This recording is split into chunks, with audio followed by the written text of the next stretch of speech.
So, we've got to maintain the code, Adams Yuta. Very important. Got to maintain the code. Like, this coat is the proof that I am a detective of the undermine. There's M. Oops. The void devours all. With or without Xalatath, the Shadow Guard have long been a thorn in my side. It would be wise to take out as many as we can on this rock. Still don't trust her, but we must focus on the enemy we can defeat right now. Do not relent. See a Shadow Guard, cut them down. Battle against them today saves a battle against them tomorrow. Find the path to victory. You keep unwise company. I am hanging out with you. My people have fought across every inch of the road of our world. We gave our oath to King Salhadar. He rewarded us by sending the Shadow Guard to hunt us down. Salhadar is long dead, but we knew the Shadow Guard would return.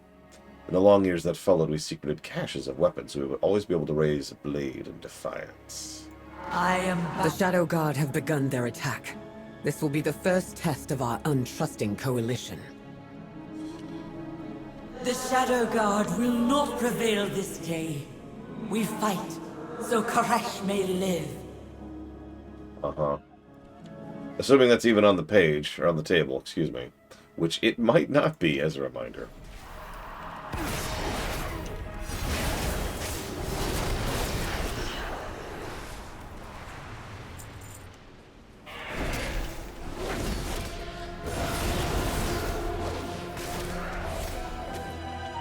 Listen, ever since they came up with it for the Protoss, man, whatnot.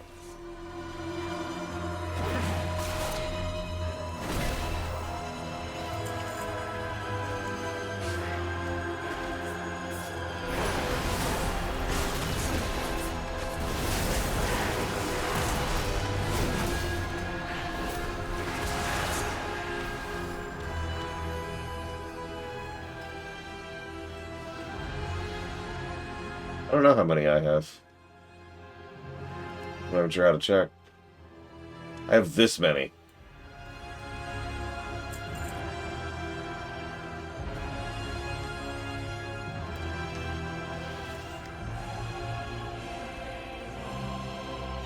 I have over 500 because it doesn't track above 500.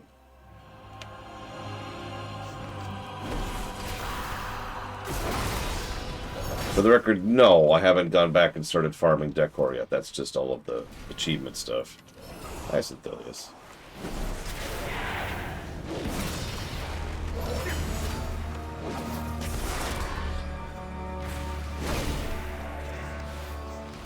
Yeah, it's about where I'm at. I'm at 34,000 on achievements. Which makes it weird that you don't have that many. You probably should? Oh, whatever. What do I know?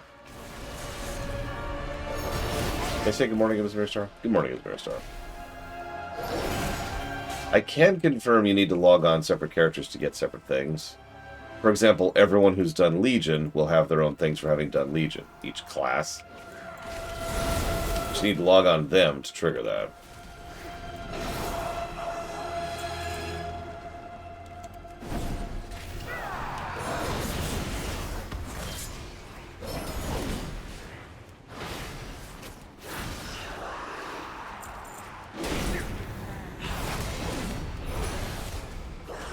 All these guys trying to kill me.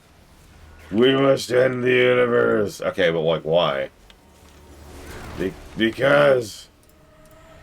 You have like a reason for that? No! Okay. I need to introduce you to my friend Swiftshot. He'd sort this out. So just gonna say, aye. Everyone's trying to end the universe. Now listen, I need you to quit it. Just quit it. Guys. You're never gonna be able to watch Star Wars again if you get rid of the universe, I'm just saying. Oh my god, we can't watch Star Wars!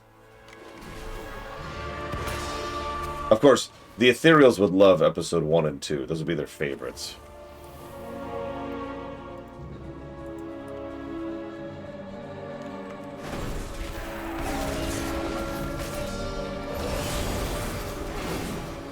It's just to be contrarian. That's the only reason.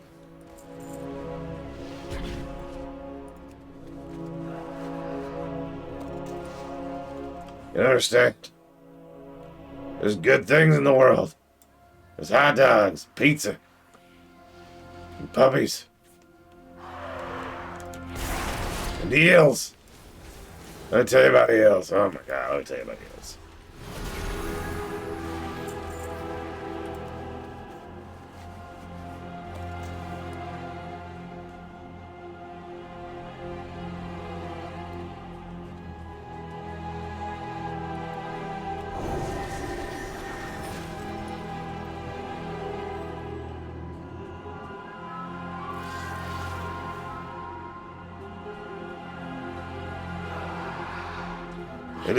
Good evening, Mr. Floyd Pemberton.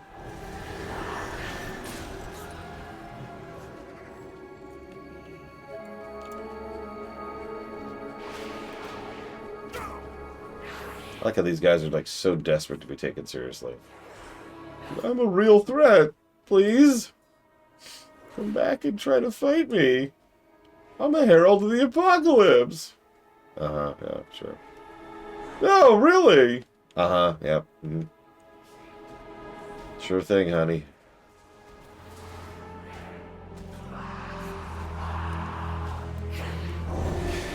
Good morning, Maverick.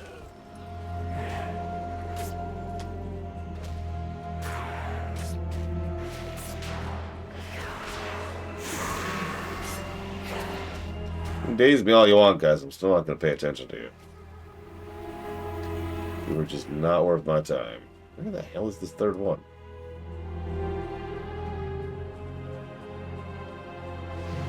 Oh, there it is.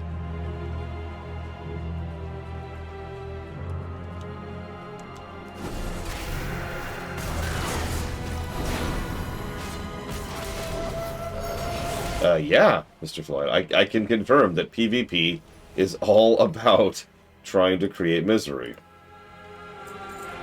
That has always been true. Since before WoW existed, that's been true. Yeah, sorry. World PvP. Every time someone talks about how much they really want to bring World PvP back, I just think... Why?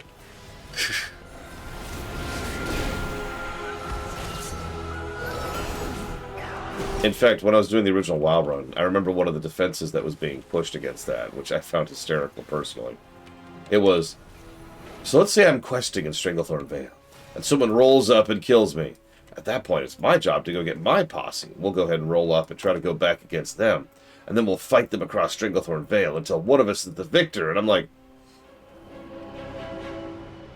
okay, so... While you fought, we scouted the Shadow Guard. They must have a Rishi ribbon. Yeah, you were there to quest, and you had to stop doing what you were doing in order to go deal with the other person.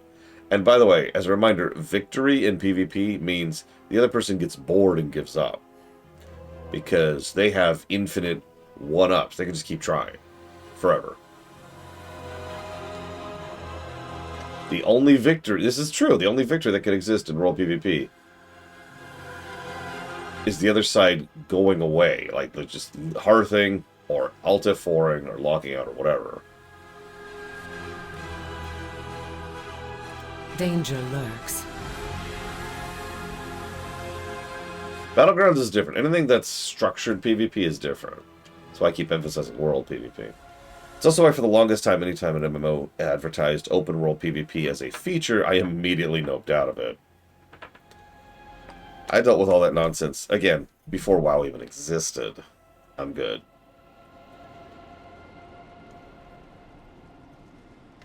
Well done. If the Shadow Guard bled, I'm certain the sands will be soaked. Many more lay before us on the path to victory. The Shadow Guard will not prevail. Yeah, there's a PvP zone right up here. What is it? These will do. They're still as sharp as ever.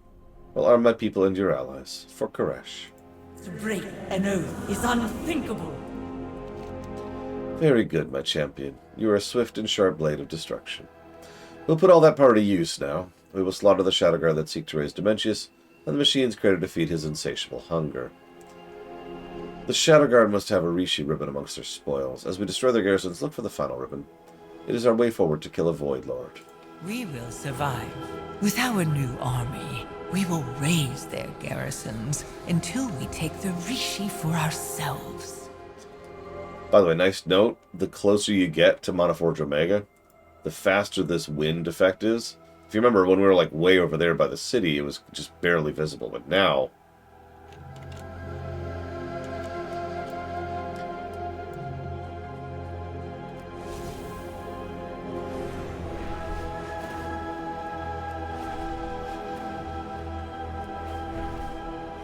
I don't think Xelatath works for anybody but herself.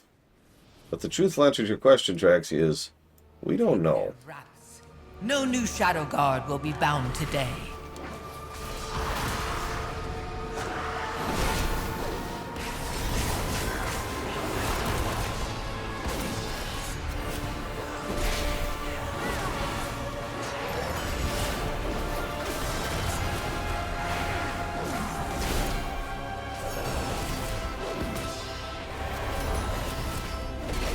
Karesh in War Within, Mr. Floydpipton. Yes, glorious. Now destroy the garrison's machinery. You are destruction itself. Like I said, I think she enjoys watching us work.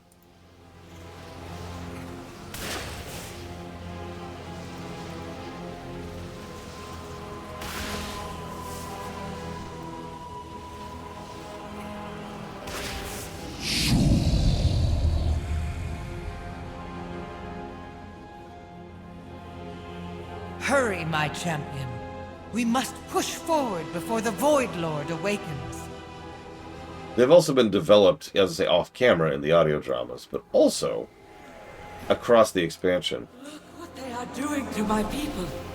Their souls filled with the Void, oath-bound to the all-devouring against their will. Yeah, how else are they going to recruit? Forcible conversion is actually a fairly common tactic for cults. Go figure.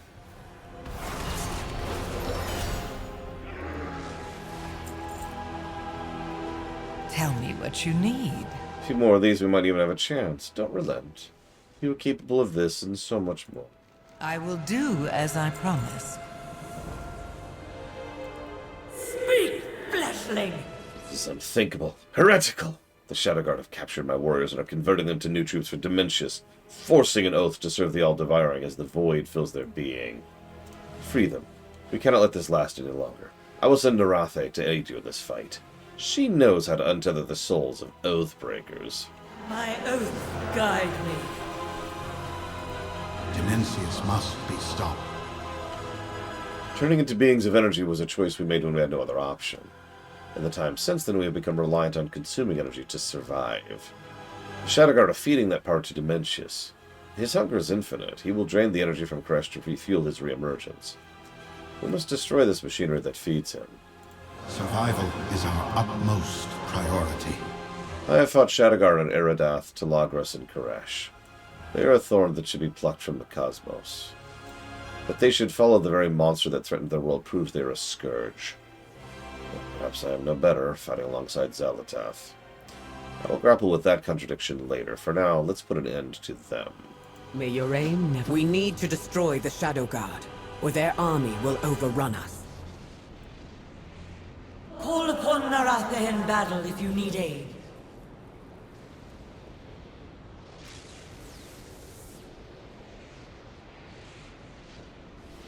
Yeah, that's what I thought. The Ethereals had story in Legion as well, Mr. Floyd.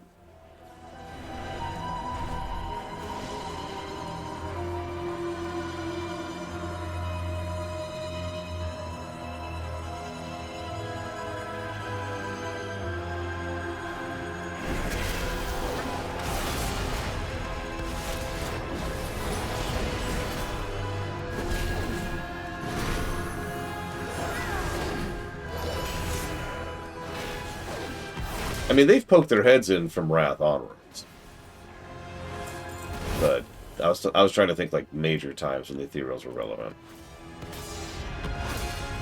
Yeah, they had a story thing in Legion. half of a zone was dedicated towards them in Eridath.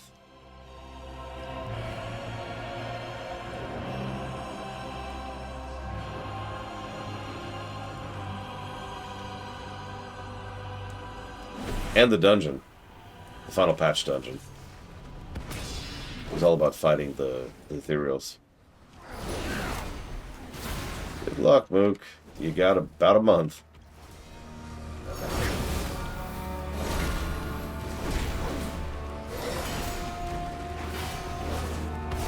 We were, in fact, fighting these ethereals at the end of Legion. Quite specifically.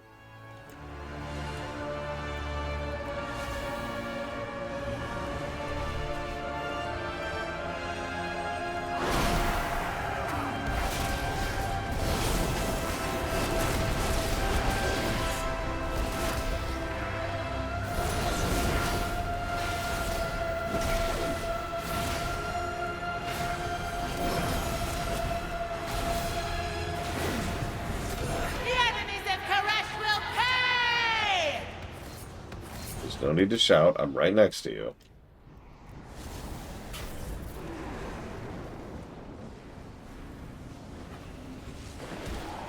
Yeah, ditto, Hutho.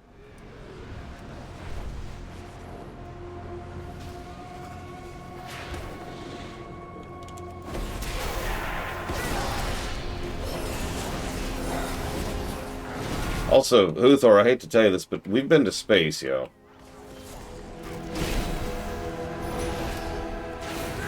Twice now.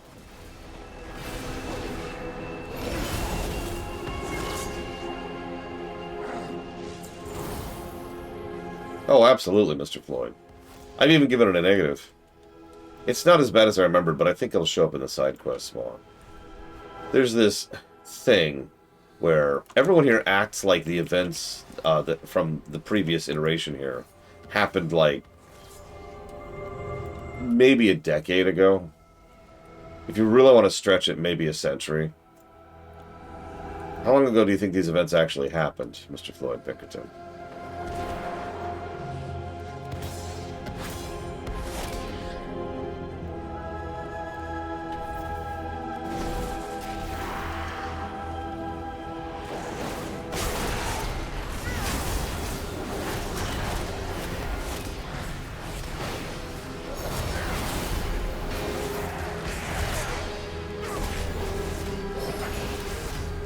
$10,000 years? It's actually 100,000 years.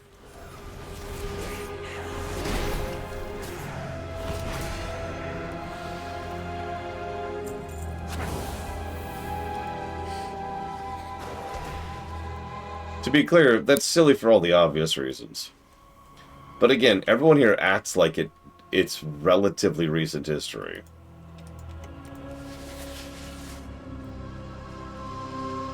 Again, a century at the absolute most. In some cases, they act about it like it was just last year.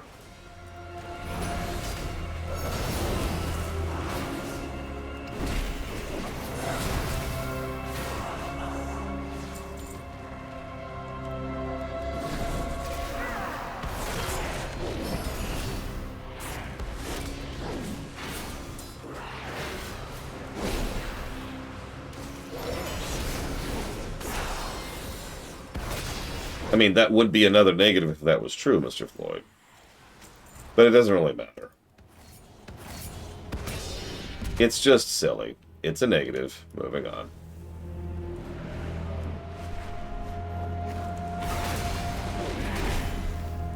It's right up there with the eternal war that Torelli and Illyria have been fighting for 1,000 years!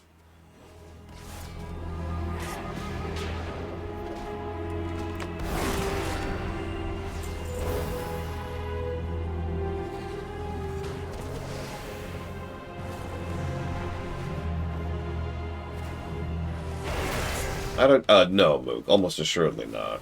Oh, that reminds me, especially Huthor, if you have any information about this.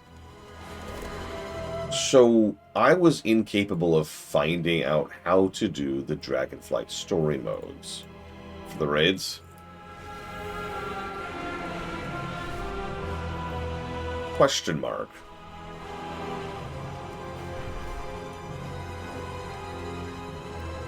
trained mind can withstand the void. This mana forge untethers the soul, then binds it to Dimensius. There is much left to do. Is this the fate of the Rendori? Given long enough, will we too serve the forces we fight today? I'd always look to Locust Walker as an example we can emulate, but it appears the Rendori must find their own path. We hunt the truth. So, a count, Moog. And you get two. You get an Alliance house, and you get a Horde house. I hunt the enemies of Karesh. Whoop. We failed Karesh. My people's technomancy could be put to great and beneficial use, yet time and time again we use it for great evil. As Dimensius's power grows, we are all diminished. My past... I swear that's already gone in. Do you mind checking on that, please? We must continue disabling or destroying these buildings. I'm loath to destroy the technology of my people, but when used for such dire purpose, there is no choice. From here on, hold nothing back. What do you think I've been doing? Redo Xalatath is focused on destruction at all costs. However, I will not abandon my people to the Shadow Guard's mercies. So you can still defy her after all.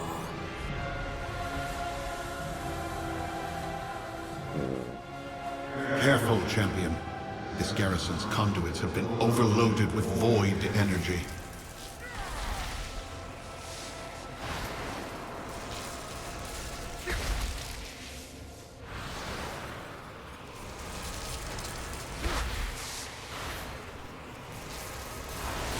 This is raw power, enough to overwhelm and remake untethered souls. It must be stopped.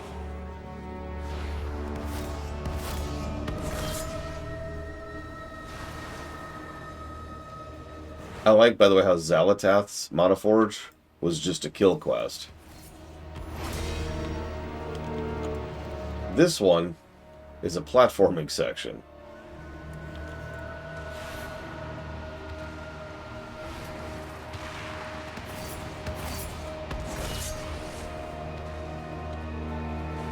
Okay.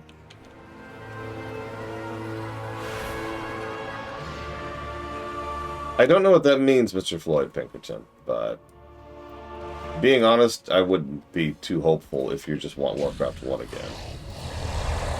If that's what you mean. As Dimensius grows in power, all fates bend toward destruction.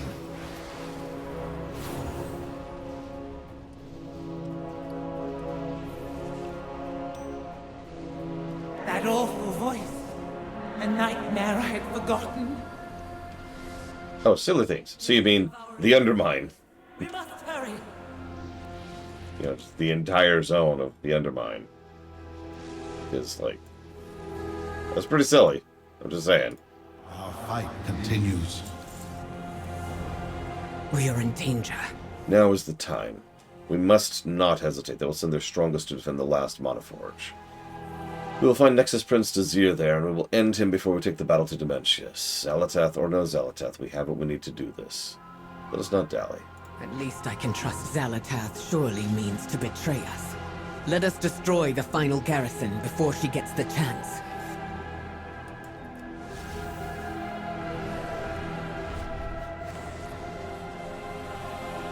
Xalatath has a nice bit of arrogance to her in that if she doesn't succeed now, she knows that she can always just try again later. At last, our oath will be shed in glory today.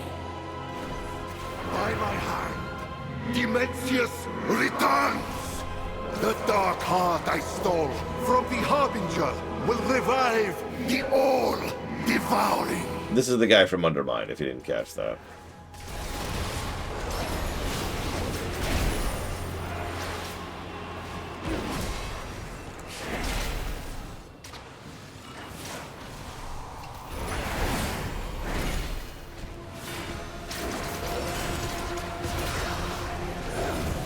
Then I have noticed that the Xal'atath really loses it the moment anything goes against her way.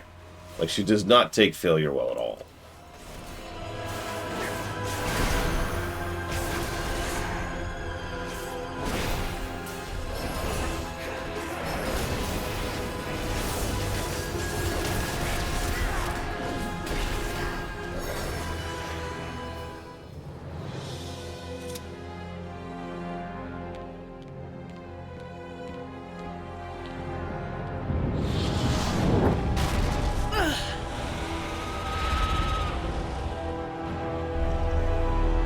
Saladar survived? Oracles of Karesh! You dare defy your king!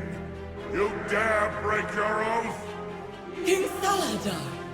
You died, and our oath died with you. No. With Dimensius as my master, I have been remade in the void. Your oath to me still stands. Honor it now, and slay the rabble as you swore to do. How could we fight for you? You serve the All-Devouring. And by sacred oath, so do all of you. Obey, or die as oath-breakers. Oracles, Wastelanders, we have no choice. Kill the rabble and their followers. Fulfill your oath. I like how she runs, by the way. Quit. Izar. Now, let me just grab this really quick. I don't care about your oaths. You don't have to betray us. Blah, blah, blah. Let's just kill him. We have no choice. We will not die as oath breakers. But you will die. Take Azir's Rishi ribbon, champion. We have paid a steep price for it. There are so few left to fight Dimensius.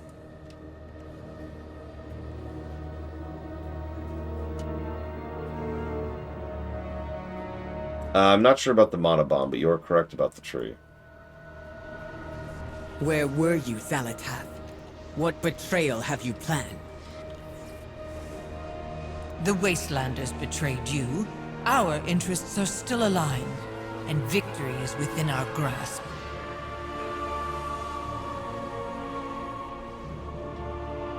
He comes from BC, Mr. Floyd. I grow tired of this lesson. Always when we get close to someone, they betray us, they falter, they turn, they die. Always we put them in danger and we fail to protect them. Let no one else stand in our path. You and me, we will finish this. Stay alert.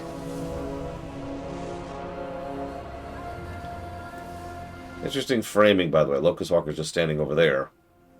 Alone. If it isn't my favorite mortal. Possibilities have begun to narrow.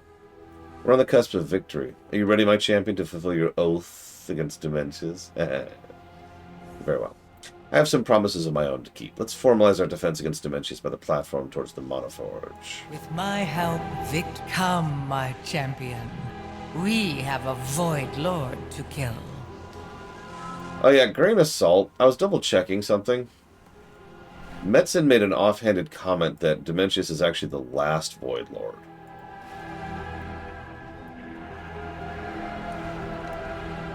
I'm not sure what to make of that, but it'd be interesting if it was true.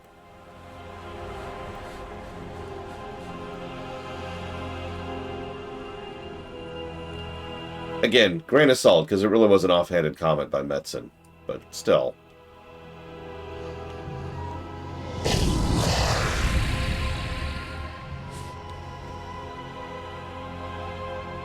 We haven't much time. We must begin the ritual. What next?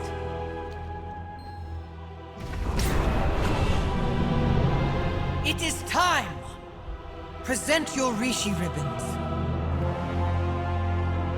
I will fulfill my word.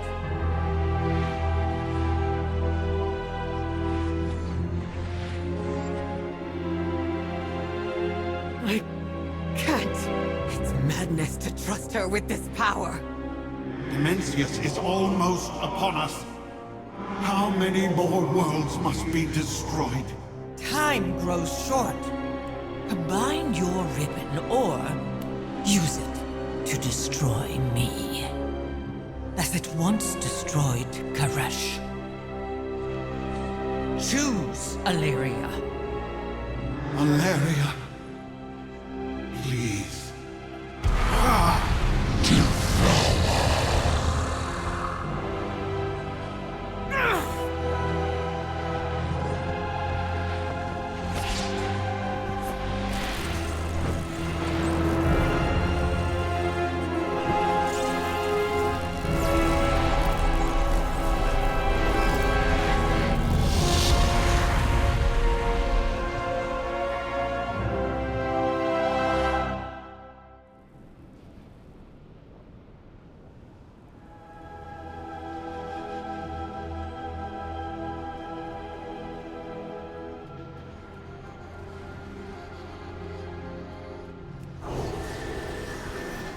Yeah, really quick, real quick.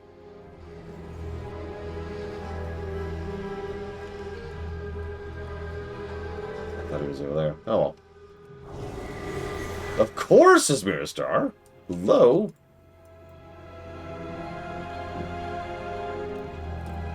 We forestall extinction.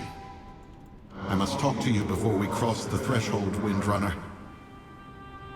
When you behold the Void Lord, you will understand. You will know why my actions were necessary. No, Locust Walker. I won't. You became a monster to defeat Demencius. You sacrificed your world, your loved ones. I would never do that. There was no other way. That's what you keep telling me. We lied and manipulated our way to this victory because that is how she does things. You think you've escaped the Void, that you are its master. But every dark whisper in my head confirms that you are lost. You are the Void's creature. No better than Xalatath. Windrunner. I will follow the champion into that mana forge. For Azeroth. For Karesh. For all the worlds unknown who we will spare this cruel fate. Then we are done. You are no longer my teacher. No longer my compatriot. No longer my friend. Valeria. Lead on, champion. Demencius awaits.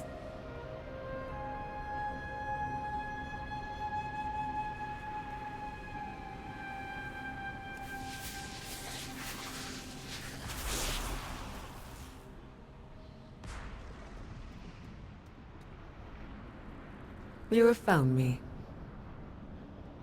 Be vigilant. Xalatath's games have not yet unfolded. We must be prepared for her inevitable betrayal. Beware her manipulations.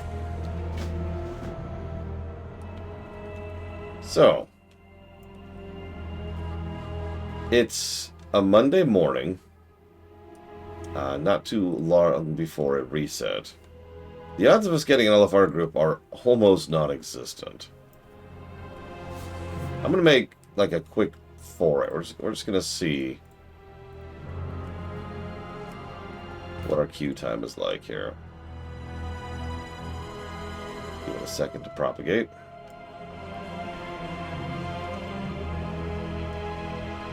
Oh, let's go ahead.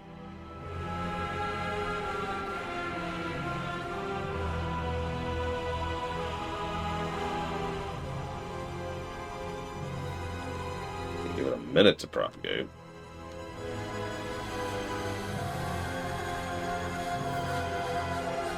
The Void outfits here. No. I don't think anyone's queuing at all. This is probably the worst possible time to do this. Our efforts have led to this. May you succeed in your endeavor. Well, we were going to do story mode anyways, because remember, we can't review the gameplay of LFR. It is good to see our ethereal kin again. Well, 2 tanks and 15 DPS. Normally that'd be a good sign, but you notice there's 0 healers. And honestly, that's all I need to hear. 0 healers. So, fun fact, I've never done story mode of this fight. This is all that remains of Karesh. At last, we return to Karesh.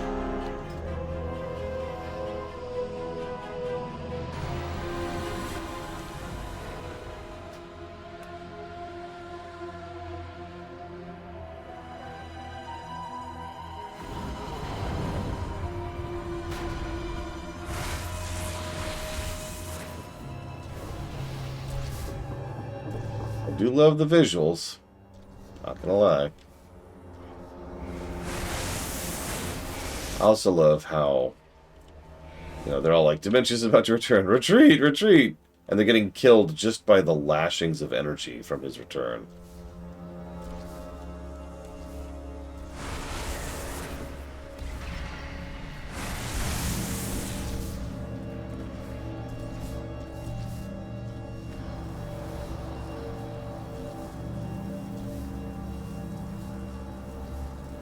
I love the dull, muted colors. Look at that.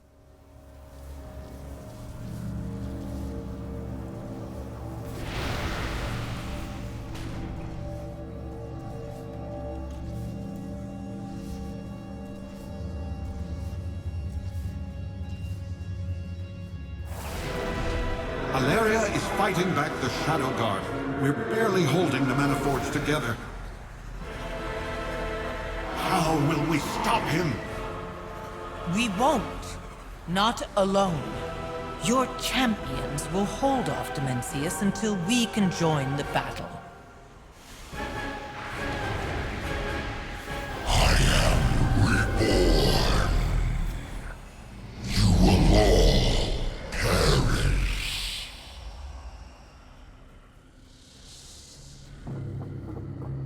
Okay.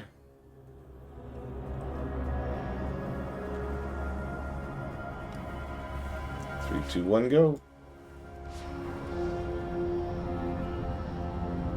Come to me. Accept death.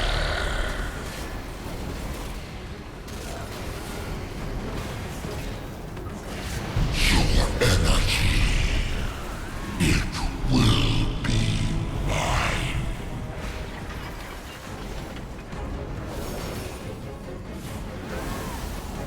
No star, no planet will weep for you.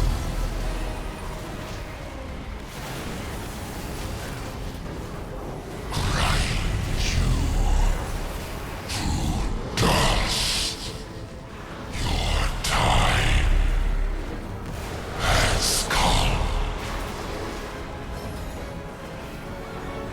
I see there's no stacking mechanic.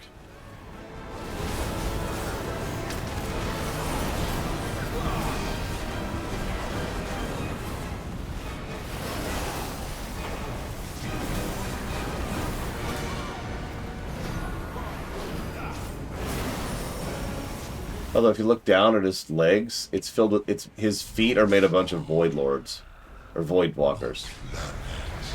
Will weep for you. Nice little visual detail there. Of the universe.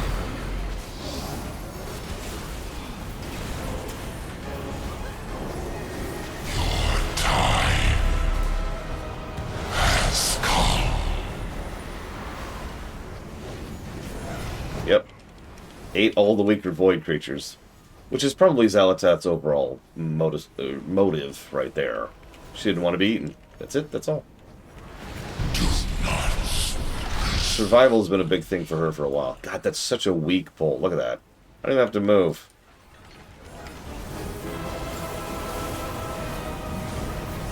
No star, no planet. I hope all the phases are there at least. I'd be sad if they're not.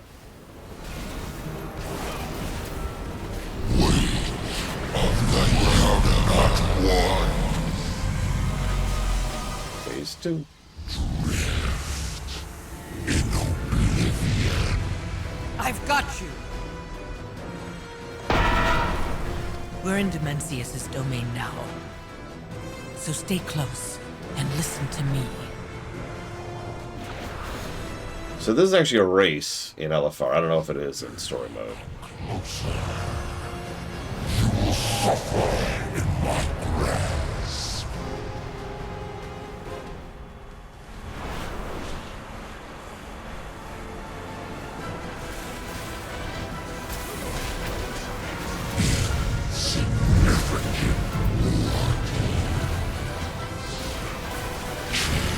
That's hysterical. Show them our strength.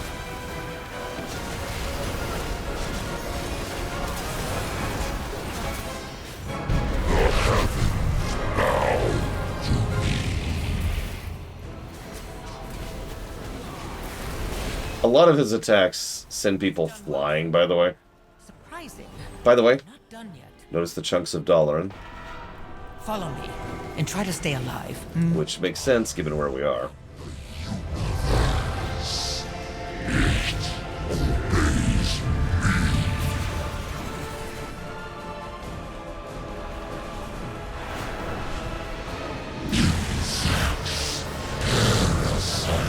So that's what happens if you hit one of those, by the way. Which I did actually want to show off at least once. Apologies, I should have showed that off earlier. It kills you instantly. You'll notice I actually changed my mind halfway through. I was like, wait, this is too far in to show this off. Yeah, he literally has an ability called Spaghettification. It's exactly what it sounds like.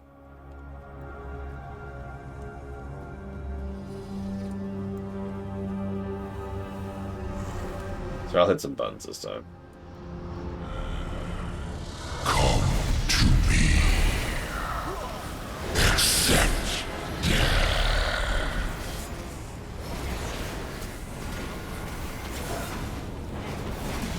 Your energy, it will be mine.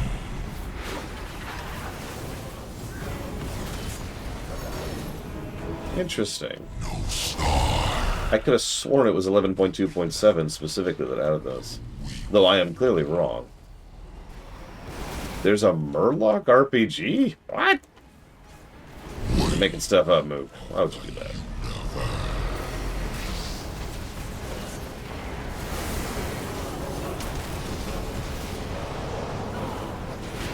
Oh, that's strange, Udor. I wonder why. Well, that sucks. I was hoping to add some gameplay positives to Dragonflight.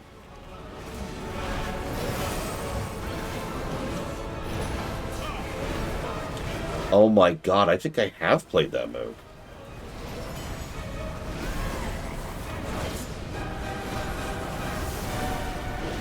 No star, no planet will weep for you, grind you to dust.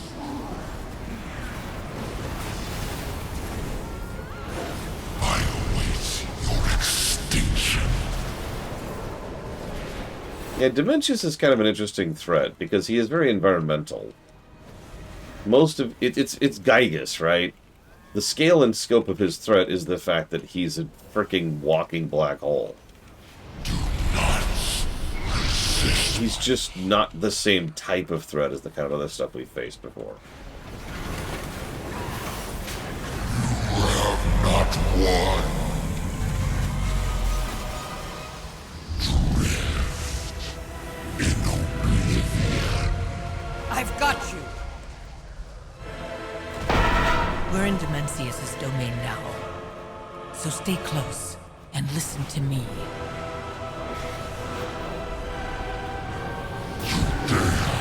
Closer. You will suffer in my grasp.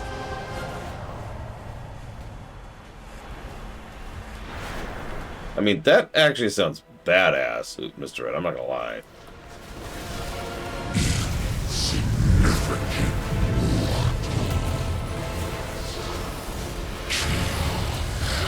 We're We're not mere mortals. Show them our strength. I love how Xalatath is, like, gloating at her new allies. I imagine she's been afraid of Dementius for a long time.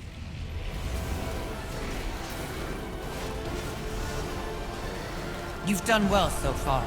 Surprising, but we're not done yet. Follow me, and try to stay alive.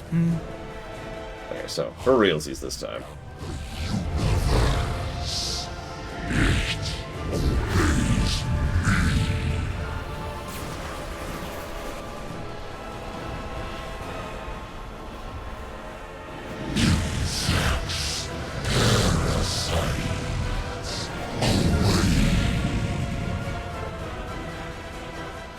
None of the black holes we're flying perilously close to. And once again, dollar in chunks. And chunks of Karesh, too.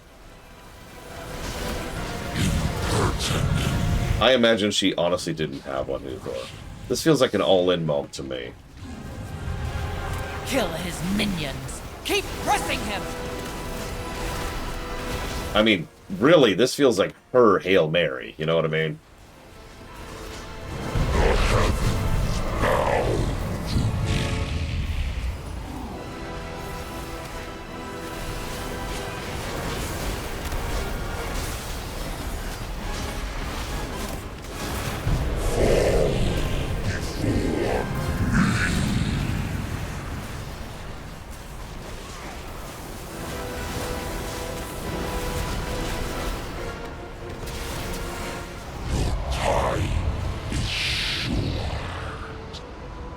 We must strike! Now! My personal favorite phase. Thank the light you're alive. The Mana Forge is stable. What of Dimensius? In hand, but not for long. We must keep him from regaining power. Your continued struggle is meaningless. All portents seal your doom. Up. So you see those little holes? Those will kill us. Just straight up.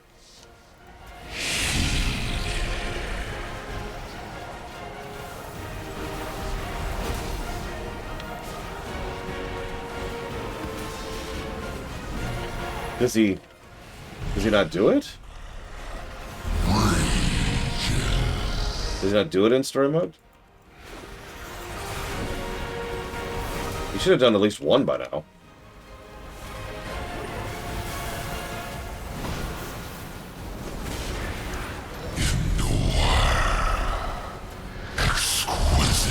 Seriously, none of the planets are popped.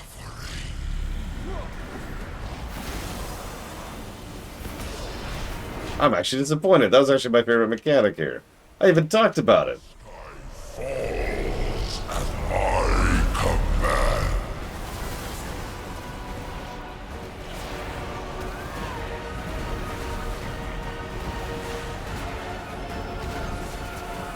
Aww.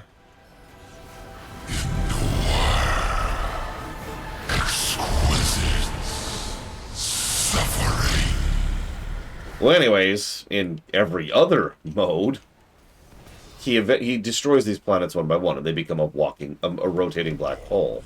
At which point, you know, touching them will kill you. But you also still need the planets to live through that mechanic. So, soft enrage, hard enrage. You get less and less planets to dodge the mechanic, but also, eventually you run out of planets. Oh, and also, the planets are not going to kill you instantly. Ugh. I'm sorry, everyone. I swear this is a really cool fight in LFR.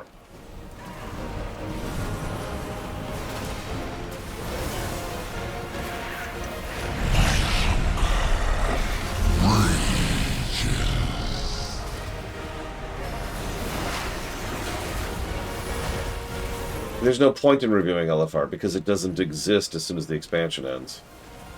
It is abandoned content by definition. The only reason I review this mode is because it isn't.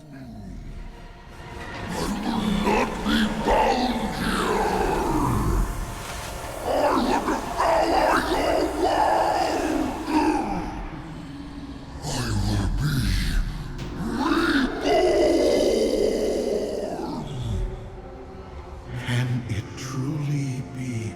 At long last, the all-devouring is vanquished. My world, my people, we are finally avenged. Do not savor this victory for too long. With Dimensius' defeat, the Dark Heart is on the verge of collapse. I'll hold open the way so you can make your escape. But to do so, I must remain on this side of the portal. Which would leave you trapped in here. How selfless of you. Some sacrifices are inevitable, I suppose. But fear not, Illyria. I always find a way to survive. That's the other consistent thing about Xal'atath. Her main motive for a long time has been survival. And that makes me wonder. I wonder if she is a void being, as we have postulated before. If she is kind of an aberrant amongst the void. What I mean by that is all void eats itself and everything else. That's normal, right? There's no such thing as void that is stable, if that makes any sense. Enduring. I mean, again, Dimensius was going to eat her as his own harbinger, just because that's what the void does. We saw that with all the void creatures that are making up its body. And the old gods constantly ate and devoured not only their own minions, but each other. That's just normal. It's possible that just base survival was actually one of her initial things. It's an interesting thought. Of course, if she is a world soul, then survival becomes an even more understandable trait for her. Considering, you know, the Burning Crusade, and the Void, and the Titans. All three groups of which have been actively having designs on the world souls since, you know, time immemorial. True. She might not actually be that high tier. The crystal you're holding in your hand vibrates faintly. The energy it emits feels like it's holding your hand, trying to reach out and never let go, like it wants you to hold it and bring it to safety. You can hear a faint song in the back of your mind, a song of fear, confusion, and longing for life. We should take that to Venari. But for now, let's watch the inevitable happen. We did it. Dimensius is gone. Not gone, but contained within the Dark Heart. As is Xal'atath. A fitting end for her.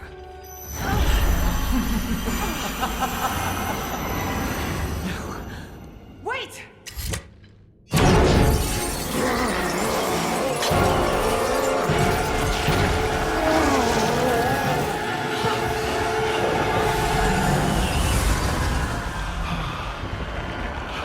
Goodbye, Locust Walker.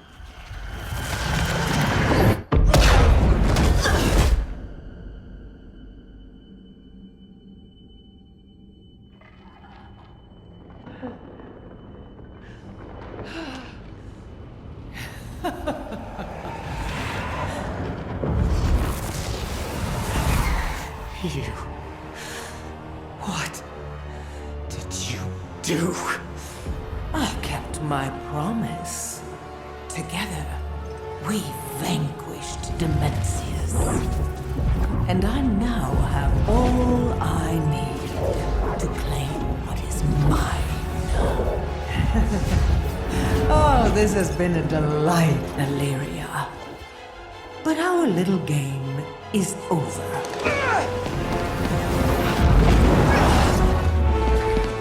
When next we meet, I will take everything you love.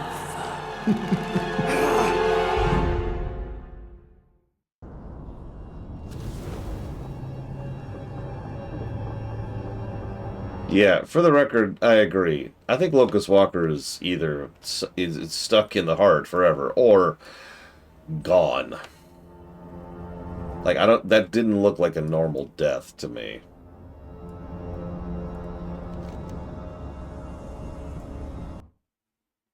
What?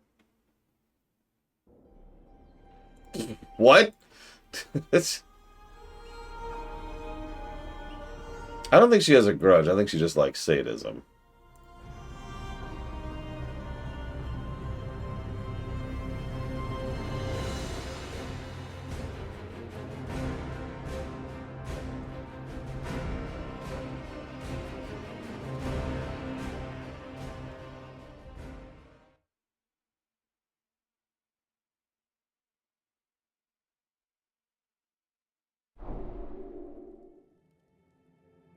Yeah.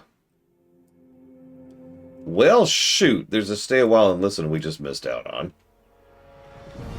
Um...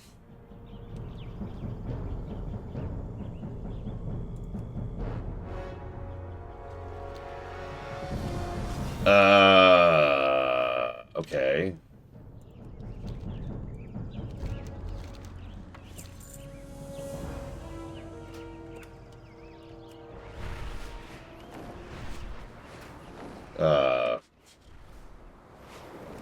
Yeah, very random-ass disconnect. That was very strange.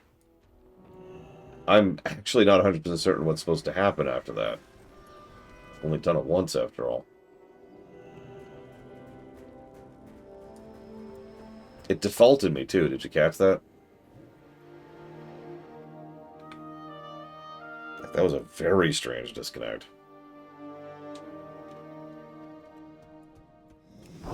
It's where my hearth was, Mook. The default location it'll dump the player if it doesn't know where to put them is your hearth. Back in the day... Cartel has lost control of the dog. Back in the day, it would default you to coordinate 0.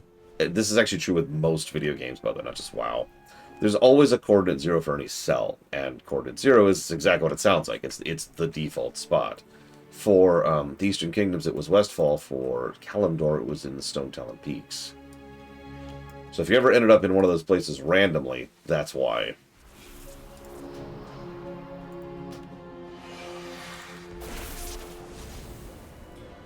I love that fast travel, by the way. I really do.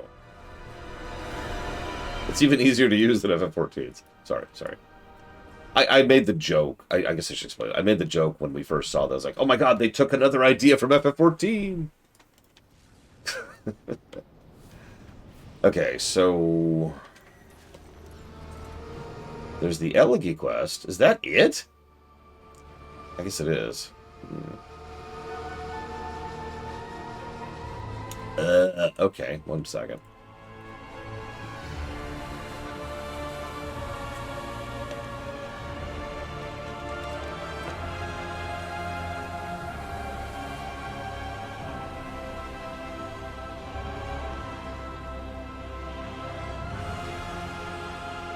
So, I'm just going to go ahead and share the specifics of what is said of that wall, because it's only like 5 lines. And it's just Illyria talking to herself.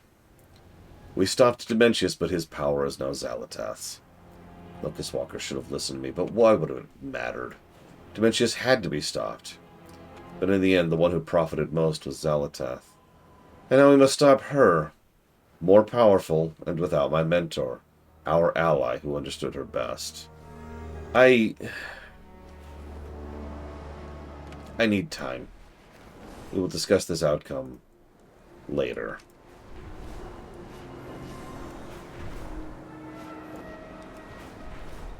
There you are. Good. There are many tasks that have been waiting. No, Benari.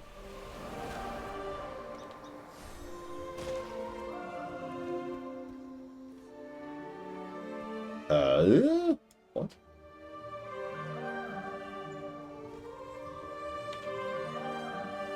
What?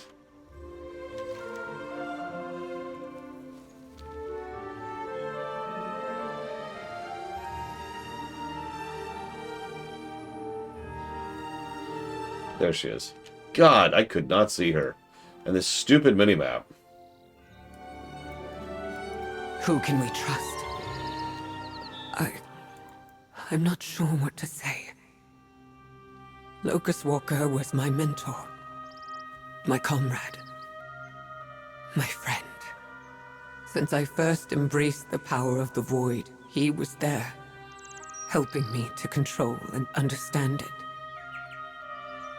He alone supported me when my allies and family pushed me away. He saw what mattered in people, for good or ill. He was my dearest friend.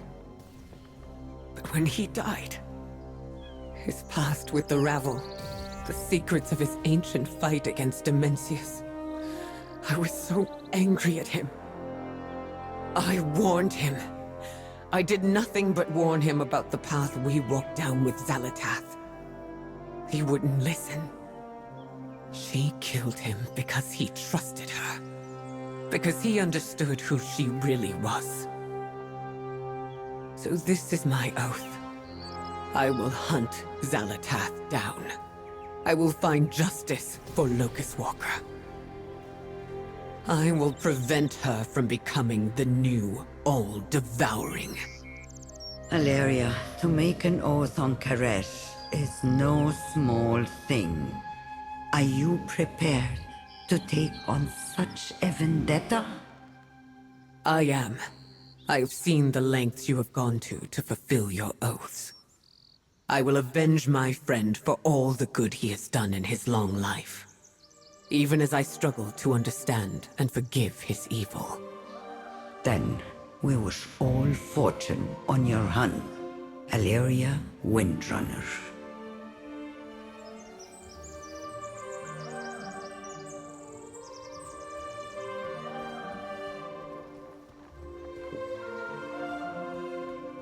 With funding comes salvation. My fortune for the world that was. It can't be! Is that? What? I swore an oath to restore my world. She stops as if distracted by a song. Where did you get this crystal? I can hear it in my head singing to me. Our work has just begun. Do you know what this is? If I am right, this crystal is the essence of my world, Karesh. I spent much of my capital preserving some bit of Karesh through Ecodome project, but this...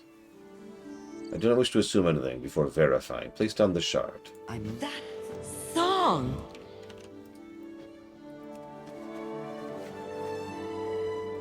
Karesh, the world soul!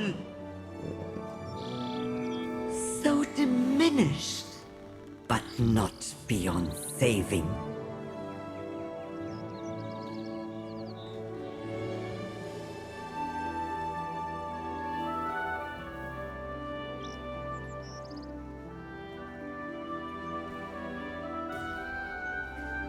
Everything I've done has been for Karesh. And to believe it, you have found what's going to change the future of Karesh. The future of my people. What is more valuable than home? Yes, go do the dungeon now that you finished the raid. I think this is the first time a raid has led to a dungeon. There's been lots of dungeons that lead to raids, going as far back as BC, Magister's Terrace to the Sunwell. But a raid that leads to a dungeon? That's new. There is a site, Ecodome Aldani, which I have kept hidden. It is built on the remains of one of our most sacred places, with a powerful connection to Karesh. It is the site of our greatest triumph of the project, a place where we can take the World Soul's essence to survive. It is also the Ecodome where Soul Scribe and her Wastelanders are attacking. There's the Soul Scribe, notorious leader of the Wastelanders. Her guilt for not being able to restore Karesh is only matched by her hatred of Inari's attempt at redemption. Because, you know, she's evil. I'm stop Soul Scribe from destroying the one place Karesh can thrive. I will meet you there with the World Soul.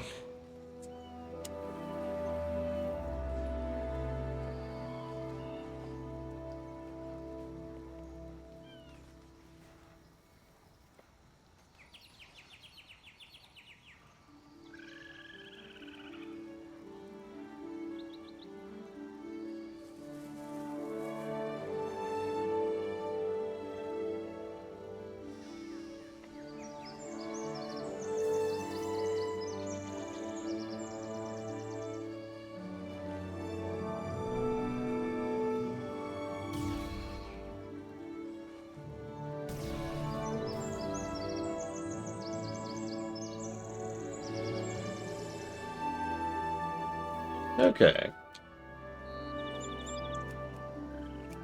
So. Ikudom Aldani. Yeah, of course it is, Czar. Plenty of people reject the Void. In fact, this entire expansion has been filled with people rejecting the Void. Don't forget to buff up. Right. Let me look at my paladin buffs, of which I have so many. There we go. Kevin, there's my buff. Let's do it. Soulscribe has betrayed us. She broke down our defenses, and her wastelanders are destroying the domes. They must be stopped. So With our defenses down, there is nothing to keep the Devourers out. My people stand no chance.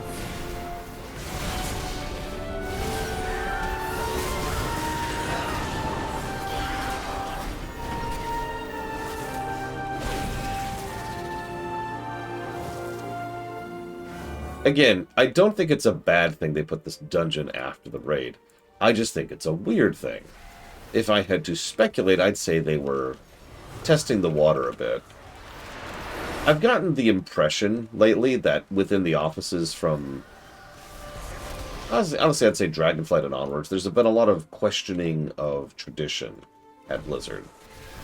Okay, stop, pause. I know with total certainty there's been a lot of questioning of tradition in the offices. Because they flat out admitted that. And they have actually been changing a lot of old design decisions to try and do something better. So, duh. What I was leading towards is I think they've been reconsidering the role of raids in the game.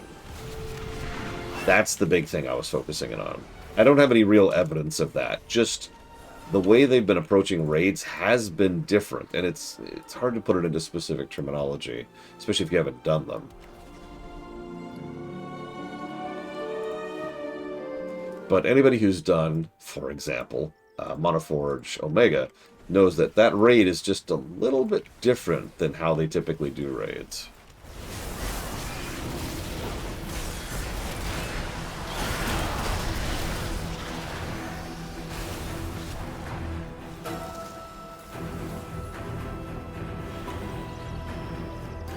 Yeah, exactly, Maverick.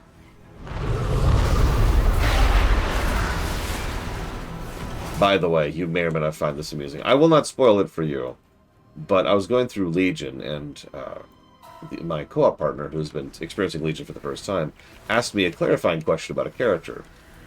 So I went and looked it up, and it turns out that character is going to show up at midnight. Seem to be coming from the annex. Stop them at the source, so we can return our attention to Soulscribe. I do love me some continuity. But yeah, exactly. I think they're testing the waters. I think they're trying stuff and seeing what sticks. And I think Midnight is going to be a bit of a proof of concept. I hope it'll be good. I am more nervous for Midnight than I probably should be, but I totally am. Look out! Something is coming up.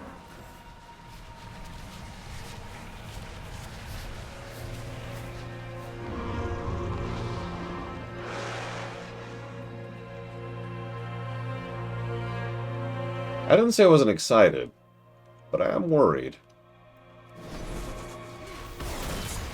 It is, statistically speaking, more likely to be bad.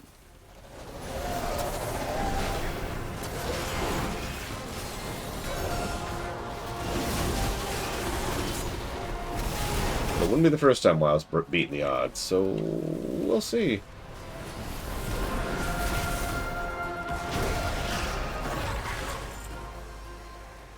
With that being said, we can return to the real problem.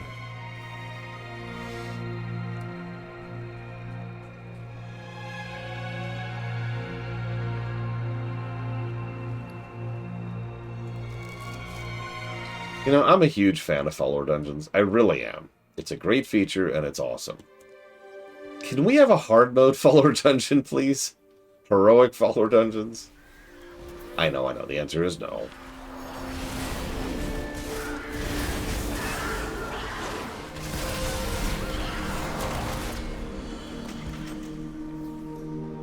Yeah, we've come up with a new hero spec for Death Knight Kraken's Son. It's called Necromancer.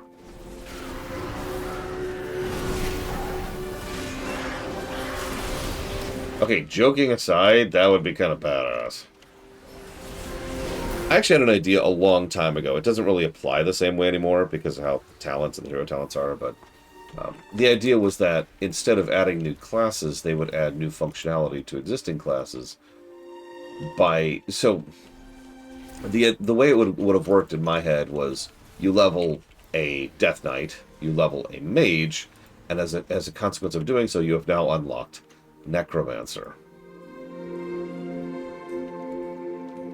The specifics of how that would be implemented would take a while to explain, but the general idea is that it wouldn't be a completely new class so much as just different expression of these same abilities condensed into one class.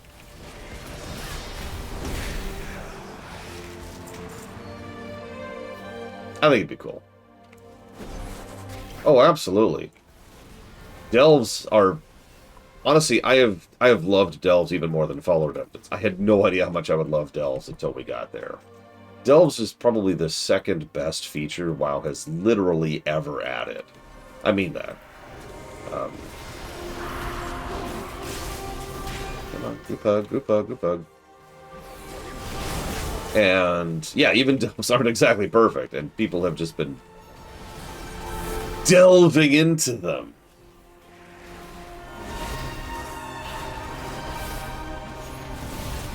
Sorry.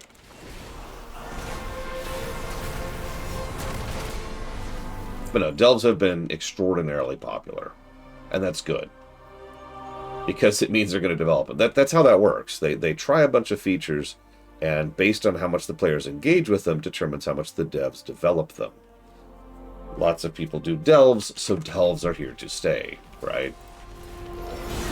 We've seen plenty of features that have just kind of fallen by the wayside because players just weren't engaging with the content.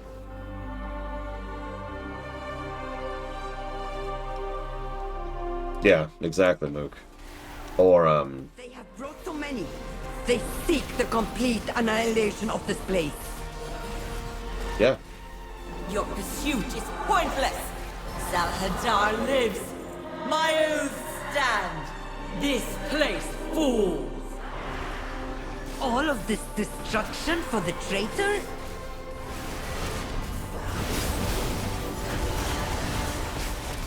Yeah, a Delve is a 1 to 3 player dungeon, although you can bring up to 5 in, I'm pretty sure. Imagine a dungeon, but better designed. No, seriously. And that's a Delve. There's actually a lot more that goes into it than that, because as with all such things, it's the details that matter, right?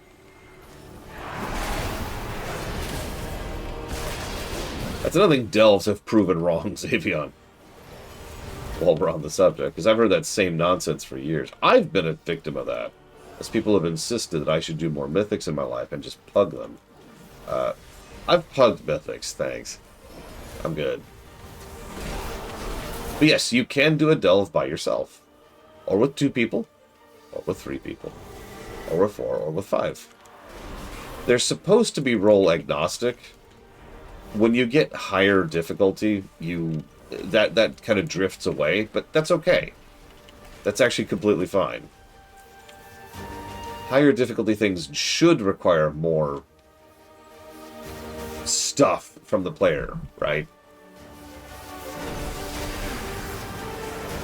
More skill, more gear, better spec, better setup. 3 mages would be hilarious in a Delve, but by the time you get to like really high-end Delves, that's gonna be rough.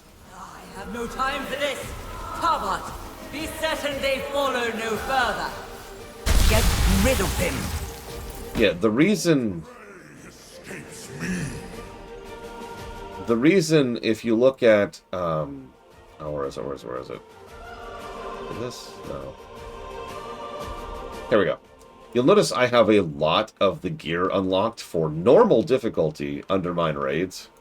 Demon Hunter's actually probably a better way to show this off. I have heroic gear unlocked for that. That's because of Delves. You will not even touch her shadow!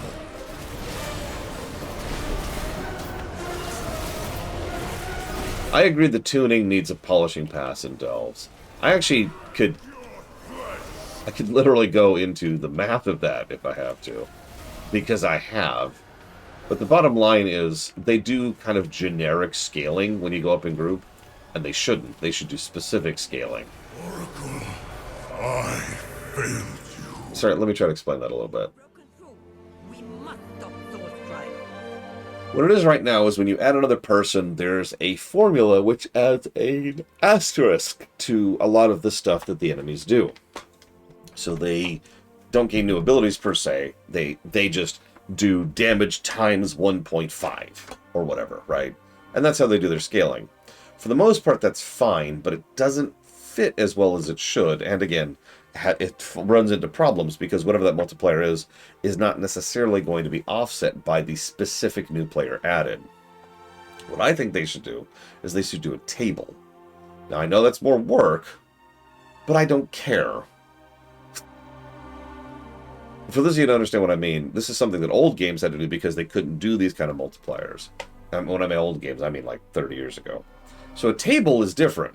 In a table, you've got your table here, and it's like, okay, here's our values for the stats based on how many party members there are. So here's if you have one party member, here's the stats. If you have two party members, here's the stats. If you have three party members, here's the stats. And it looks at the table rather than just applying a multiplier on the fly. There are some downsides with that approach, but it does allow you to sit down and actually decide, okay, and actually make that work, right? You could then fine-tune it literally on a case-by-case basis, because not all delves are equal either. Some delves are noticeably harder or trickier.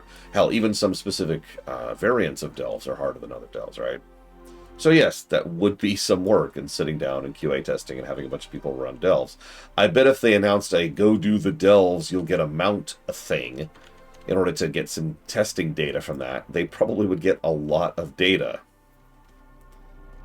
And yes, it would be work to then collate that and set it up, but I still think they should do that. That's it, that's all. Rant off. It's my biggest complaint about delves. Is LoL a toxic community? Yes. Have I played LoL? Yes.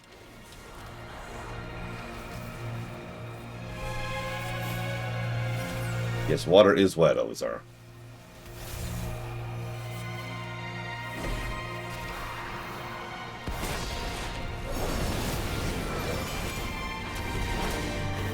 Now, if that's too much work, reason, I have actually thought of a counter way to do that, which would be lazier. Excuse me. Would take less time. Sorry, I'm being facetious. I apologize. I have thought of another way that would be less time-consuming to do it. And it's actually really simple. Don't scale up the damage they do. At all. You want to use your multiplicative scaling? Sure. Don't scale their damage. That's it. Damage already scales with the difficulty of the delve, which is fine, it's worth noting. So just don't make it so that on a tier 11, the enemy hits twice as hard because there happens to be two players nearby. The fact that there's another player does not magically make me more capable of taking a hit. It's actually illogical, if I can be blunt, that they do it that way.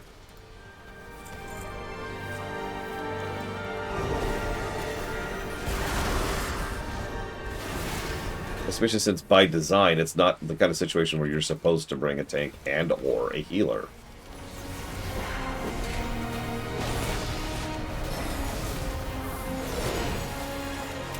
As is, the way that I've been doing most of my high-end delves is I happen to be doing delves as a class that can tank.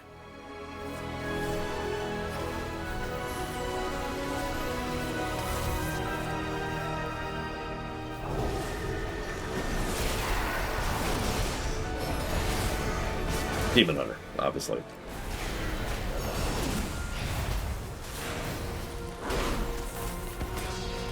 At a certain difficulty, we both have to tank. Which, again, is fine. But you see the problem. Hey, Dream Whisperer. Nah, everything's fine. Everything's fine. Anyways, Locust Walker's dead. And he's probably staying dead. Like, he might actually be gone dead. That... okay. I don't understand your question, Elizar. Because what you're asking me is, why is it that the Swiss people are not exactly identical to the German people? So why don't... I feel like you're not actually asking me the real question. What are you drilling down to here? I should also mention, and this is a recent development, the WoW community has been really cool for a while now. Honestly, since Dragonflight, although really, WoW Classic taking off is kind of the thing that defined that.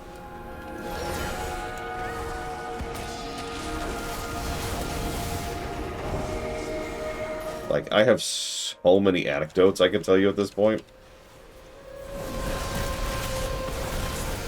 Okay, so see, that looks like the real question you're asking. What is it about League of Legends that makes you toxic? Hang on. I can point to 3 separate things that are the major influences there, okay? Reason number 1. Yeah, exactly, Cynthia. I can tell you so many anecdotes. Reason number 1. In League of Legends, you are encouraged to not share kill credit with your friends, because only the last person who gets a kill on a mob gets the experience from that mob. Now, there are ways to use that in a team in order to try and feed experience into a specific player, but in just a random group, what that means is everyone is now competing for experience. Problem number 1. Problem number 2 is that League of Legends is a solely competitive game. You're fighting other players. You might have a team, but that team is... Built this place on the high temple of Karesh and question my wrath. Sorry. It was the only place our plans stood a chance of success. The wrath brought nothing but destruction.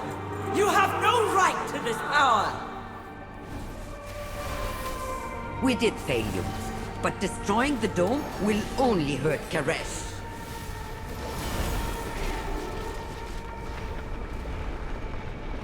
Man. Well, now I've lost my train of thought. So the first step is you're competing for experience. The second step is you're competing in general. You're competing with your team, and you're competing with the other team.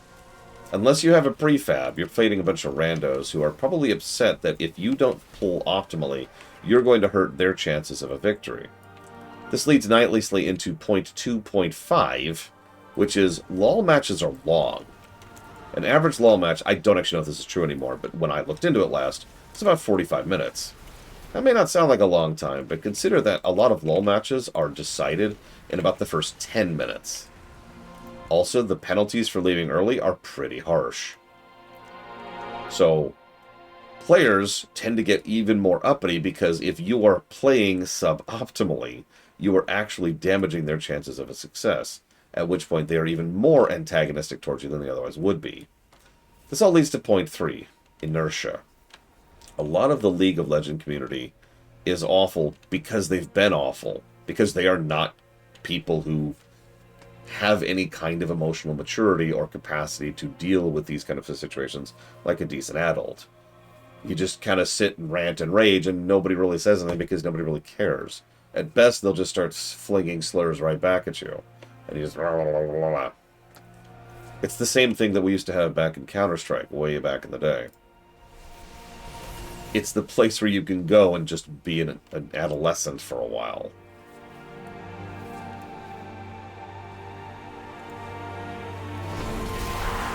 Yeah, tilting is literally normal in League of Legends. It is, in fact, expected.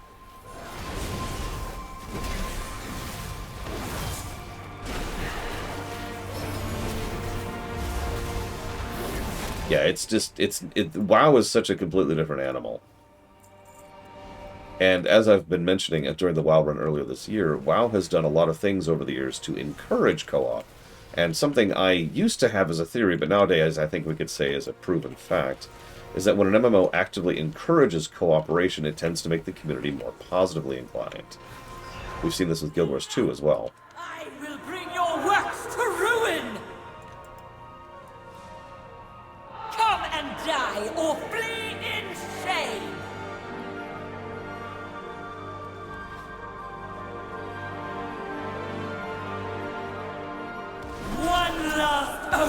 fulfilled. What do your destinies offer?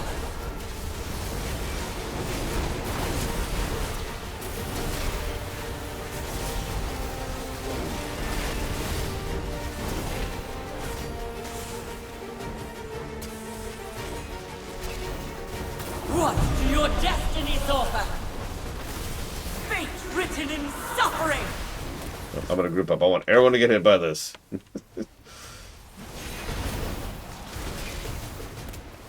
My enemies, unpunished!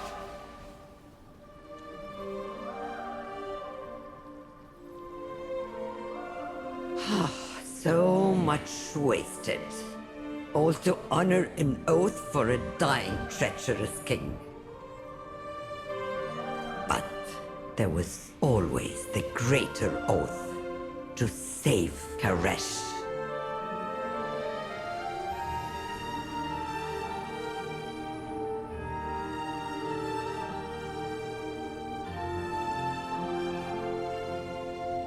Put your hopes in the trust.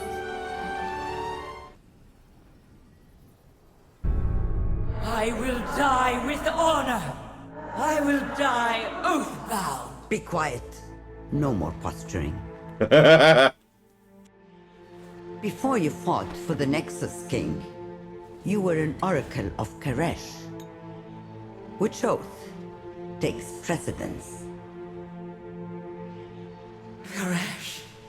Here he is, fading and near extinction, but he can still be saved. The exchange. A soul will pass through Karesh and emerge reborn, unburdened. And Karesh will be strengthened. My life for Karesh.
Petals and pollen, Karesh is reborn in you.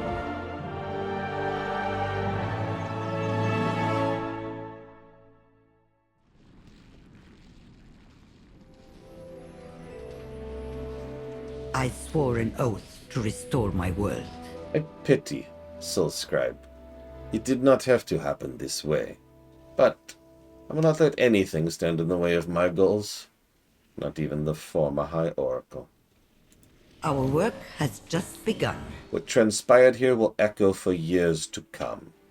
The change will not happen in a week or a day or months, but with hope rekindled, we will get there and we will be united once again. You have saved us all, Champion. What is more valuable than home? With funding comes salvation. I have struggled for an eon. Now, my oath is fulfilled. Karesh lives once more. I'm no philosopher or oracle. Is this fragile world soul worth all that I did to bring it back? My people are still cursed with these bodies. Many of them follow the Nexus King deeper into the void. But Karesh lives. An impossible dream that you achieved. Thank you. I think there is a moment to sit and take in the view. Enough introspection. There is work to be done. The Trust will need to protect this new wonder. And the Harbinger is still out there. She will come for your world. Rule 11. There is no rest for heroes.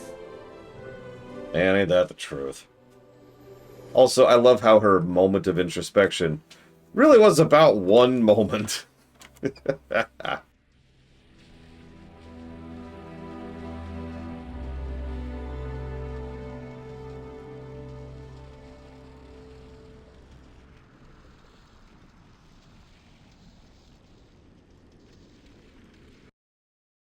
Ah! Why? Why does that keep happening?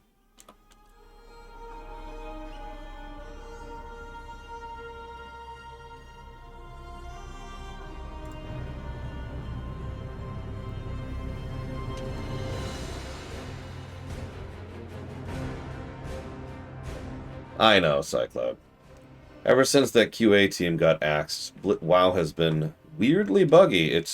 I'm not going to say there's a correlation between those two facts. Oh, gosh darn it. Whatever. Just leave group.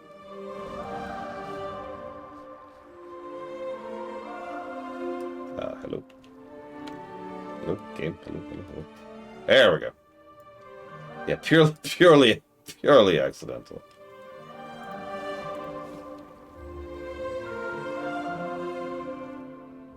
There you are. Good. There are many tasks that have been waiting on your arrival. Alright, so since we can't do the Dragonflight stuff, let's do some seemingly side stuff, shall we? Ugh. It is. In fact, actually, that's a good point. We're done with Karesh, right? Wrong. We have the most important thing of all to cover. Microsoft actually did it. Blizzard didn't. Blizzard is stupid, dumb, worthless, terrible, awful, no good, and very bad. But even they aren't stupid enough to fire their QA team. My cartel has lost control of the docks. I need someone competent. You'll notice there has been an increase in public betas lately. Don't tell me that's a coincidence either. Microsoft are very dumb, yes. Very, very dumb. Because Microsoft is not a monolith. And I don't want to go down this rabbit hole for the 50th time. I've actually talked about this like 10 times on stream. So in super summary, one bitch has decided that AI is the way of the future and has been actively working to gut every other division of Microsoft to feed the AI division. A division, which I feel like reminding you, is losing literal billions of dollars every year. All goods and services for sale. So,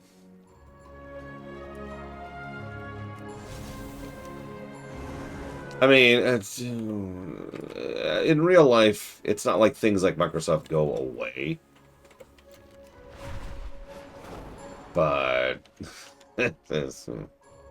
unfortunately, Disney dumping capital into AI recently just pushed the bubble out another few months. Thanks, Disney.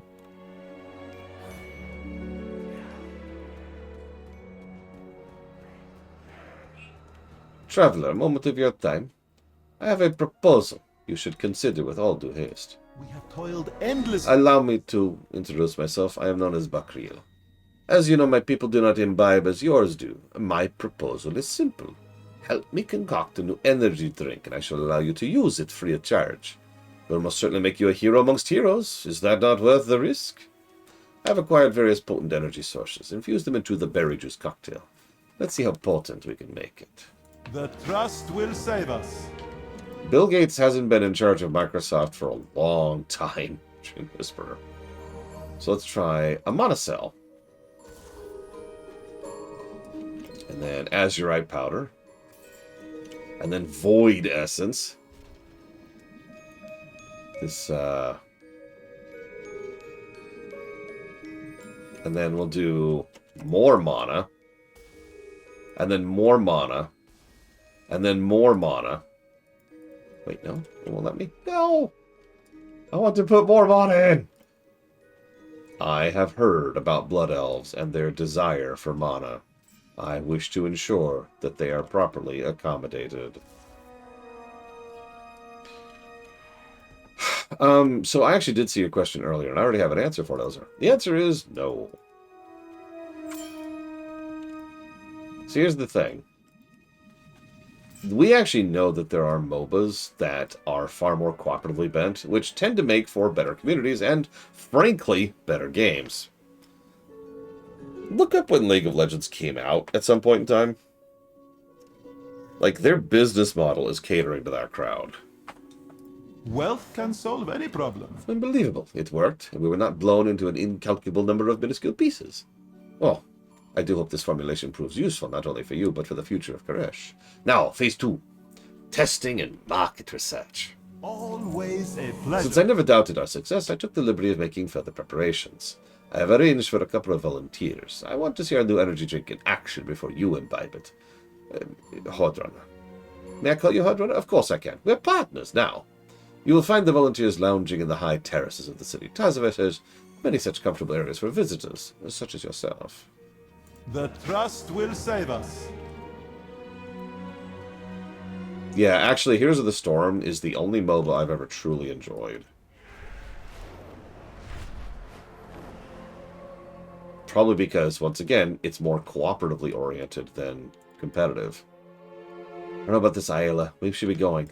They'll be here at any moment. Besides, I gave my word to that broker that I'd help. Some Void Elves here. Question everything.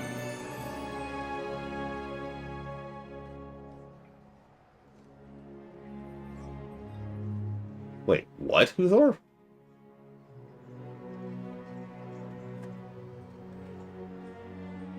That's a huge oversight. Ooh, Artanis. That beats me. I wasn't good at Artanis. Anybody want to guess who I mained? Other than Cho'Gall. Me and Little Billy could just crush with Cho'Gall. We'd get like 3 buffers, and then me and Little Billy and Cho'Gall, and we just steamroll. It was actually really funny. The Lich King is a good guess, and I did enjoy playing as him. But no, it was actually the Skeleton King. So, hello. Backroll said you arrived with the drink. When I volunteered, I didn't know Terwin and Eitri were going to want to continue my training so soon. I thought I'd have at least another day. I made my agreement. I kept my word. Let's get to it. Unchecked emotion leads to ruin. No time like the present. Let's get this over with. Hyla, what have you done? Wow, so much void energy. I definitely feel more powerful, but it tastes horrible. Rash. You'll need better judgment if you're going to be one of us, trainee. The last thing we need to do is make things difficult for Illyria. We'll leave for Shandara as soon as you compose yourself. Apologies, it won't happen again. You know, will happen again is all this delicious food. Look at it, look at it. Okay. There were actually a few characters I was good at, but of course I can't think of any of them right now. Hang on. Because I like to play support.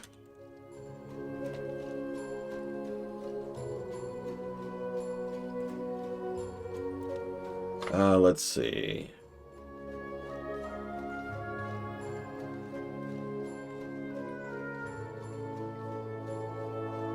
Wow, some of these characters I haven't even, didn't exist when I played the game. I mean, everyone was good with Lili. No, those aren't. But I liked Auriel better, as far as healers go. I loved playing as Alarak. But I'm not seeing the other one. I just remembered one of them. I was also really good with Asmodon.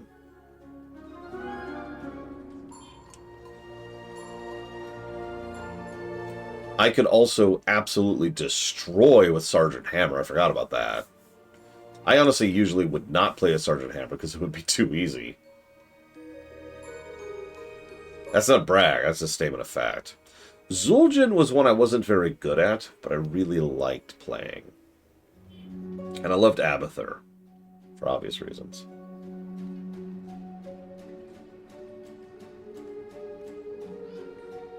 looking at the rest of these here really quick.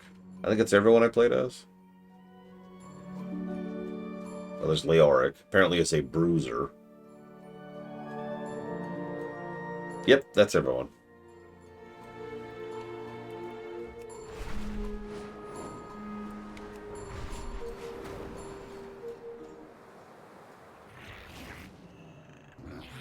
We need to perform. I do hope they reopen the club soon. Leia, last I see, it's still full of corpses. So these are the Sinstone Swingers. They're exactly what they look like. God, they're so ugly. These guys, however, oh, beautiful. Oh. How much for your teeth? Oi, you that champion that tried to say to become more than you drink to try out? Judges don't normally drink anything since we've been shaped from clay and whatnot, but I've been practicing. Let's have it then. Just put in my cuppa. Don't start trouble. And every... Right then, let's get to it. Bombs up. Oh, the Great Dark Beyond. I'm not sure what to think about that. Bit metal, bit nutty. Feels like I could pound the drums all night, but other than that, I don't feel no different. Sorry, mate. How droll.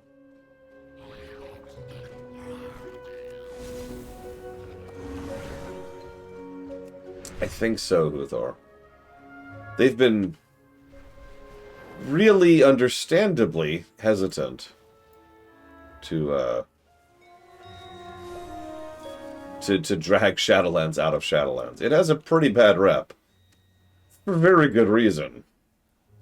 You'll notice, however, and I'm sure you have, that of the various individuals and factions that they've been pulling out of Shadowlands, they've been leaving Maldraxxus completely alone. Anyways, so let's try it on a demon. This should be great. Here you go. Have an energy drink.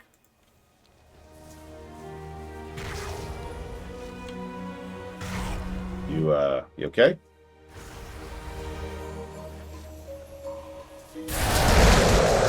The power.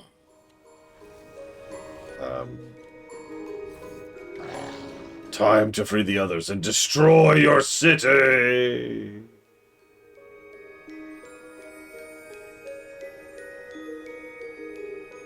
Right.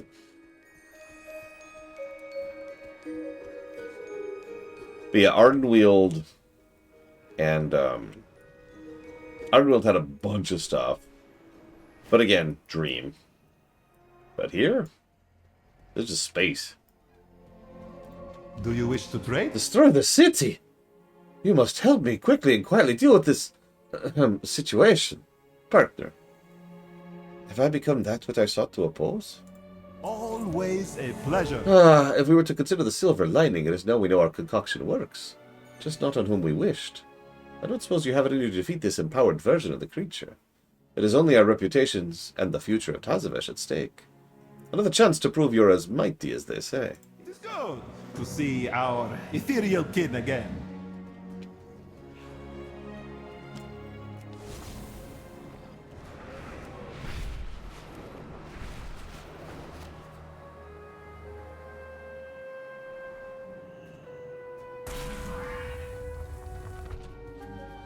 You okay there, buddy? Okay.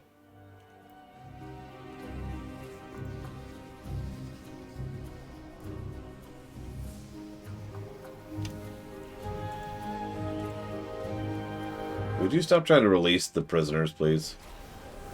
You did this to me. For that you'll have the privilege of being the first to die. Evil laughter.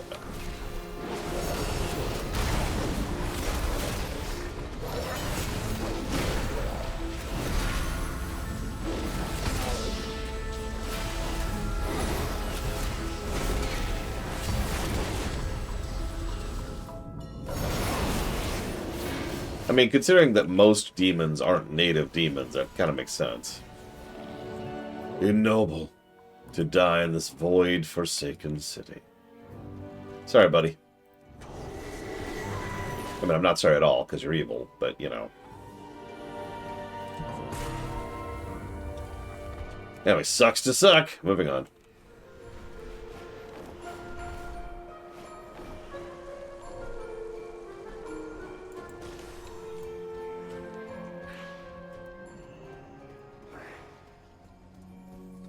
deal is just another kind of oath. All is not lost. This will blow over in time, and now I know the drink can work. I'll get it right next time, and we'll have a tool in our arsenal in case another well-intentioned group like the Ravel rises again to rain destruction on us. I might need to lay low a bit, but you're a hero. And heroes deserve a reward. This is another of Bakriel's bold conditions. This one is 100% safe. He guaranteed right before the test subject grew a third arm. May you succeed in your endeavors. I'll continue to work on my formulation. Where did I put my luggage?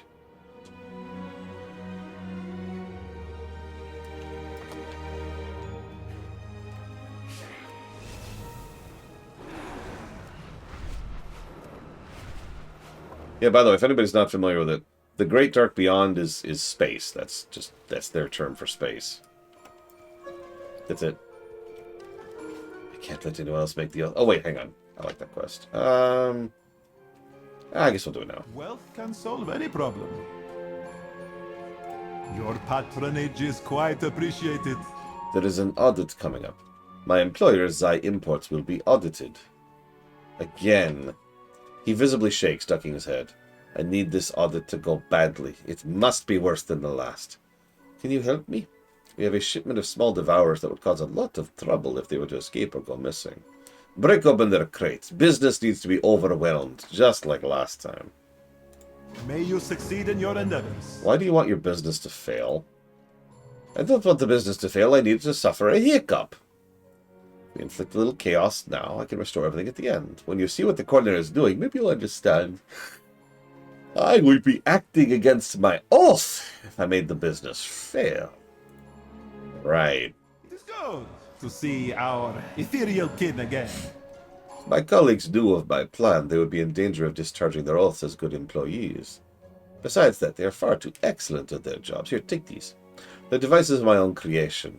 When placed near my colleagues, it'll create an illusion of them working. They'll be able to step away and rest. And the business will be under even more pressure without them. Your patronage is quite... With the pressure you and I are going to create, not even my co-workers will be able to keep up. That is a weird way to praise your co-workers, by the way. My co-workers are so good. Why are the associates scheduled for relief tomorrow? Coordinator, they've been working so many consecutive hours, and I deemed it most efficient to provide them time to rest. They're under oath, as are you. No one stops their work until I say they do. Are you not up to the task? No, Coordinator, I'll just take another shift. Yeah, by the way, this quest chain kind of makes me think someone was venting. Speak your mind. There remains much to do.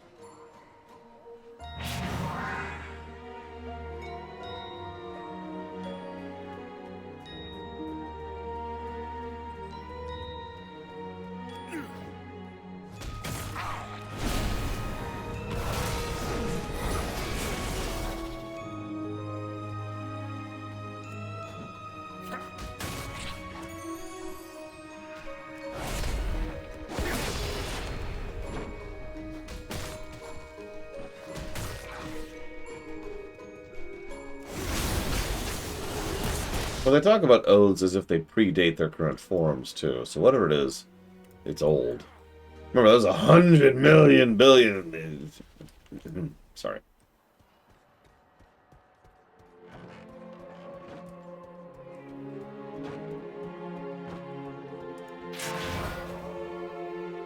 Zaino's illusions have been quite convincing. I think I will take a break.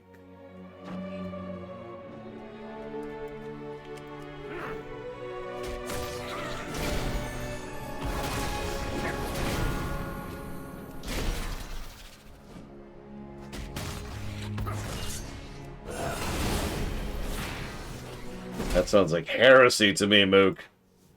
Uthor, get the Umbra. No, personal, like get the Emperor here.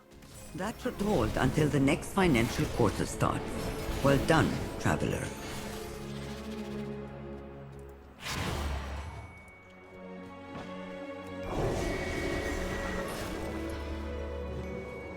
It's just the skeleton. I don't mind the Adeptus Mechanicus.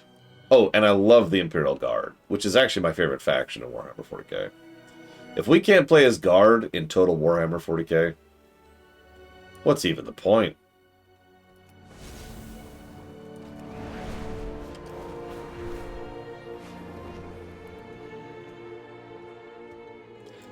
That's a good question. It's a very start. A deal is just another kind of oath. Good, good. Things are in disarray. This is a good start. Perhaps you're just the measure of mayhem I need to pull this off. The trust will save us. I'm glad none of my coworkers will have to see what we're going to do. We deserve the rest. Always a pleasure. We made good progress, but we need more disorganization. I've redirected a particularly large shipment of anima in the form of a devourer. Kill it. Bring its anima core to me.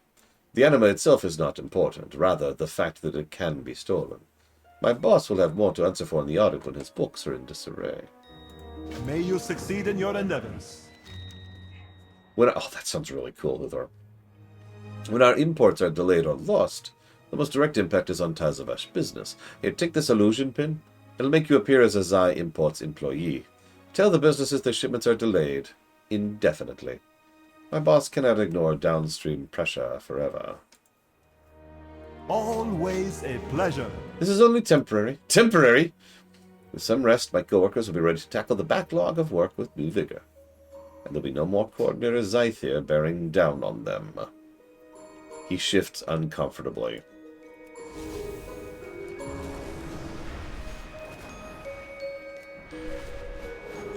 Hello, Evo.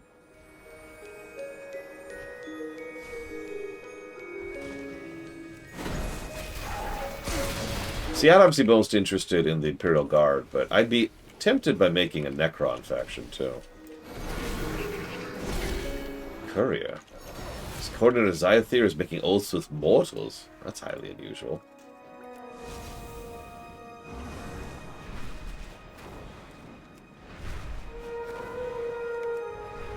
Yeah, it was not nearly as cool in story, unfortunately. Ah, sadness.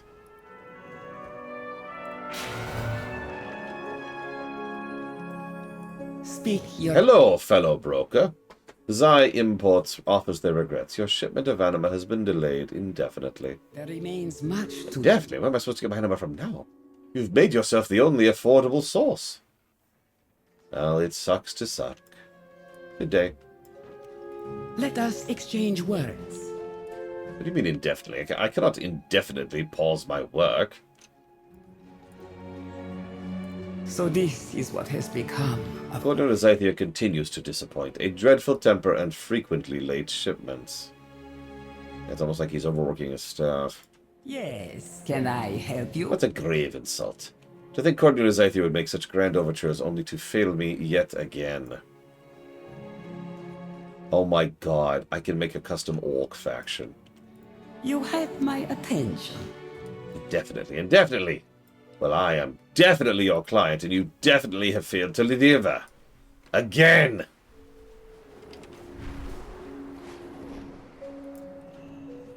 We have toiled endlessly for this day. The Zai Imports associates transporting this anima are expecting a broker of sorts to relieve them of their charge. They will give you no trouble. The trust will save us. Thank you. He slips the anima core into a messenger bag. More incriminating evidence for the audit. It is good to see our ethereal kin again. We will soon resolve their worries. Better a temporary strain than an eternal, constant stress. Your patronage is quite appreciated. I hear Coordinator Zythir raging about the slide in business already. He shifts uncomfortably and ducks his head. We are ready. Go to Port Authority Zorao. Tell them you represent an invested party and the audit should be moved up. Oh, one more thing I need you to do. Speak with me before you go. To see our ethereal... I've modified the illusion pin. Here, take it. You have to convince the Port Authority to wear it, if nothing else. None of the evidence matters if he doesn't. Do you understand what to do?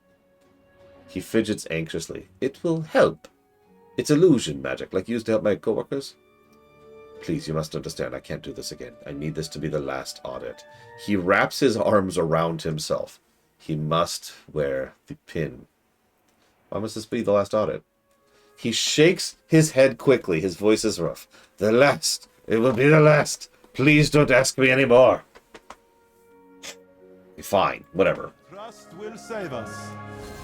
Thank you. You're welcome.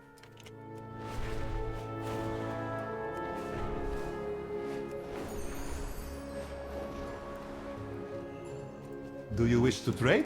I'm very busy, Paladin. The docks are in disarray. The incoming and outgoing vessels are delayed by several cycles. What is it you want? Yeah, I'm here on behalf of the invested party. You need to push up the audit. Invested party. Zion Ports is appearing in my reports more and more lately. If I could straighten them out, the majority of the issues at the docks would be resolved by proxy. I appreciate the tip. I'll prioritize the audit soon again. Oh, also you need to wear this pin. It's important. Your patronage is quite A appreciated. pin, no doubt from your invested party. It appears enchanted. The nature of this magic. Yes, I think I will take your gift. And I will be auditing Zai imports immediately.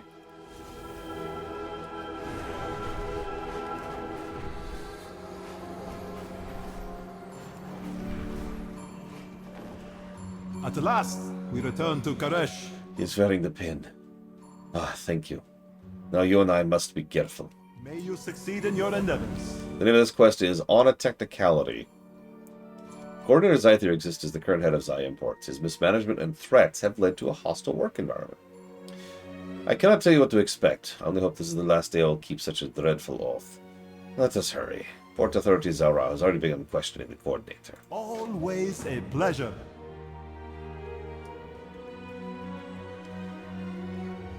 Zainel. Coordinator Zythir, I was speaking to you. I have more questions I want answered. A deal is just another kind of oath. Your books are in complete disarray, even dating back to my predecessor. I apologize, Zora. I am certain your associates have failed to provide you with an accurate copy of our ledgers. Vroom. You don't need to look any further, do you? A suggestion spell? I see now why I needed a pin with illusion magic. Coordinator Zythir, you no longer have permission to do business on my docks. I'll kill you! And then we kill the bad boss, because again, someone was venting.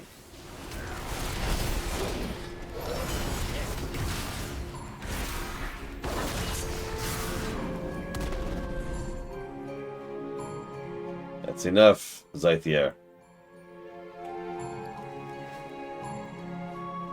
Yeah, the implication here is that he has been doing this for years. We don't even know how many years, just a long time. Remember, he just mentioned that the bad books go back to his freaking predecessor. How many times has the Auditor come in and had a suggestion spell cast on him? At last, we return to Karesh. Thank you. Thank you for everything. He appears exhausted, his figure is slouched. Now we can do the work and set the business on the right track again, but perhaps after a bit of rest. I can rest. The coordinator won't be able to find me. A unique brightness comes over him. Your patronage is quite appreciated. Zainel, you've forsaken your oath. You swore to never reveal what I did to Port Authority Zolen. I did no such thing. You have just done so yourself. You and I are going to have a long talk, Zythir. Zainel? What's happened to Coordinator Zythir?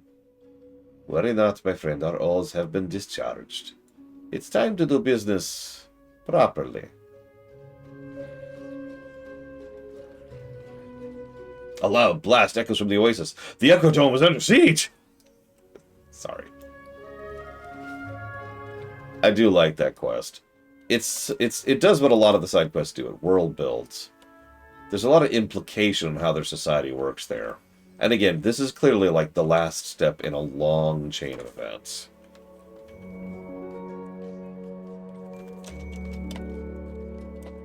Yeah. WoW has been good about its side quests since... I'd say Kata, really.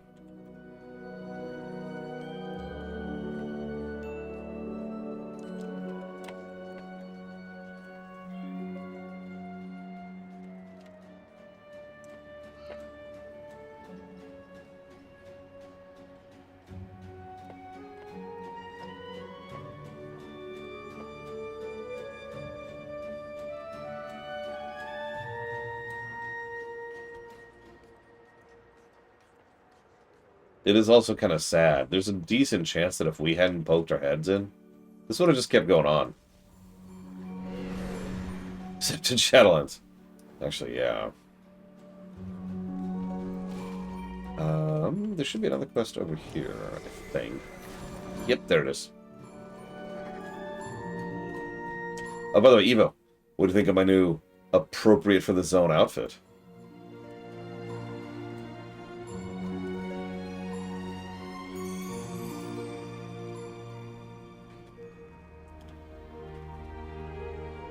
He's never taking off that coat. That's just canon now.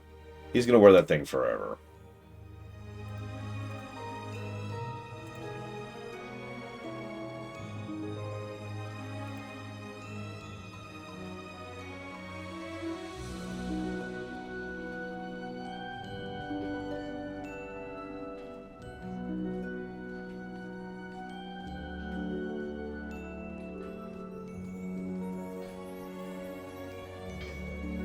I mean, no, Mr. Red, because Gylota is going to do Midnight, and Swiftshot is going to do Last Titan. This outfit has become fused to my body. I have grown quite accustomed to its presence. May I tempt you with my wares? A most fortuitous greeting, Off-Worlder. I have been stuck for an eon at this post, checking manifest one after another. It's not real trade. The real trade is done on the streets. Just so happens a contact of mine from your world is unloading waste cargo. How about the whole supply? Expired storage contracts of some sort. However, I know better than to be trading without a permit. It would bring good fortune to my endeavor to have your help in this. Can I count on you? Sure. Like a hard bargain. Good show. You secured the permit. I will get the merchandise. Shouldn't you have gotten the permit before you bought something? Don't be ridiculous. Okay. I'm going to go over here then and get the permit. Well, let's see what's going on over here. There's a lounging broker. He's got a chilling over here called Cartel Boss.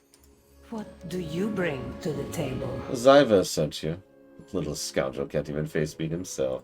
Was there anything else? There's a difference between securing a permit and securing permission to sell. Zyvis is a licensed dealer. He can buy and sell as he pleases in accordance with authorities. However, I'm glad he knows his place. If you are on my streets, you need my permission. Not everyone knows this. Cartel Bar likes to test the waters. I'll award your permission if you teach them a lesson. We are done here. My time is valuable, you know. So here's this, there's, I gotta teach him a lesson here real quick.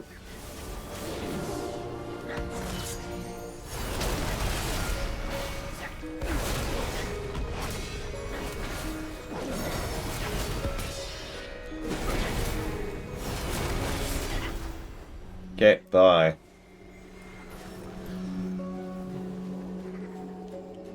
Shall we discuss terms? Very well. Zyves is free to buy and sell whatever he pleases on my streets. Is that all? Take this ledger to Zyves. Let him know I expect dinars up front and on time. There are to be no discrepancies between my records and his, do you understand? I'm head to the market to inform him.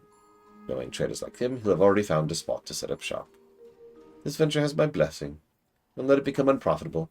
We'll be seeing each other again. Consider our business. Lady, I'm gonna be real. You do not want to see me again.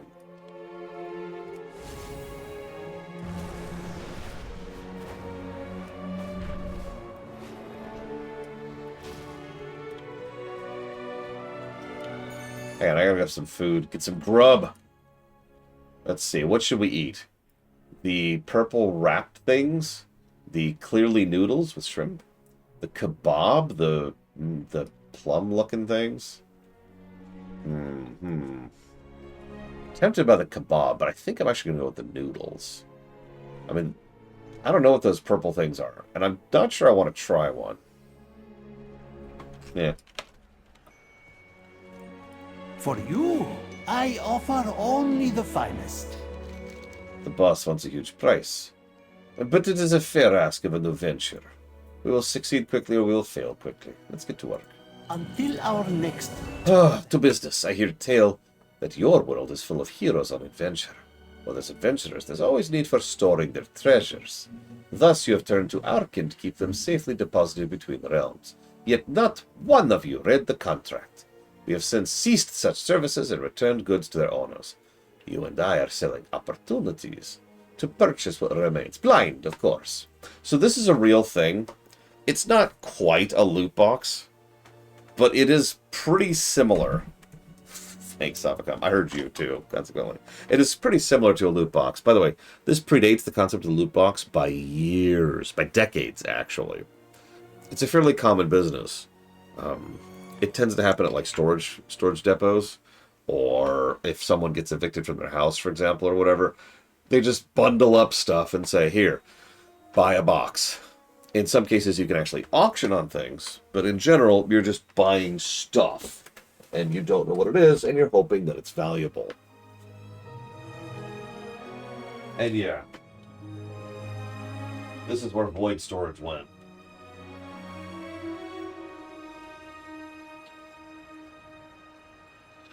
Since it be gone now. Which also means we're about to get a bunch of random crap from PCs from WoW. So... Your patronage is always appreciated. Return the goods to the vault before the customers see. Pile of weapons. A mount, it looks like. What else we got? Another weapon. Hang on, I got a weapon. Hang on. 39 splinters of a staff. Not a weapon I'd consider reliable. Do you get it? A withered carrot tied to a stick? What even is this?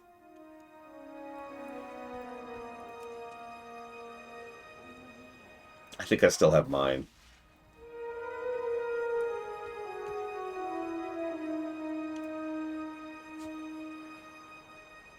Everything is negotiable. I suppose I should explain. So once upon a time, this was Warlords, I believe, they introduced a concept called void storage. Void storage was weird. Oh my god, their typewriters have literal, or rather the cash registers have parchment. I think you might be right, Mook, which would be why I associate that with Warlords.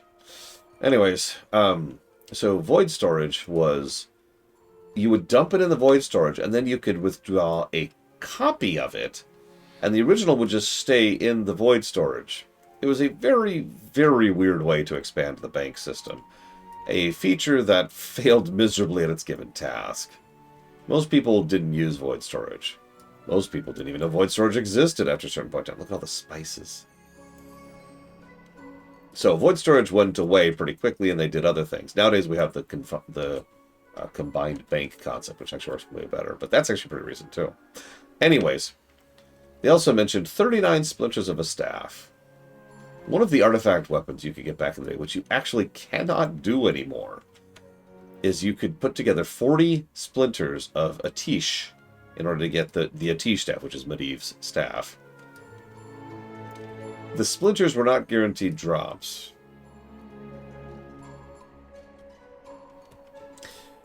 Then, of course, we have Withered Carrot tied to the stick. The carrot... Yeah, more removed content. The carrot tied to the stick would increase the speed of your... mount by an extremely microscopic percent. I think it was like 3% or something like that. But it was faster. And let's just say it was a very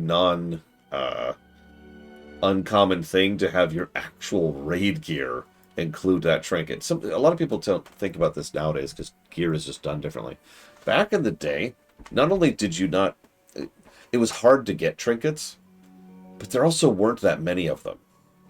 There were very, very few combat-capable trinkets, and a lot of those had to be patched in with things like Blackwing Lair or the Dire Maul dungeons.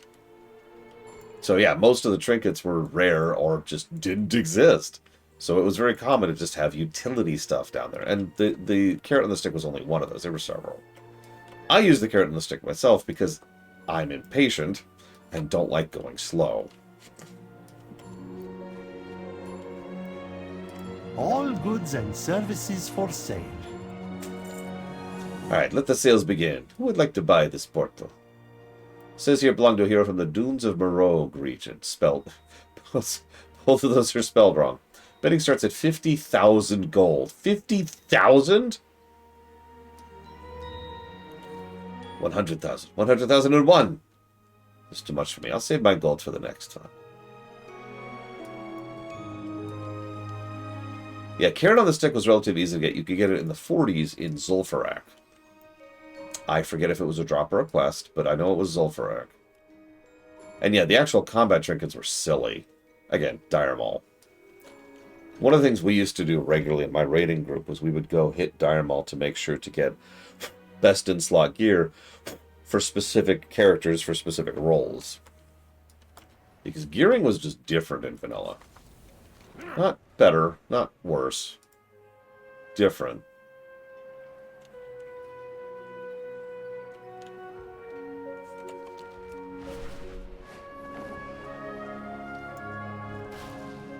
See, that's the thing, Mook. I kind of miss it too, but I don't dislike the current method of gearing. And I want to stress current method. WoW over the years has had a lot of different methods of gearing. I like bad luck protection. That's something that BC did. Wrath did that a little bit too. And I like... I like the way that they have the ability to get gear and to upgrade gear right now, which I think is fantastic. Now here's the fun part. These aren't mutually exclusive, if you think about it. We could go back to the weird old days of getting random weird loot in random weird places and have the upgrade system to pull it up to modern viability, right? Like, we could have our cake and eat it too, is what I'm trying to say. Imagine being like, oh man, I gotta go do the Cinder Brew meadery because there's this one thing in there that drops this thing which makes it so that every time you do fire damage, it splashes something on the ground in front of you. And if you jump in it, it'll splash again, doing even more AoE damage. And that's really good for my specific fire build. Like, right? Like, that would be kind of cool, being able to go get something neat like that. And then, of course, taking it and upgrading it to make it better. Anyways. Sorry. Random thoughts. Wealth can solve any problem. What is ethereal? I can buy ethereal pipe decor for my house? What? May you succeed in your endeavors.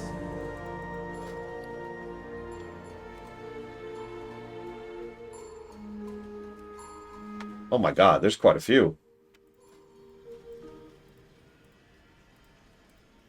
I feel like I've seen some of these in a pipe organ recently.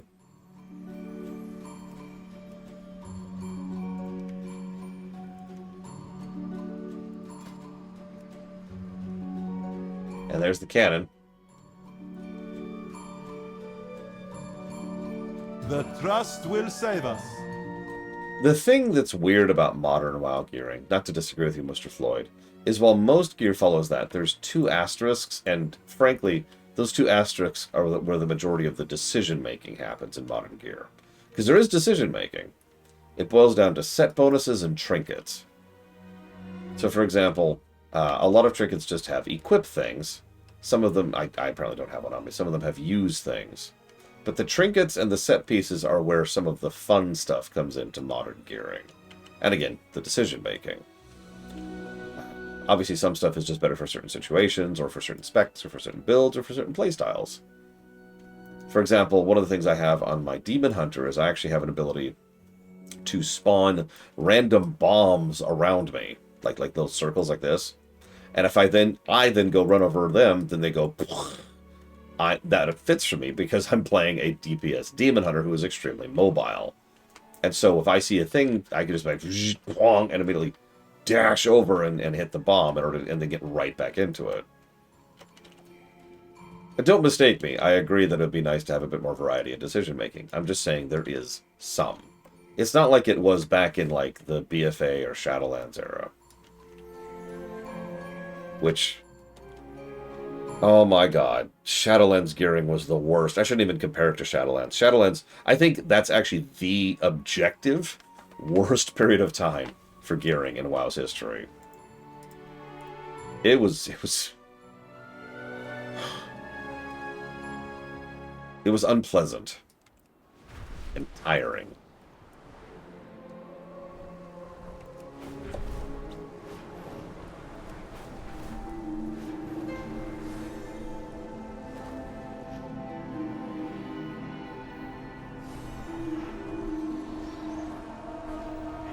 We want to reward you for doing whatever you want to by forcing you to do everything. Did I lose them? Are they chasing me? I'll never forget, Ion actually had... Eon? I don't remember how to pronounce his name. Actually had an interview where he talked about why Shadowlands gearing was so bonkers. And that was the answer he gave. We want players to be rewarded for doing anything they want to.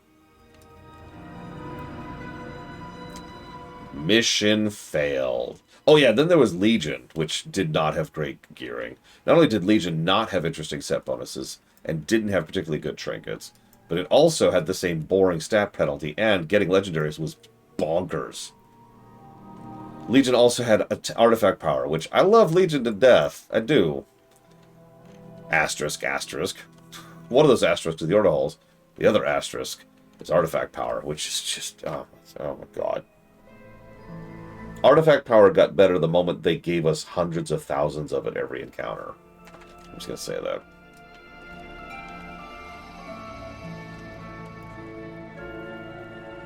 Yeah, to put this into perspective, I know I've talked about this before. Let me give a really quick analogy for how Shadowlands gearing worked. So you have to pay rent, right? So every day you have to sit down and there's this whole buffet set out in front of you.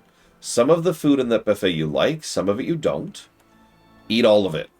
If you don't eat all of it, you cannot keep up, and you will fall behind on your rent payments. And when I say fall behind, I mean there's no catching up. You just fall behind. So just keep eating everything. It was bad. And that's not even really getting it across, because like, imagine you don't know physically how to eat some of these, or some of these things are really irritating food to eat, you know? And nothing conveyed any of this unless you were just looking at forums or guides off, you know, outside of the game.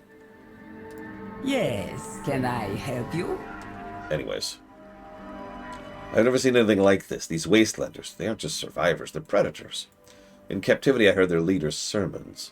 Xal'atath came to them before the devouring, taught them to steal the Rishi from the land, the beast, even their own kin.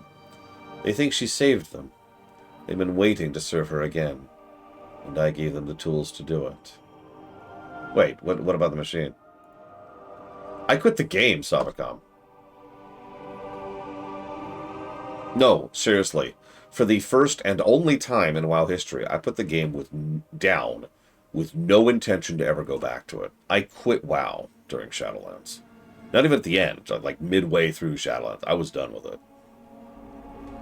I didn't go back to finish up Shadowlands until I was well into Dragonflight, to put that into perspective.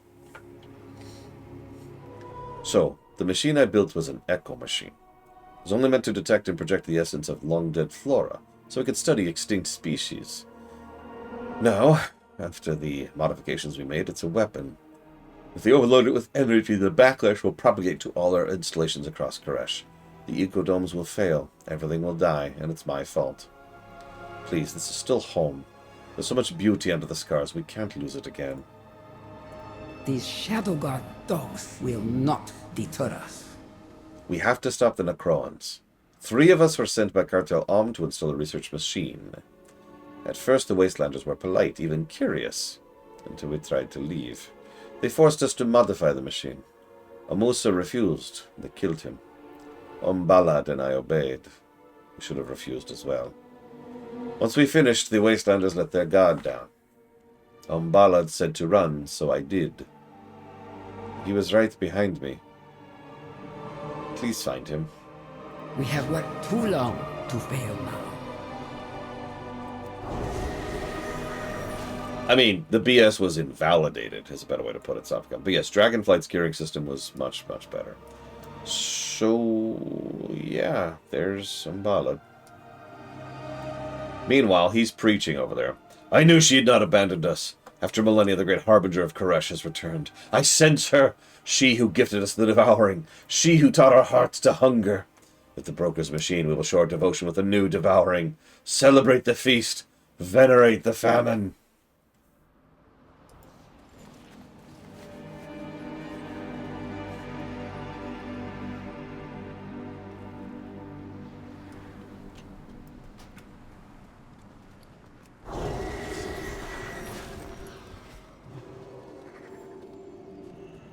Let us exchange words. Spend your time wisely. I heard him fall. I should have stopped for him.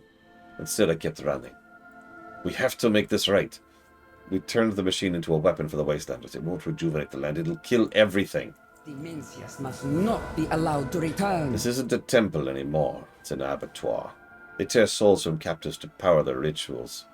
Right now, they're pouring stolen energy into our machine, and I think I know why.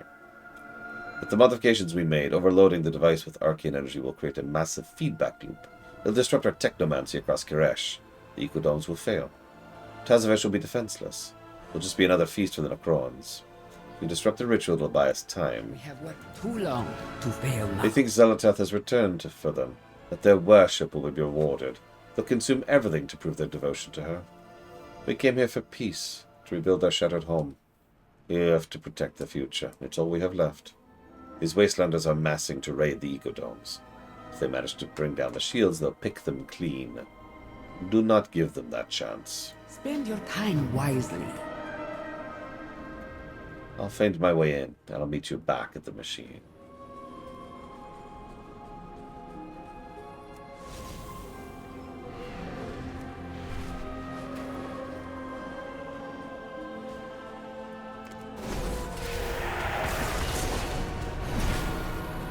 By the way, this is a great insight into Xalatath, as weird as that sounds.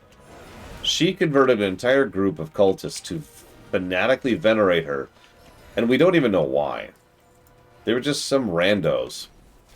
Might have literally just been someone she needed to work for her for a brief period of time before she immediately discarded them. You know, like the group we just helped her do that to.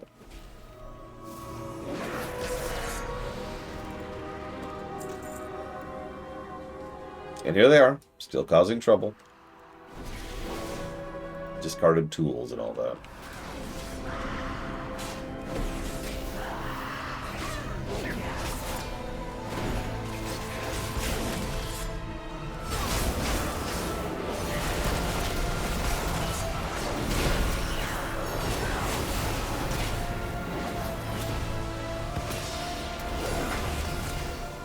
Now, that's an interesting question. Ignore it from a review perspective, purely from a personal perspective.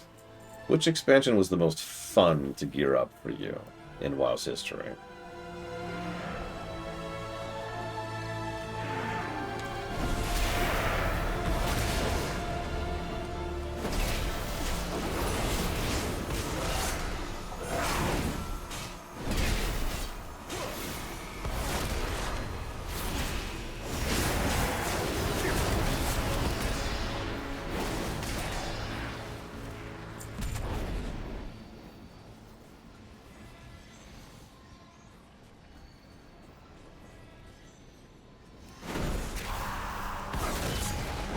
Oh man, Corruption Gear was so good.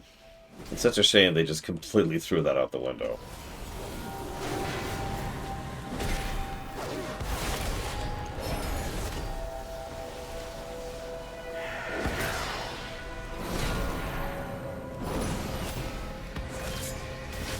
Why, Uthor?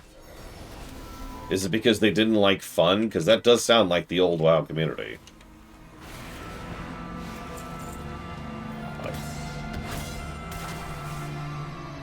Because it was unbalanced. Yeah.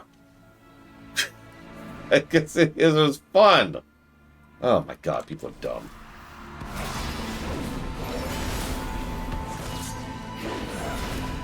For my part, I am torn between two for two very different reasons. And by 2, I mean 3. Sorry. I don't know why I said 2. I think I just read the number 2 there for a second. So the first is BC, and I'll explain my reasoning there. It's actually a very, very simple reasoning.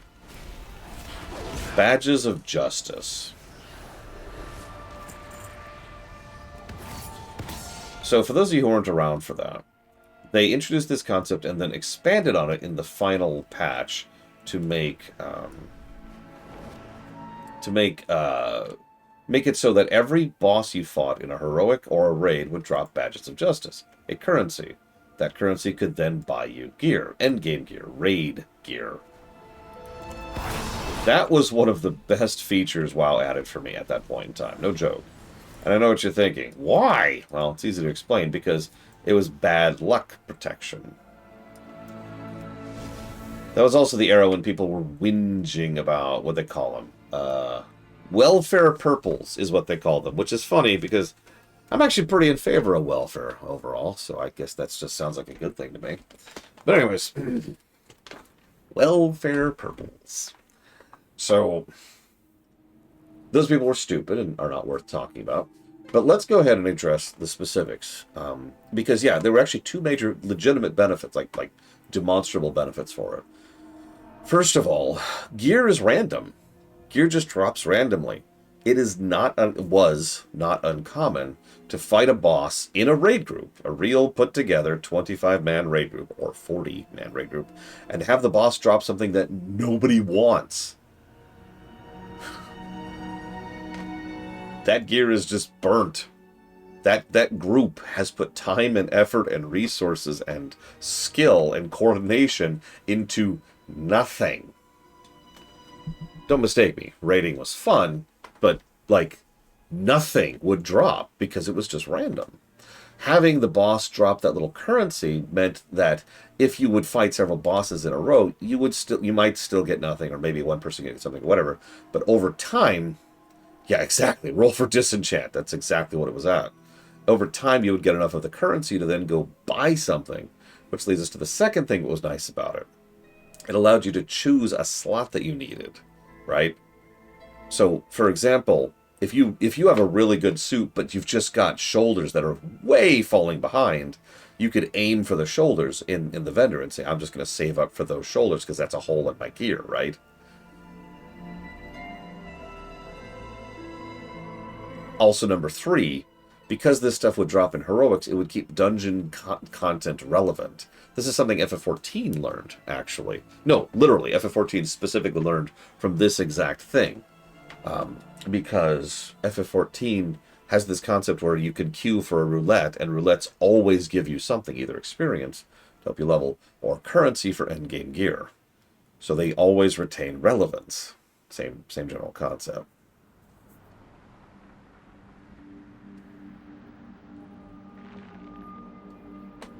My second pick was Pandaria.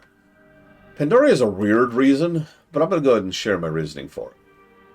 It's because... Yeah, me too, Xavier. Pandaria was fun because LFR was brand new, and so they hadn't nerfed the gear from it into oblivion yet. So you could progress, you could have progression through LFR, which I actually really liked. I liked being able to raid without having to have all of the stress and hassles of getting a raid group together. Because I liked raiding. And I would get rewarded for that, and I would slowly get more and more gear and better gear. That's actually it. That's all. Pretty much every expansion after Pandaria has nerfed LFR gear to pointlessness. To the point where it's not even worth actually doing LFR for the gear. Now, that's even true now. Nowadays, delves are more lucrative than LFR for gearing. And, mythics. Anyways. The final answer is, of course, War Within. Duh, right? We don't talk about Warforged or Titanforge. We just don't. War Within is... it's obvious, right? I don't even need to make my point here.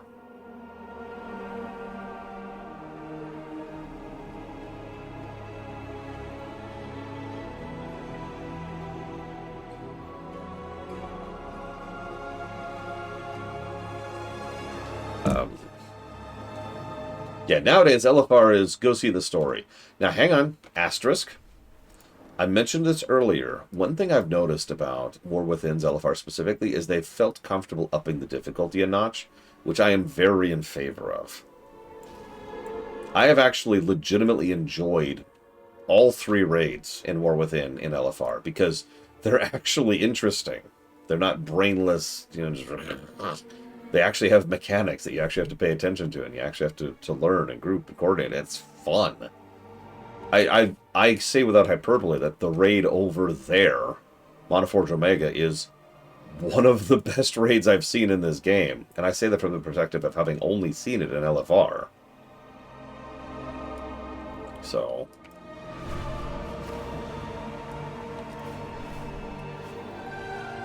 like, when me and my co-op group were doing the raids, we explicitly didn't do story mode because we wanted to see the fights. We wanted to see all the whole raid. We wanted to experience the whole raid, and we just kind of pushed our way through that.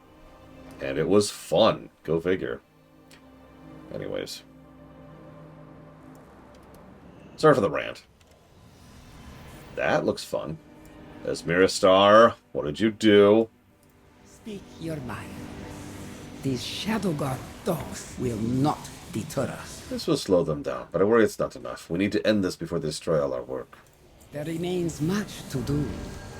Even if we fail here, this might give our defenders a chance. The Mencius must not be allowed to return. Their leader conducts the last ritual site. Isam the Unraveler. Some live up to his name. If he uses our echo machine against us, he and his fellows will till through everything. We'll all be offerings to their absentee god. Slay him. End his ritual. We can't allow a second devouring. Spend your time wisely. Don't get too close to the machine. Its energy will rip you apart.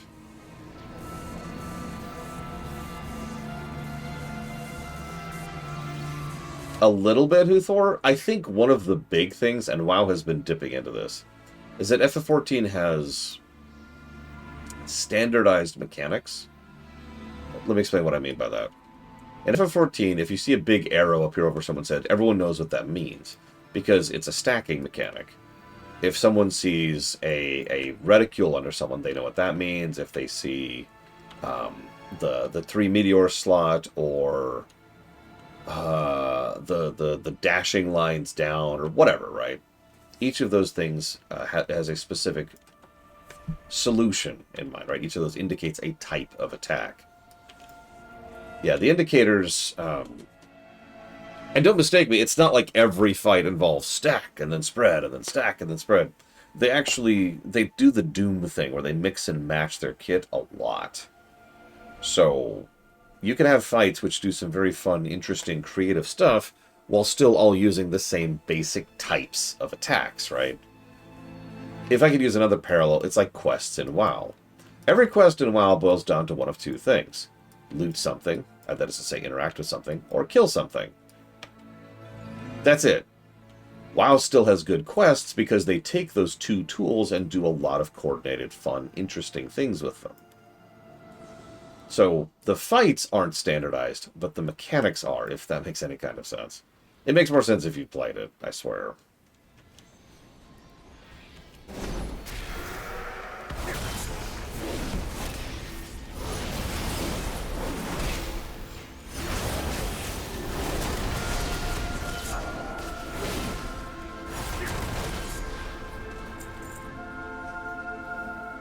Yeah, because every fight does that, and because a lot of dungeons and raids are mandatory for MSQ progression, you're pretty much shoved into them one way or the other. Exactly, Huthor. And because that indicator always means stack, or this indicator always means, you know, spread out or whatever, you get it.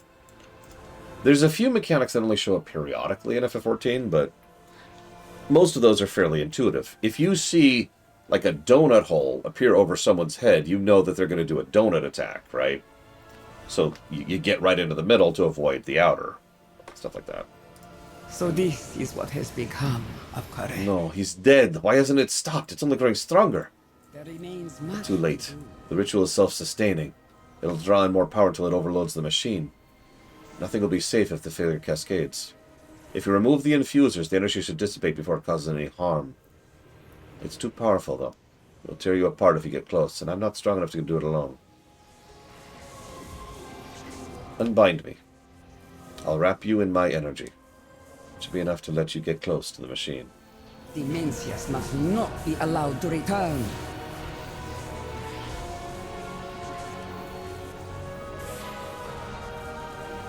They're actually with us right there, see? Right over us.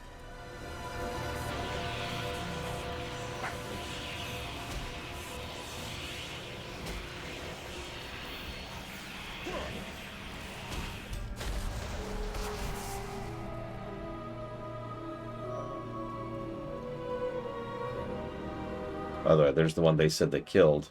With the dagger still in the place where well, excuse me. The dagger still going through his skull plate. You're right. I tried to protect you from the blast.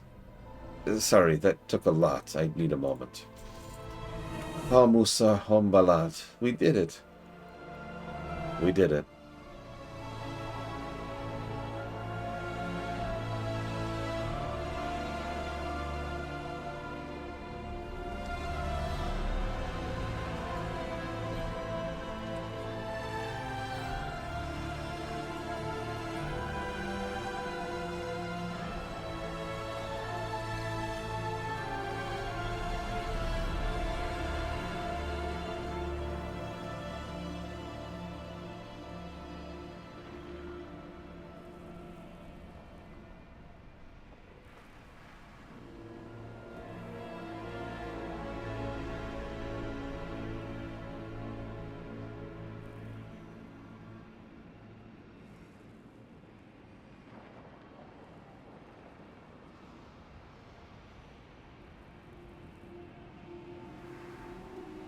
Sorry, that's an easy double positive quest. That's just fantastic. I love the side quests. I love the side quests in Karesh a lot.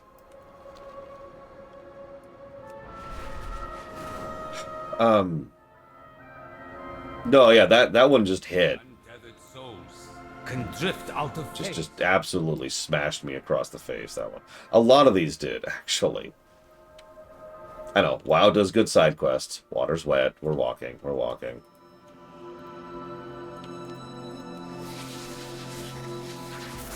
They're not actually angry about it, Trihexia. Anyone saying they're angry about it is just grifting. That's the answer. Also, and I'm just going to say this, they're not an indie studio. Moving on.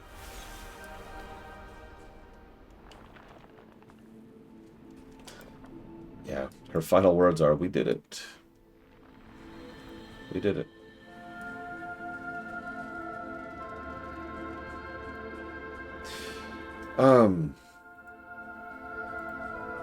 FF14's biggest downside in its raid and boss design. Yeah, VGAs don't matter. They haven't for years. They still don't. The LGAs unironically matter more than the VGAs because it's a real community actually coming together to vote on real games in real categories and curated by someone who knows what he's frickin' doing. That'd be me, by the way. Anyways,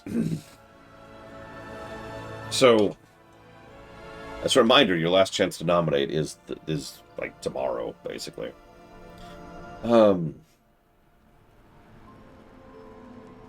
I'll set up the voting. So I'm gonna have to take a time off from streaming after I finish War Within, so we're not gonna jump immediately into Expedition 33 because I got to set up the votes, right? And that's gonna take work, but I'll do it. Don't worry. The biggest issue FF14 tends to have with regards to its dungeon and raid design is that by its very nature, they kind of can't experiment more, right? There's just not too much that they can do. It's actually two separate problems that are kind of the same. The first is that almost every fight starts off tutorializing itself, which is fine until you consider every other time you fight that fight, including if you wipe and have to do it again. The first phase of a lot of FF14 raid bosses is, frankly, boring. It's funny because it's a necessary step in order to tutorialize the fight, but then, like, once you do it, it's like, okay, that sucks. The second problem, you missed everything, Spartan. The second problem is that, like I said, they just can't experiment the way that WoW can. WoW can do pretty much whatever it wants to. We've actually talked about this before as I streamed both games. WoW has this right here.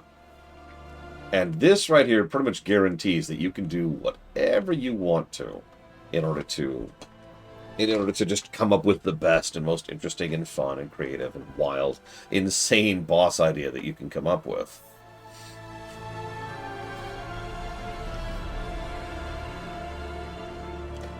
That, too, is Mr. I do think I'm going to say this nicely, Japanese fan base of FF14 is part of the problem. What, the potential games that count, Subcom? Yes, I must prep for Expedition 33. I'm not worried about it anymore. I'm just going to get it over with. It's going to be good. It's probably going to be a great game. Most likely is going to be a great game. No, right now my mind is thinking about all the paperwork I got to do to get ready for the LGAs. And finishing WoW, of course. So this is what has become of Karesh. Ah, Traveler. This is one of the first locations to show a response to our attempts to rejuvenate the land. We're actively studying why it happened at this location in particular. I have another experiment I wish to run, but I needed some extra sources of power. The souls that litter the dunes are unfortunately lost, but we may let them serve one last time by using their energy. These Shadow God dogs will not deter us. I'm very curious on why the influence of this restoration stopped, where it did, as my colleagues, as are my fellow colleagues. God, I read that so wrong. I'm very curious on why the influence of the restoration stopped where it did, as are my fellow colleagues. We set up some devices on the edge of the dunes to track the fluctuations in various energy types. They've probably sat out there long enough for initial reading. Could you gather info for me? Demencius must not be allowed to return. Oh, as a further aside, this is something that was suggested last year, which I am going to do. I'll be setting this up in the Discord. But people were asking for a list of the songs that are going to be nominated for Best and Worst Song. So I'm going to put together a bunch of links so that people can actually listen to the songs and decide for themselves.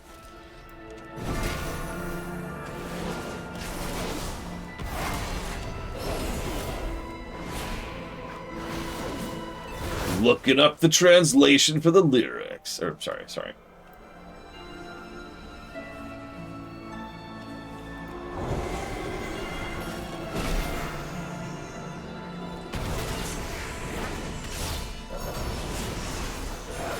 Oh, and also, obviously, once all the voting stuff is up, you'll be able to type exclamation mark vote. So you get a link to it. Just as a fresh reminder. I know people haven't been typing that lately.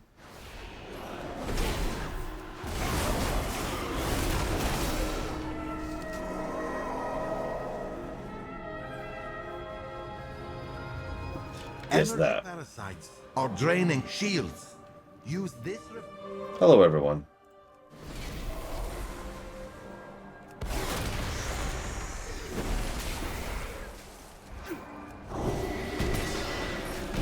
I've also been sincerely considering abandoning my no spoilers policy with the LGAs.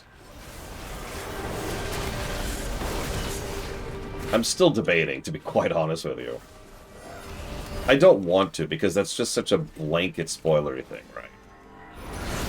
Because it's like... So, the way we've always done it is I go out of my way... God damn it, could you not?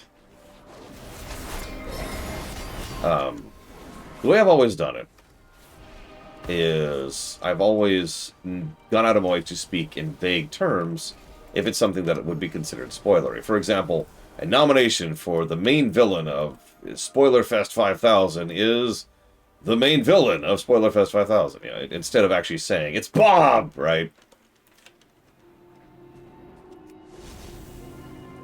Yeah, cutscenes, main characters, main villains. There's lots of stuff that could qualify as spoilery stuff. Yes, push-ups. And that's always been my approach.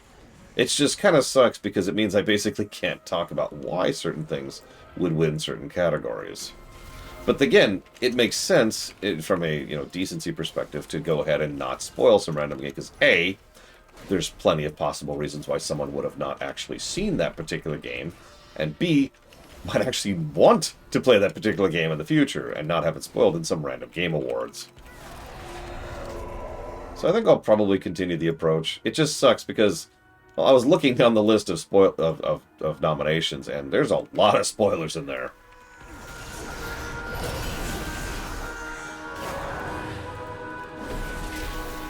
We have hit an interesting array of games this year.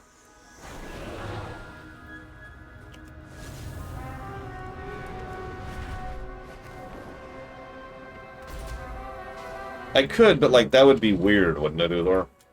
So, the best... Like, I can't even tell you what the spoiler's for at that point. Just... And here's the best villain of the year. Spoilers. Okay, let me actually pull up my own list here. There was one I was looking at specifically. Yeah, it was villain. There are 3 villains in the best villain category. Sorry, 4 villains in best villain category, all of which the fact that they're the main villain is a spoiler.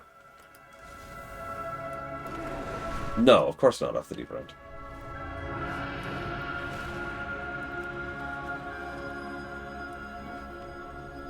And the main villain of this game, it was his sled, you know.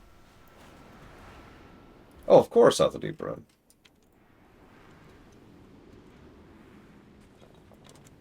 I suppose I could be like, and the winner for best villain is Pokemon Violet. Spoilers. That's gonna be extra work too. Let us exchange words. Spend your time wisely. Well, the readings aren't anything to be concerned about. So we'll move on to the next step of my experiment. The console here is the central piece of our system to rejuvenate the area. I'm hoping that if we hook it up to a significant charge, it'll stabilize the area even more. Could you help me? I'll adjust the machine. We have worked too long to fail now. I'll think about it, Uthor.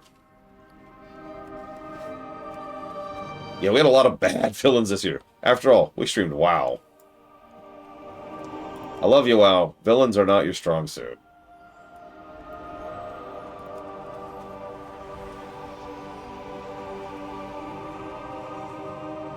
In a past age, there was a research station here for local fauna.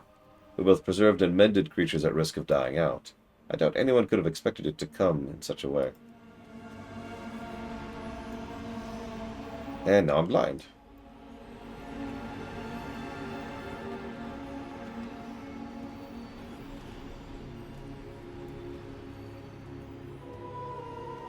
I mean, I guess I could push-ups, but...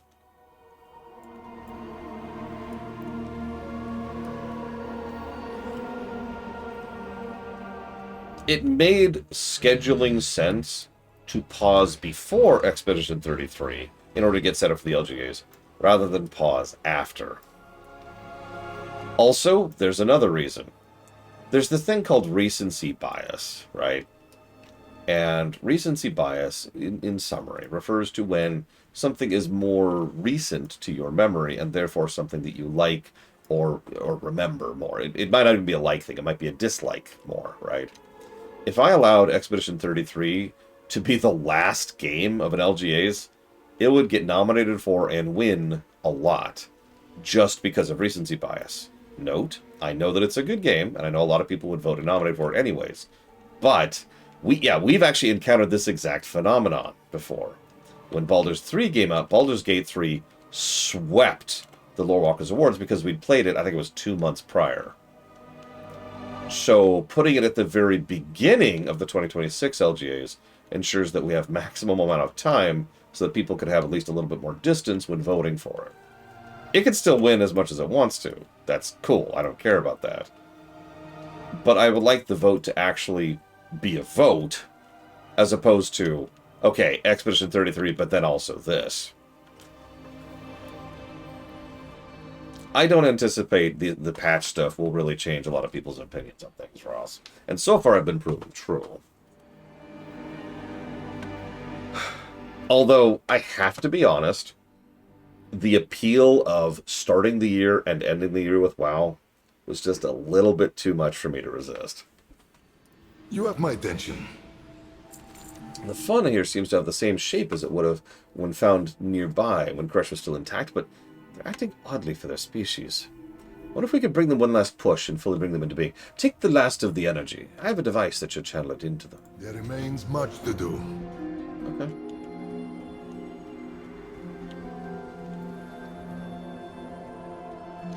Oh, we've had some really good streams this year, legitimately. Also, we will almost assuredly be playing WoW next year, just to stamp on that thing. In fact, we'll also be playing FF14 next year.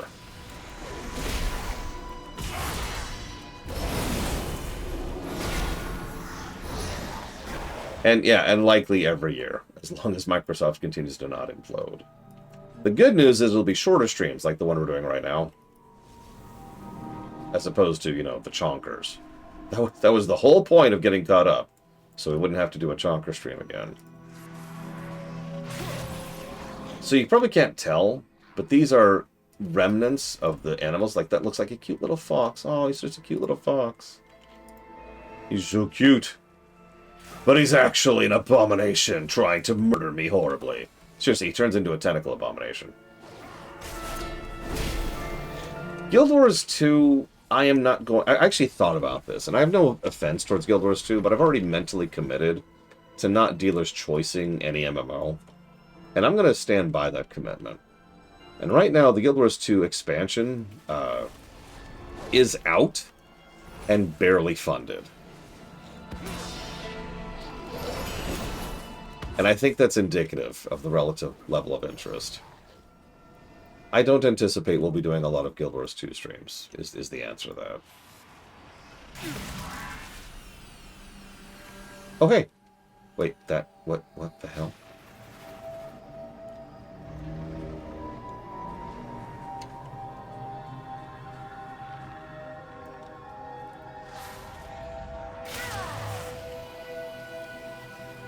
I mean, there's no debate here. Expedition 33 is not an indie game, period.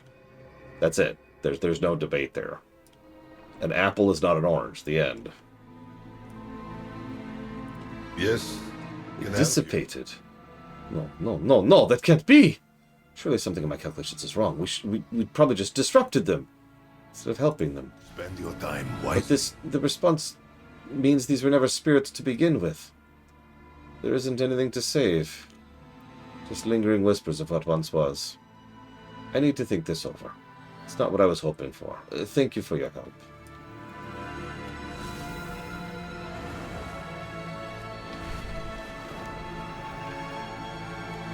Sorry, dude.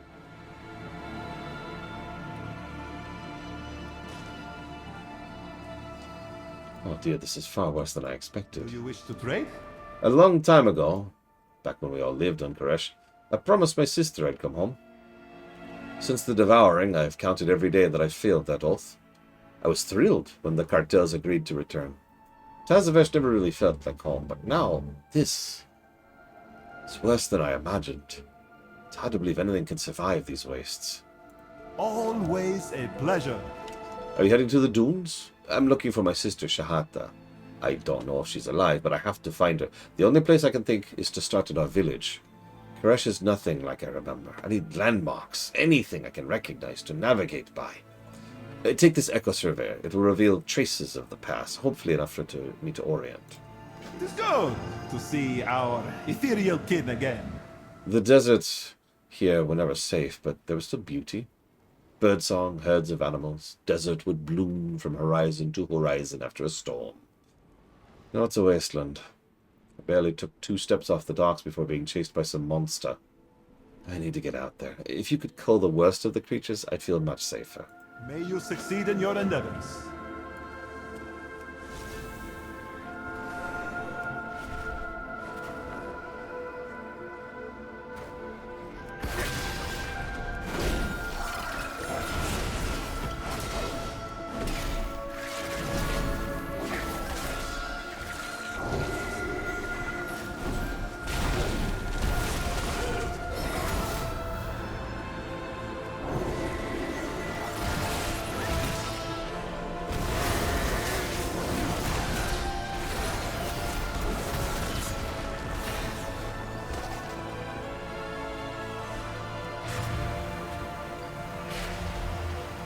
survey the area here.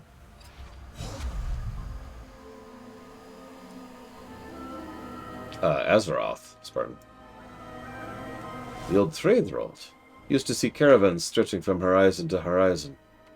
Shahata and I would always wait by the road to catch stories from travelers. Yeah, fun fact, the Ethereals, whatever they used to be called, the Kareshi, I suppose, had a strong trade thing going on long before they became ephemeral. Which I guess isn't saying much. We have a strong trade thing. You get my point.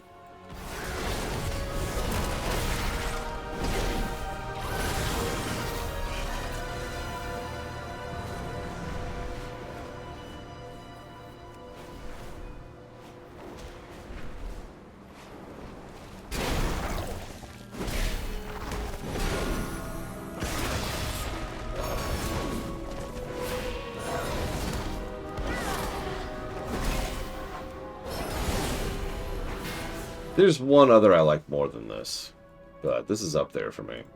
This is the one we just did with the priest.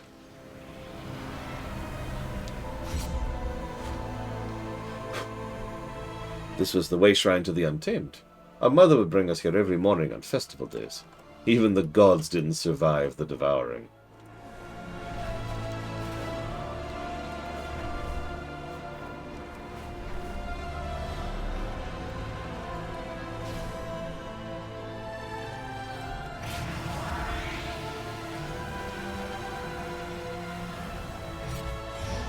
There used to be so much life here.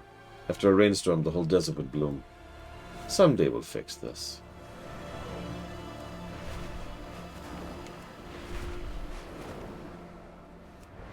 Well, yeah, but we're made of sticky flesh, Savion, not ephemeral void energy.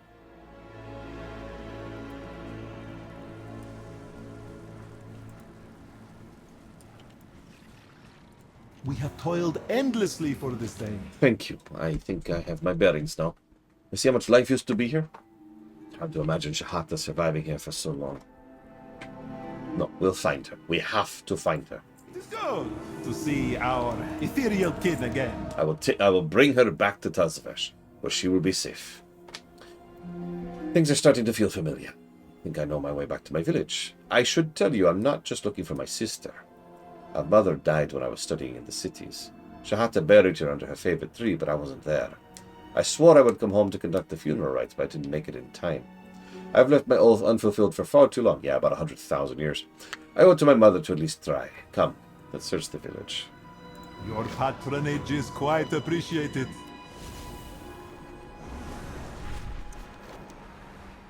Depends on who you ask, Walker. Which is why I'm not even going to answer that question. Oh, and for the record, we don't have a category for indie. We do have a most labor of love category. Which, I think I put Starfield up for that last year. And I stand by that. No, the village was here. It was right here. Stay calm. You see the trail leads anywhere. I'll search here.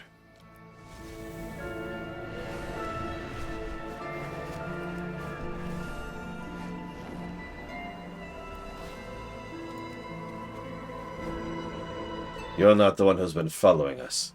Unfortunate for us both. Dispose of them? Robbing another traveler, wastelander? Give up your chase, your luck won't last. Brave of you to venture this far. I've been tracking those safaris since they raided my camp. That was the first opening I had. She keeps a firm grip on her weapon. Forgive me if I keep my distance. Strangers and coincidences are often deadly in the wastes. What are you doing here? Helping someone named Omfinad? Send my regard Omfinad? to the revel. Finad? He's alive. I'm sorry, I have to go. Okay. Core ideas? Oh, that's a tough one, Herbal Magus. Let me finish this quest first. Chew on that for a bit. I can find her grave. You must still have something that belonged to her. There's nothing left to honor. I don't have time to help an Oathbreaker. At last, we return to Karesh. I almost didn't recognize her, but I know my sister's voice anywhere. I don't know what I expected. She's right. I did break my oath, and now the village is gone. She's still here, though. If she has anything that belonged to her mother, there's still a chance that Surveyor can trace it to the grave. The trust will save us. I used to practice what I would say when I saw my brother again. I stopped believing I would. He's been away all this time, and now he comes to ask for heirlooms. I dug our mother's grave beside her favorite tree. Alone. He should have come back then. I don't have time to help ease his conscience now. If you two are set on talking, at least have the sense not to do it in the open. Come on to my camp. We'll speak there. Vengeance for Karesh. Don't linger. Shahata, wait! Follow her. I'll hire a barge and catch up. Okay.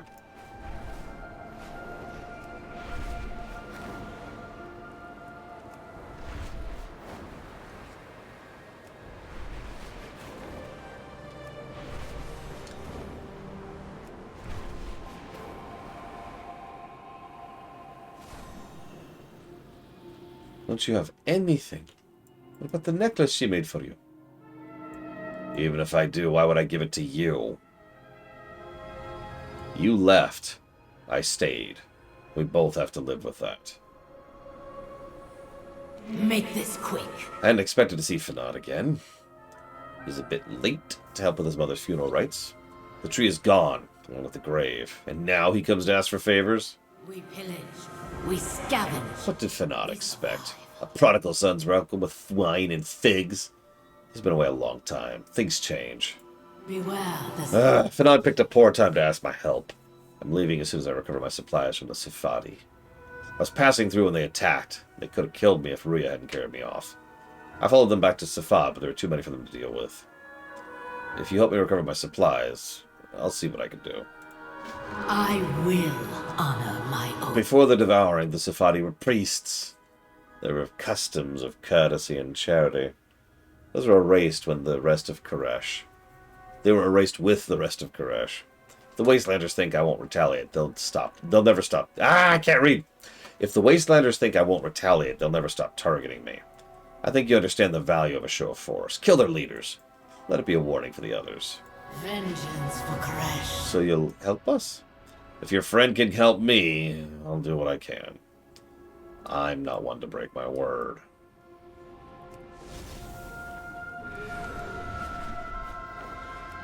The Wastelanders steal the technology from my domes for their rituals.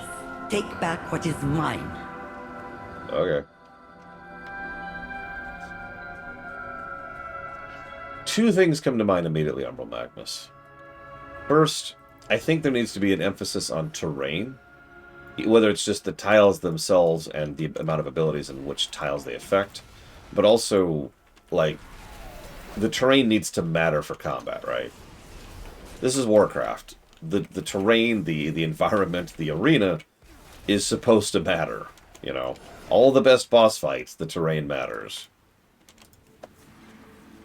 That's point number one. Point number two, I think, would be emphasis on the classes. Each of the different types of classes in Warcraft lore follows a different type of path of magic, and those different branches of magic are a huge element of the world building of the setting.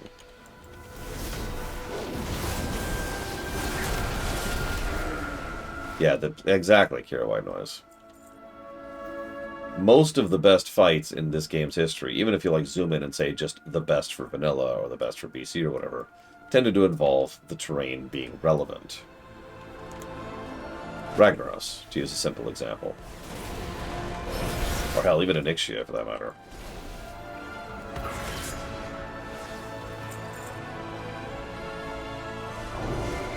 Or how about, here's actually a good one, Blackhand in Blackrock Foundry.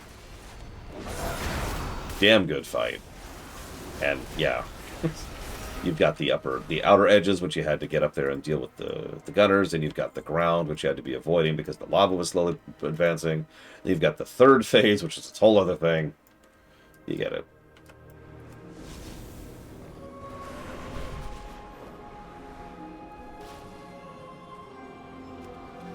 Yeah, that's another good example, Carolina. So yeah, I'd say those are the two pillars if you're going to do a tactical Warcraft game. Class design and terrain.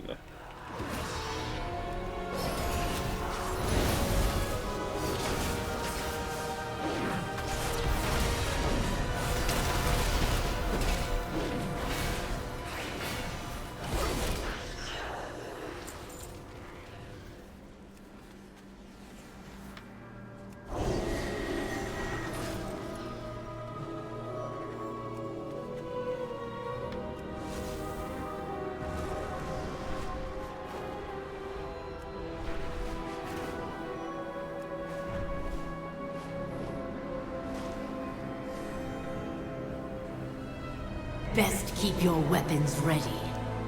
Hopefully they haven't used up all my stuff yet. Wrappings, rope, tools, and more. Everything an ethereal needs to face the wastes. Send my regards. Is this all you found? They didn't waste any time using up my supplies. Still, it's something. I will honor my oath. I had a necklace our mother beaded. The Safadi took it when they robbed me. Things from old Karesh are rare.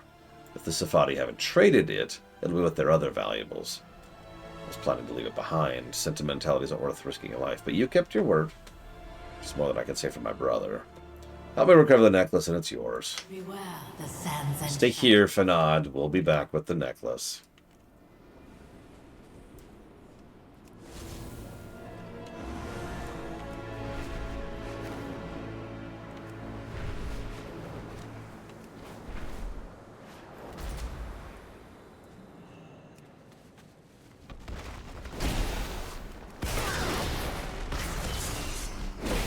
Why are there so many crates here? My goodness.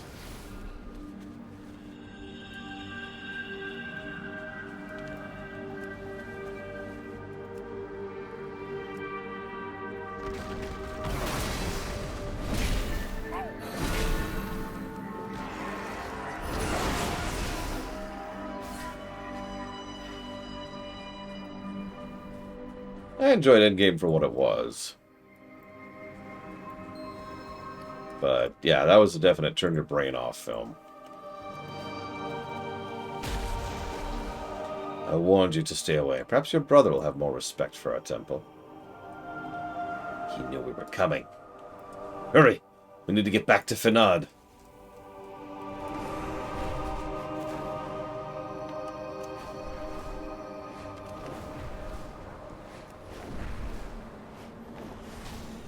Ruya, what happened? Where's my brother?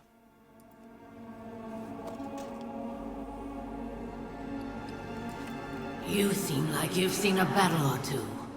This device has clear signs of damage. Fanad would not have parted with it willingly. We pillage. It's all gone. Scavenge. Months of supplies up in flames. If Fanad isn't dead already, he will be soon. The Safadi won't be forgiving, especially after what we've done. Vengeance for Karesh.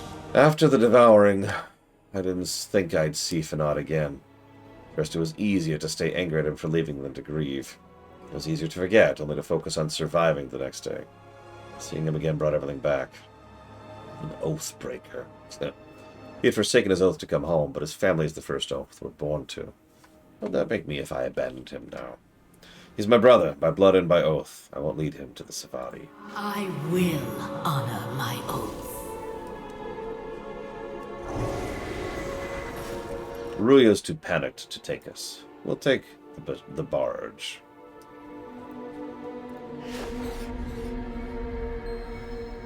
Get up top. Keep your eyes peeled. Look, we could just have this mount. I'm just saying. They couldn't have gone far. He must be down there. The broker's sister has violated our temple. By right of trespass, his life belongs to the testing. Oh, yep. No, you don't. No, you don't.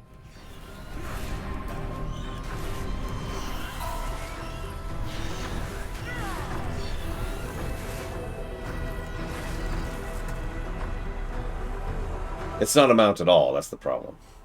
They're going to kill him. There's no time to fight through. I'm going to do something stupid. Hold on! Run! Before they recover. We killed their boss.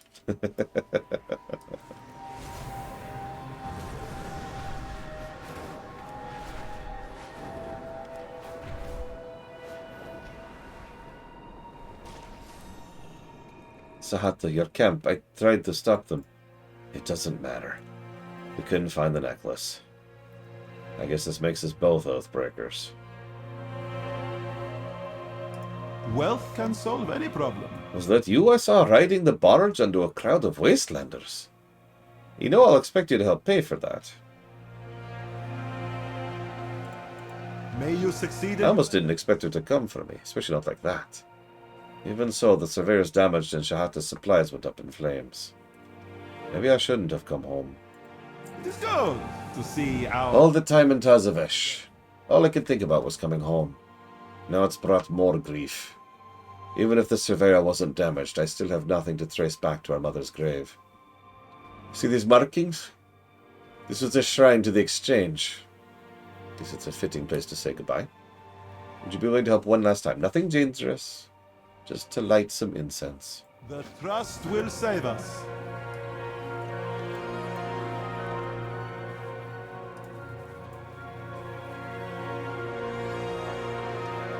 Karesh, hold our mother. Wash her from the dust of the world. Let her rest, drink, and feast. Be a better family to her than us.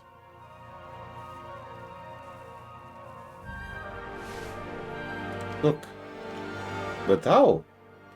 Hurry, before the trail fades.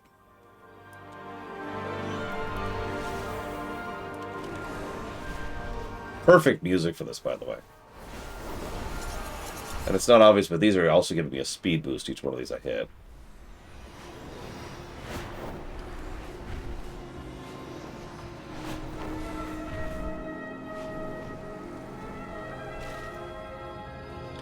Is this her grave? A red lead us here. Mother, she taught us that prayer. We have toiled endlessly for this day.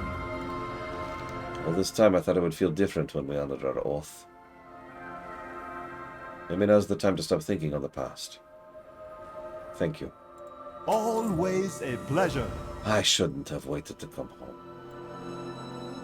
No. You shouldn't have. But I am glad that you're here now.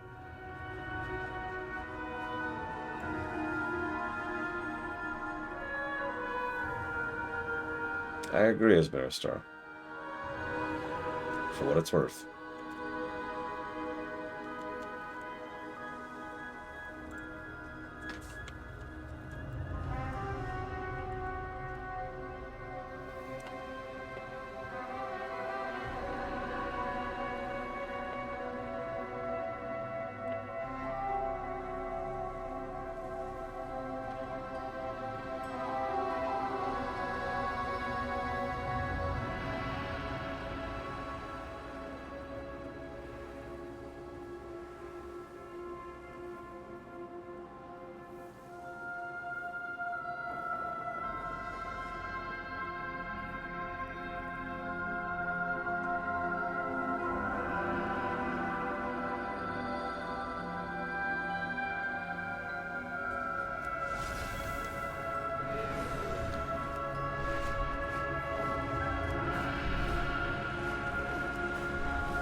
The Wastelanders steal the technology from my domes for their rituals. Take back what is mine.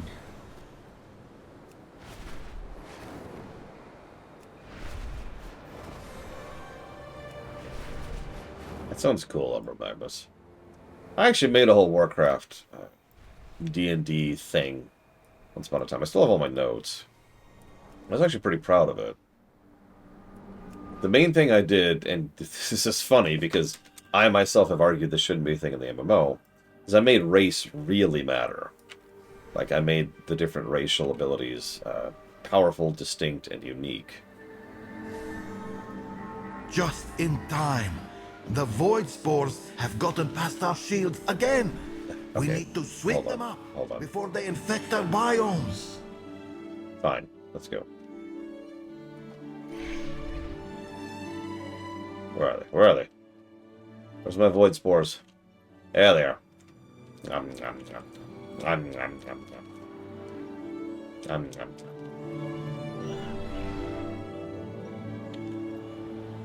You know, real talk, I don't remember what I did for humans. So, Illidan was the only person who actually understood the scope and threat of the Legion. So he had gathered together whatever forces he could and whatever power he could to try and reach into the Nether to cause the Legion permanent harm, and one of the only places he could cause them permanent harm. Dome staff can handle the rest. The dome shield is sensitive. Check back later. We might need your help again.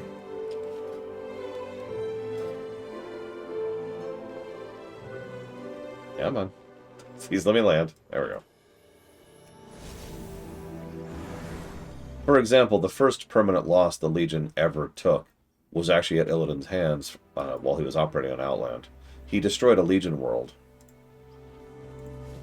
in the Nether. That's a lot of demons permanently destroyed.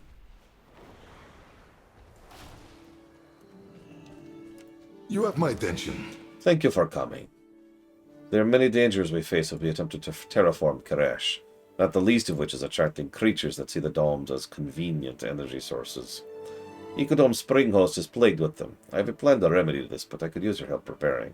Dimensius must not be allowed to return. I mean, Illidan's biggest problem was the fact that he had a massive hero complex, and was arguably a legitimately evil person.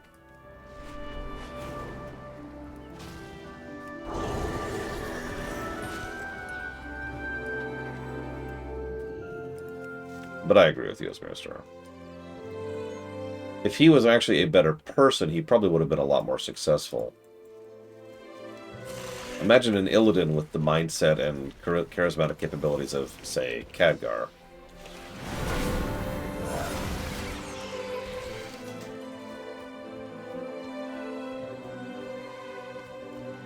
Like, Illidan getting together a unified faction to fight against the Legion. No, instead what he did is he created a monolith structure. An organization of the Illidari, literally named after himself. Taught them everything he knew, but also it demanded absolute adherence to him and his teachings. And ruled over it as an absolute dictator, while constantly making all the calls and all of the actions himself. And almost all of his plan was literally hinged on himself.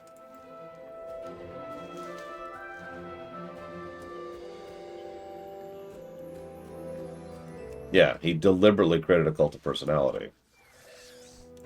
I don't 100% blame him for that. His childhood was terrible. But still.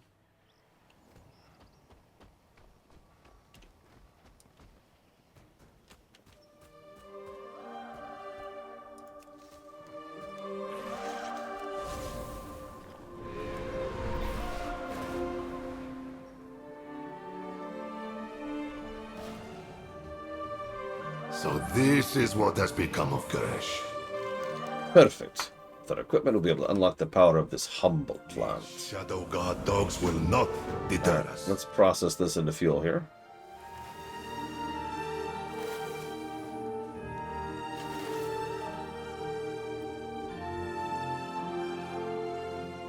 Oh, he was good aligned, Xavier. Just evil mentality.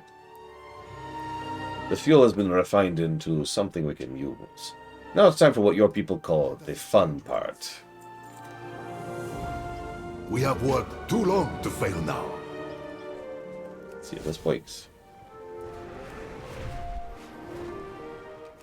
So, fun fact, when I was looking up to double check myself about Illidan's past. Energy parasites are draining shields. Use this. They died, like, so off camera that we're not even sure if they survived childbirth. Really good, Savacom, especially if you like jazz, which I know you don't, which makes you an awesome person, obviously.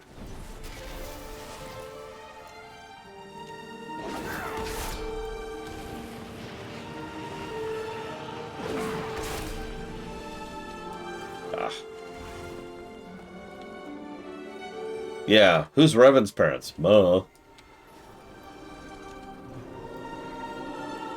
okay, Mr. Floyd, but only because you asked nicely.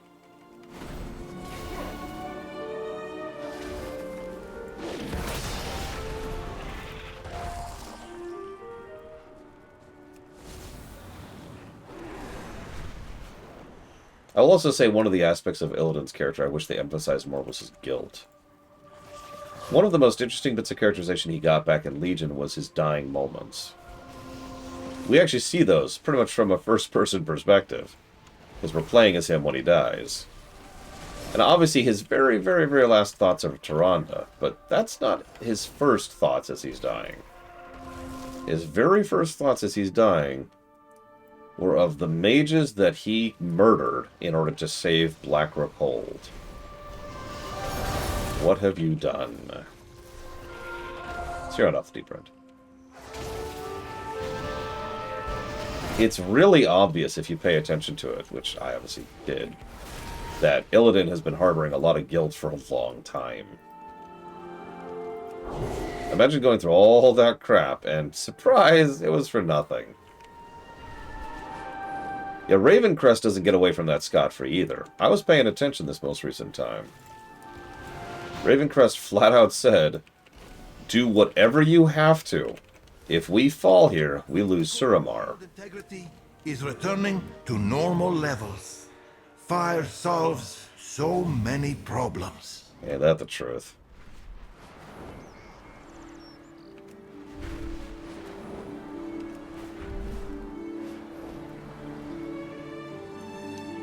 Yes? Can I help you? I knew I could count on your race's predilection for fire, Earthen. What have you been hearing about the Earthen? Exactly. Our dogs will not deter us. He had... Well, I say he had to. He murdered his own troops in order to feast on their energy to empower himself to stop the Legion, which he successfully did.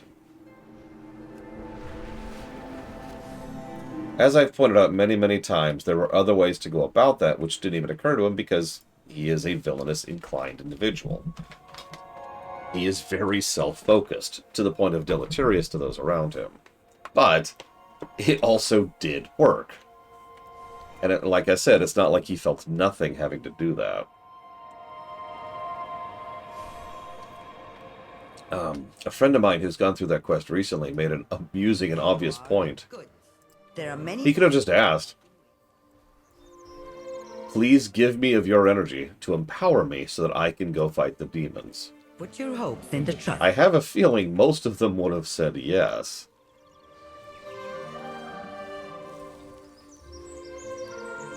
But he didn't ask. He presumed. That right there is the biggest thing I would say points to him being an evil individual. I have many lucky do's you like. Farewell, friend of the Brummels. This ecodome is a false promise of hope. Karesh will never recover. Look at the sky! That's even what you can call it. Behold our shattered planet. I am Dri Rouge. I think you could help with a project of mine. The nearby expanse of purple-hued crystal is ripe with potential. The void-infused glass could have many uses, from being a spell reagent to being melted down for crafts. I can't get near it myself, but someone like you will have no trouble. Bring me back some samples of the void glass so I can assess their worth to future buyers. Even this battered rock has potential for profit. There's a market for those crystals if I can get out of here. Why do you want to leave? I have walked in these floating chunks of our great world for tens of thousands of years. I have done my time here, and Karesh's time will soon be over. I'm getting out of here before the rest of this withered rock is taken over by the void. Why can't you do this yourself?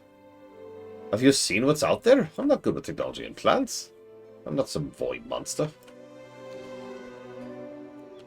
Actually, what it just says is, I'm also not good with void monsters. But anyways. We've had an equipment malfunction and misplaced a number of staff in untethered space. Would you go bring our phase divers back to reality? Actually, I think that's a relevant thing, Ivan. See, here's the thing. I love that you're arguing with me on this, Xavion, because it's such a wonderful point of why I like Illidan as a character. He is evil and good. What he did was wrong and right. That extremely relevant nuance is a necessary part of what makes Illidan an interesting character.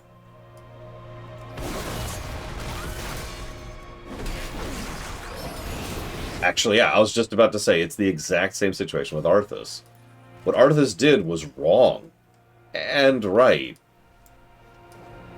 What the... There's like an invisible wall there or something. That's weird. I took a lot of damage from that, too.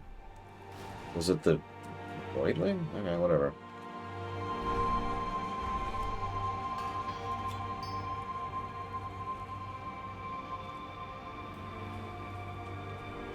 I mean, we've come up with plenty of alternate ways to deal with the Stratholme situation, but really, at the same time, just like with Illidan, you do kind of have to understand that it was sort of an in-the-moment thing, and they were not in the right of head. Illidan was in the middle of fighting off an active demon invasion, an invasion he was late to defending. And it was not a small invasion. The attack on Blackrock Hold, it's worth noting, was one of the big pushes. That's why there were so many demons there and an active greater portal. That was the force that was supposed to go topple Suramar.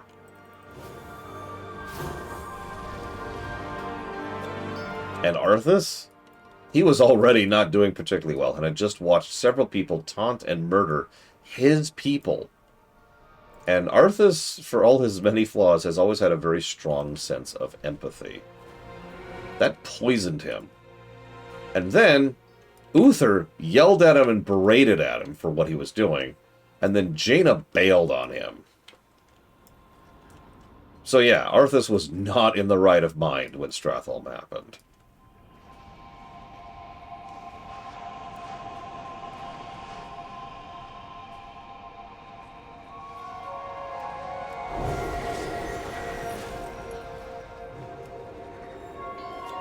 Yeah, very strong sense of justice.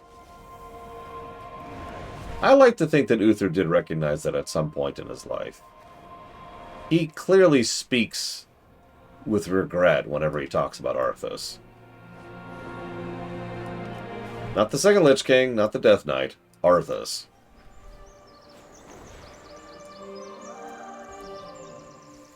Ah, have you brought my ticket out of here? Potential equals profit. And profit means I can get a new life on a less volatile world. Ah, excellent. I'm preparing to move off-world before what's left of Karesh crumbles away. There are many potential uses, and therefore potential markets, for this newly created Void Glass. Let's see what we have here. Ah, too unstable. Fell to pieces already. Regrettably, the Void Glass was too unstable, but I have another idea. I believe I can stabilize the glass, but only at the moment of its creation. I need molts from the worms outside the Ecodome to power my device. But while you're out there, hunt down some of those Krollusks as well. Their husks can be ground down to make a pleasing beverage, for which the folk in Shatnereth will pay the highest of prices.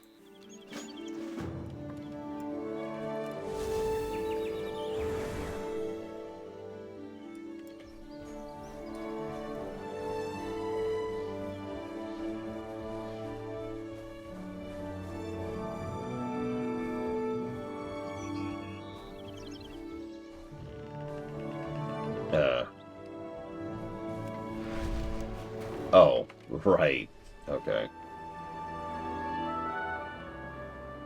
Let's head out here.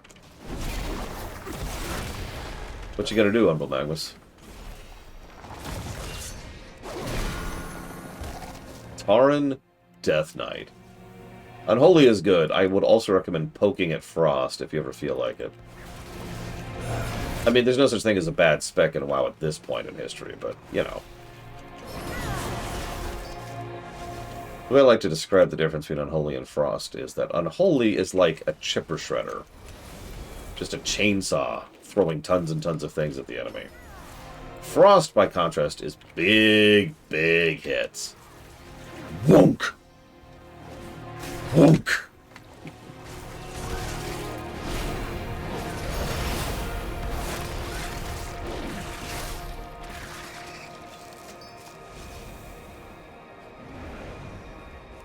A WoW plot that hits as hard as the Arthas plot. Do it, Synthilius.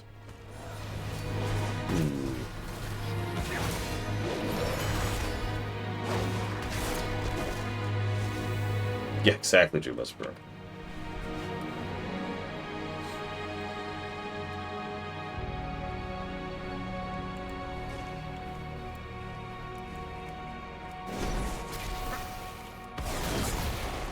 can think of 3 in Pandaria. This is just for me, from my perspective. 3 in Pandaria. 1 in Warlords.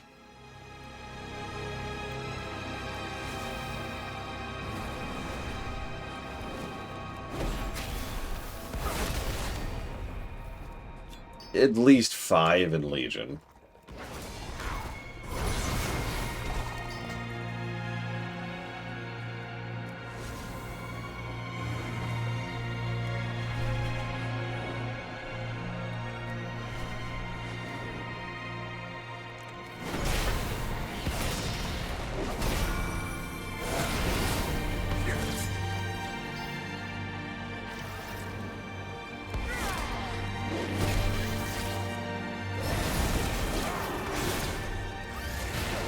I'm torn on Dragon. I couldn't come up with anything for BFA, and I couldn't come up with anything for Shadowlands. I'm very torn on Dragonflight, because Dragonflight doesn't have really big, solid plot moments in the same way. It's just good. Like, constantly. Oh, that's true. BFA did have Old Soldier. I withdraw that. Everything to do with Sarfang in BFA. I honestly forgot about that.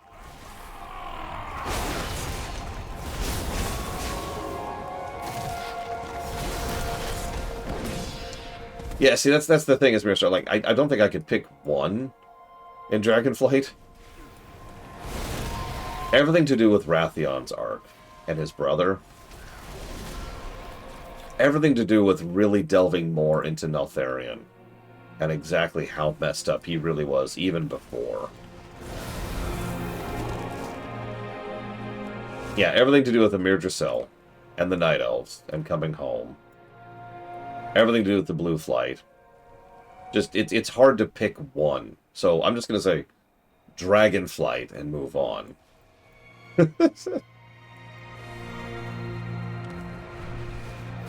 Oh yeah, Ebonhorn too, yeah, it's part of the Rathion thing.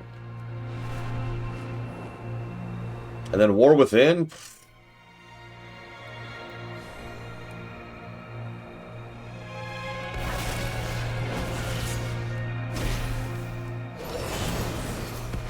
War Within is glutted with good story beats. Look at that story score over there.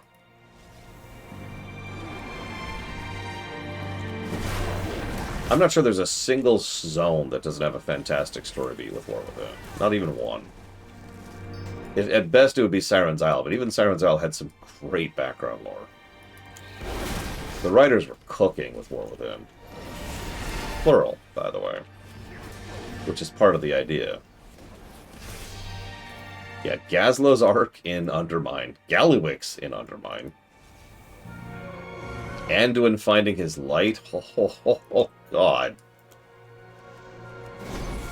Everything to do with the City of Threads.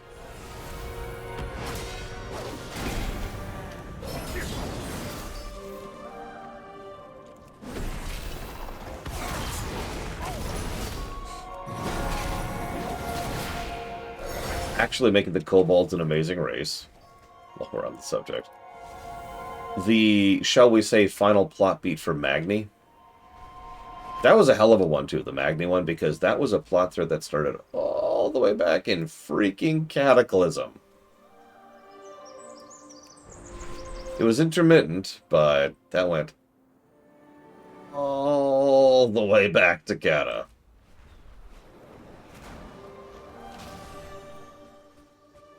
And that was the conclusion of that arc, too. Hell, you could argue that arc goes all the way back to Vanilla because of his daughter, Moira.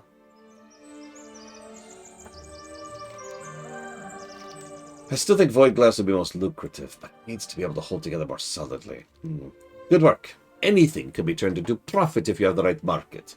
It's all about knowing your buyers and finding that which they most desire. I still believe this void-infused glass is my ticket out of here. The problem lies in the creation process itself. The motes you brought me can help stabilize the glass. Luckily, there are numerous void surges on the edges of the glass crevasse. I've charged the device with the motes. All you need to do is channel the void energy. Stand where a surge is about to happen and collect the glass that's formed. Easy. Oh, it might tingle a little. I am 52% you won't get fried or cast into the void. Those are some good odds.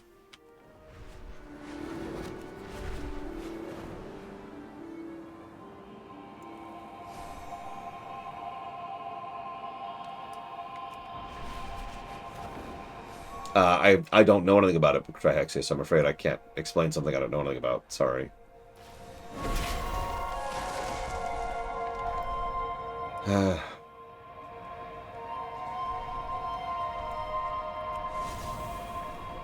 Yeah, I never expected that Dagran, like, who was in vanilla, as a reminder, would be such a character.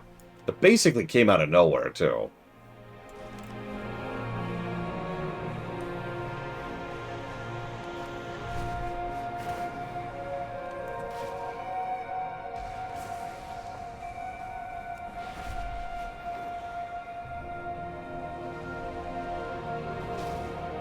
Yeah, I did the raid earlier today, True Whisperer.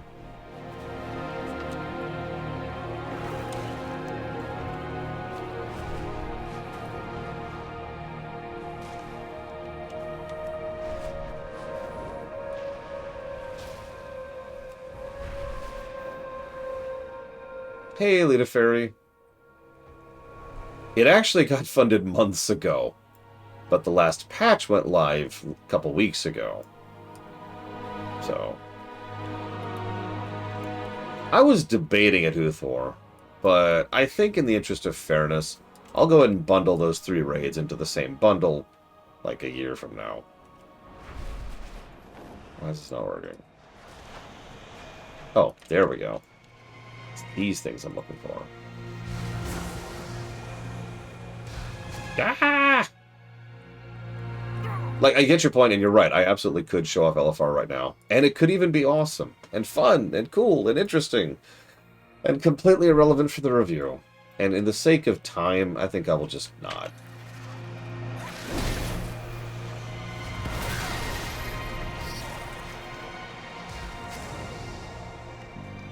Yeah, by the way, the last bits of MSQ, I haven't done yet, so some of this is going to be new for me. Everything we're doing here, I've done before.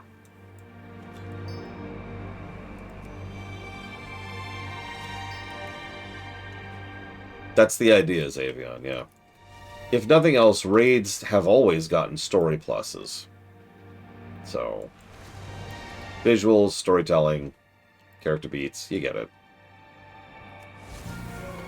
So yeah, I'm going to go back, hit up Nerobar, hit up the Liberation of Undermine. I saw it, Uthor. I mean, it's such a good fight. But no. I must resist the call to do good content.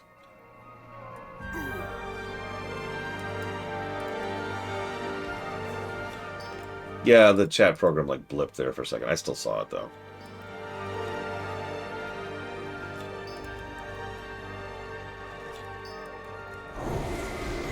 Oh, the void. The void.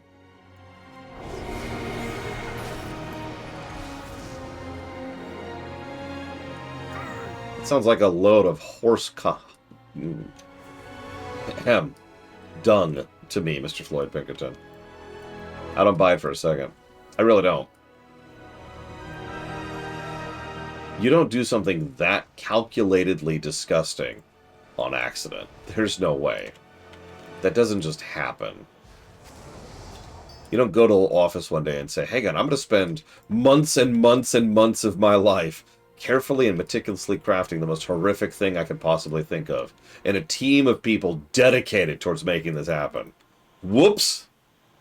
No, don't even give me that crap. Just, honestly, I would respect them more if they just owned up to it. They're edgy boys. It's okay. They have been edgy boys for a while. That is not new. It's fine. Just be edgy about it. Yeah, own it. Exactly. I love the music out here. All 3 of the major motifs in Karesh are awesome.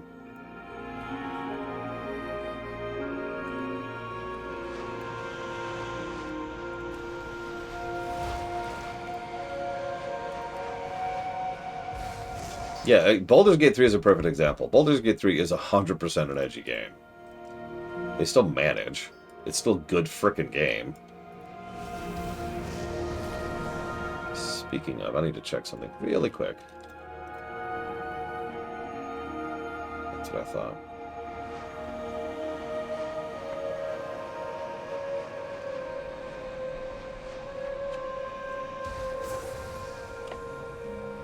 Whoop! Caps lock.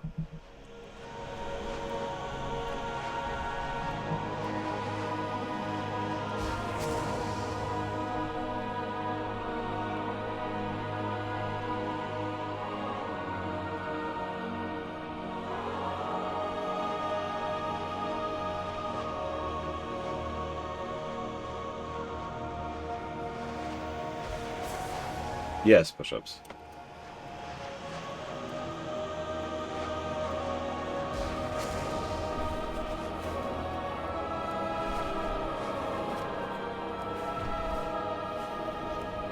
Yeah, exactly, Mr. Floyd. They're edgy. I get it. Cool. Yeah, some of the narration for the Dark Urge is gross. I'm just going to say that as nicely as I can. And the way they wrote the followers of Baal was just horrific. I tolerated it because it was a good game around that. But it's still edgy. You've been warned before. Karesh is not yours to plunder. You're a fool if you think you could save this husk of a world. If you hold... Fantastic. Many potential uses, and therefore potential markets. I'll not wait a moment longer. I've arranged for transport outside this dome and will be arriving soon. Will you meet me outside? I have saved one last thing that I would ask of you. Best to cut your losses and turn what's left into profit while you still can. I am leaving and you cannot stop me. So how far do you... See how far you get. Once you're branded an Oathbreaker. I didn't mean to turn into a dwarf there, but honestly, a dwarf in Ethereal sounds kinda cool. Oh yeah, speaking of...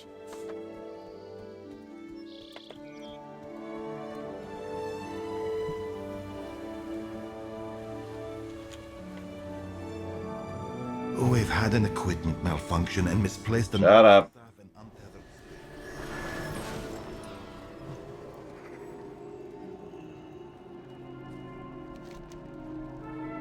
I am leaving.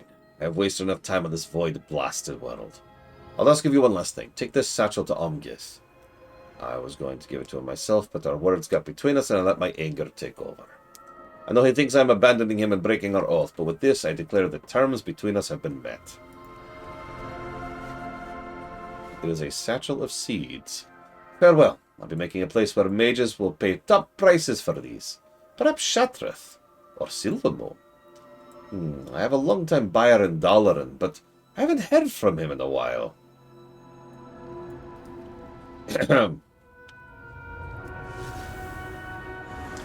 The satchel is a satchel of packets, each which bears seeds of various shapes and sizes. Alongside the packets is a neatly folded, handwritten note detailing care and planting instructions. A deal is just another kind of oath. Thryuj is such a fool. He's likely to burn through his wrappings with his hot-headedness. He'll be back. Well, is he ready to apologize and get back to work? You hand him the satchel of seeds. What's this now? The trust will save us. These seeds are from the plants that will thrive here. How did... I see.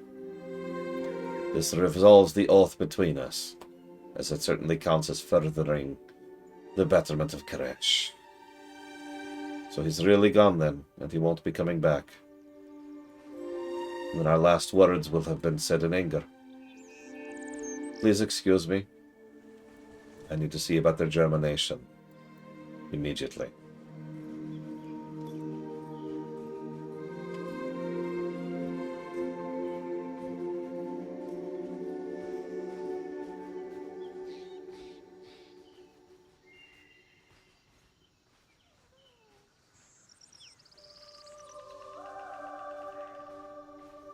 Thank you, Miristar.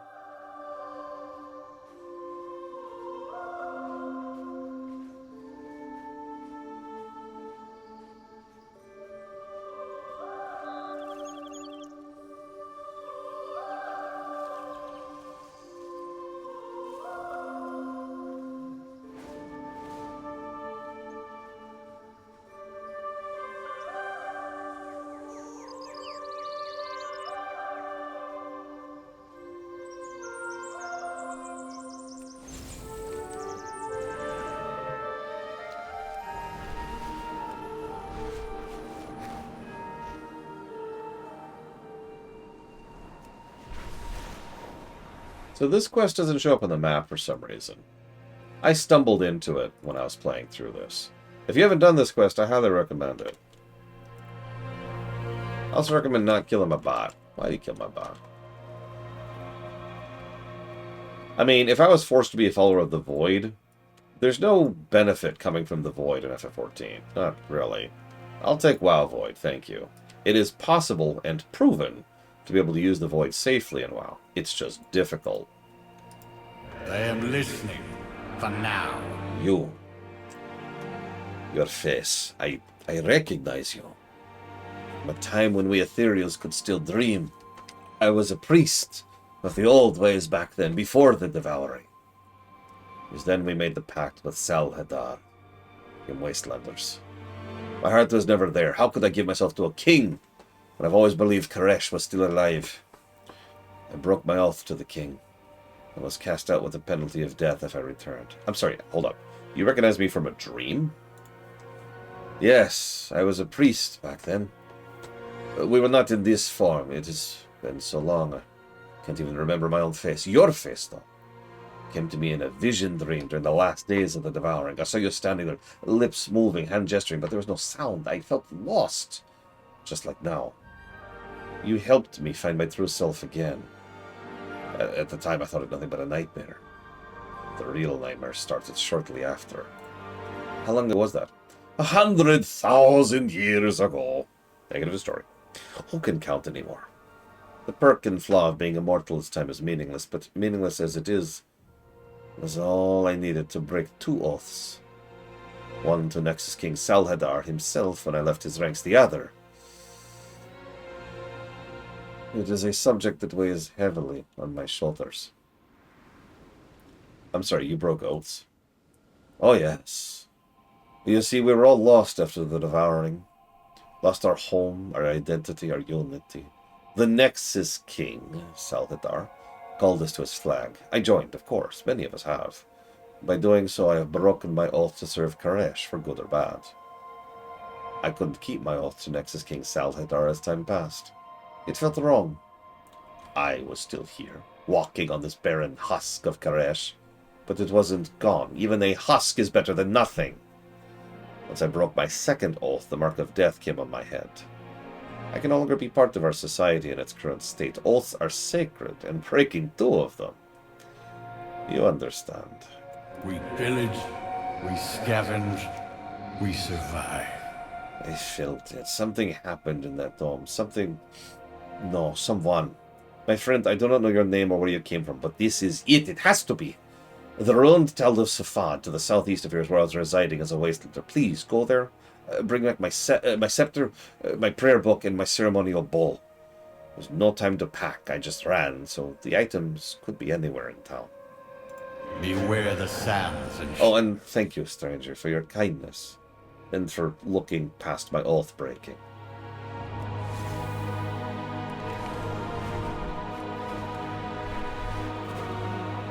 I've actually deliberately not engaged in the housing much myself, Lita Fairy.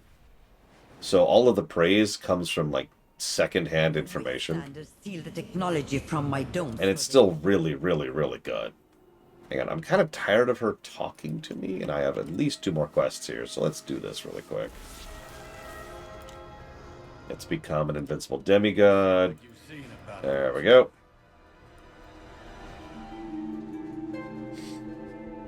And you're probably thinking, why have you not been doing housing yet?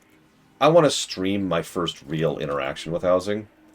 And that's going to be a part of the midnight run. Which means it gets to wait. I will be trying to get stuff, obviously. Decor, so that I have lots and lots of a chest to work with when I get there.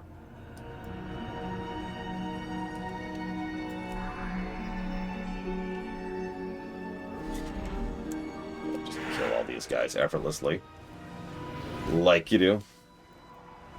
So Gilgamesh is a dude, hang on, hear me out, who's looking for swords. He's comic relief.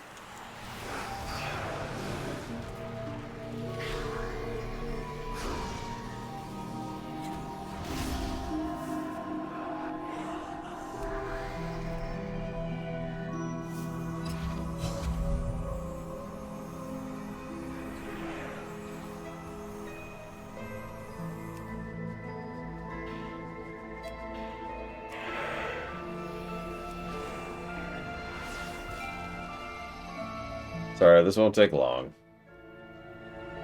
Just kind of irritated by this quest. By all accounts, it is the Gilgamesh, yes. Unlike some other games.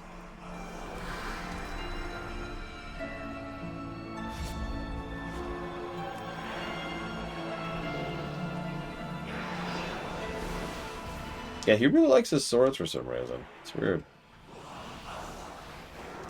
See, I'm deliberately waiting to let this guy get tags, too.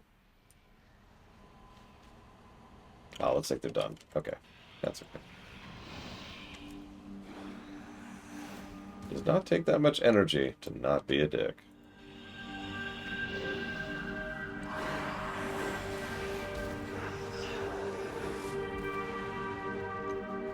Yep, Excalibur.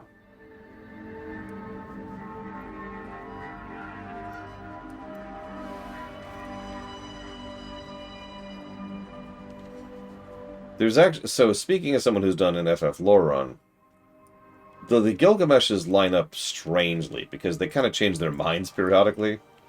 So, for example, the Gilgamesh we see in FF9 is not the Gilgamesh, but interestingly enough, the Gilgamesh actually is in FF9. In a tiny, tiny cameo you'll never see unless you're really, really good at the game. And specifically seek it out. Have become mere scavengers, the lowest form of thief. There we go. Now that's gone. Those are an upgrade. I'll take that.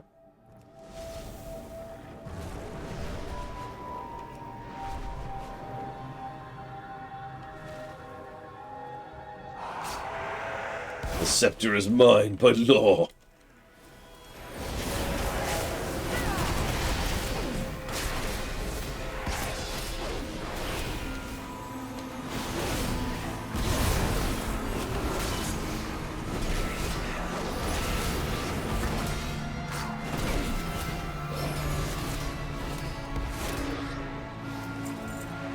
There we go. I'll take that.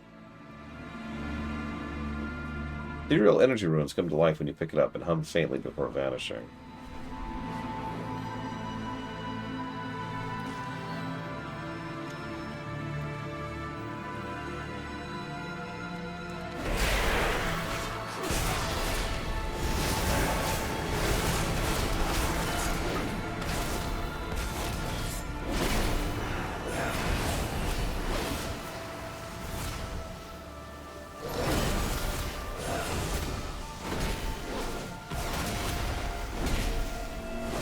Khadgar? I don't think Khadgar's ever been an old, stodgy person who's the bygone remnant of a dead era and actively and demonstrably made the world a worse place simply by his own adherence to tradition. I don't think Khadgar's ever done that. Velen I could see. That's actually a good pick. No. Hear me out. Because the thing about Yoda is I skipped the second part of his character arc, which is when he learned and grew from that mistake. And Velen did the same thing, didn't he? Velen was very stagnant, is the word I want to use, until he got pushed out of his comfort zone in Legion and, you know, became a force for good pretty much from that point onwards.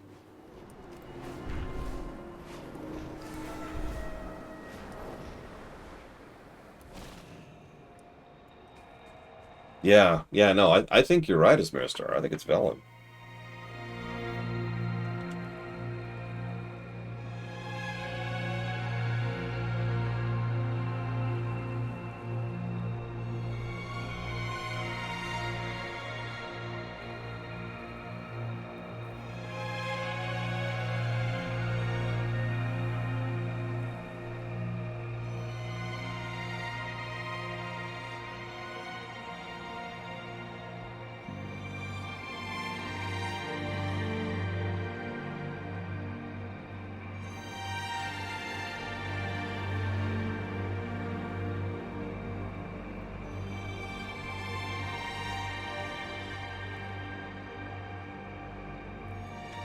That's true. He was also Anduin's priest mentor. Make this quick. So, once I have my belongings, I'll be able to walk the path of the old ways, to retake my true oath. The old and tattered prayer book has seen better days. A closer look at its pages revealed the priests use a type of cuneiform for writing. Doesn't make much sense to you. There's also a ceremonial bowl used by the Kareshi priesthood. It was used for rituals and eating alike, at least until the ethereal stopped doing both. Send my regard. I know it from the moment I saw you. The time is right for Karesh to have his priests back. I will honor my oath. In the old days, we used certain deep-mined salts in cleansing processes and rituals. As you can see around you, mining is no longer valid as these fragile rocks are hanging on to each other. The day of the devouring of Karesh, a never-before-seen mineral surfaced. The blood of Karesh, a blue mineral, with some deposits to the west of here. Even though Karesh is dying, I should follow old traditions to the end. Please collect deposits from sand striders or veins and bring them to me. Vengeance for Karesh.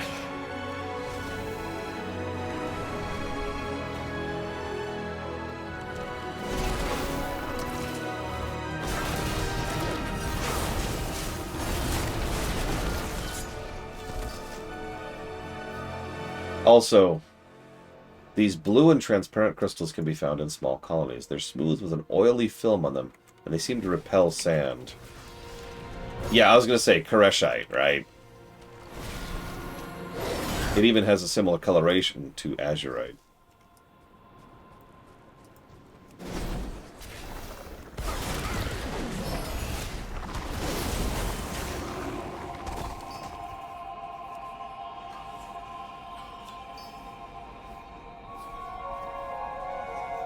Shinryu isn't really a character outside of the few times there. There's no one FF lore, right? Doesn't exist. FFs do not connect to each other. Yeah, Argonite. Or Argosite? I don't remember what it's called. I know what you're talking about, though.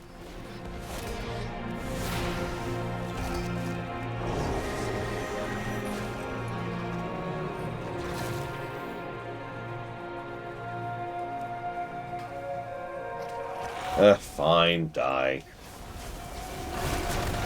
Whatever.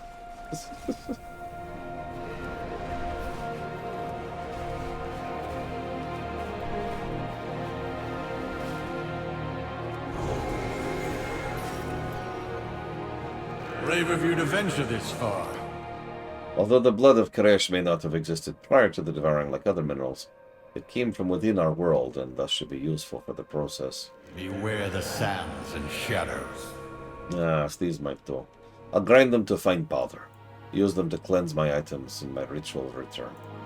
Vengeance. Now that you've brought me all I need, the ritual of return can begin. You see, stranger, the items you recovered were stored in my hovel for over 100,000 years. The void that surrounds us leaves its mark on everything it touches.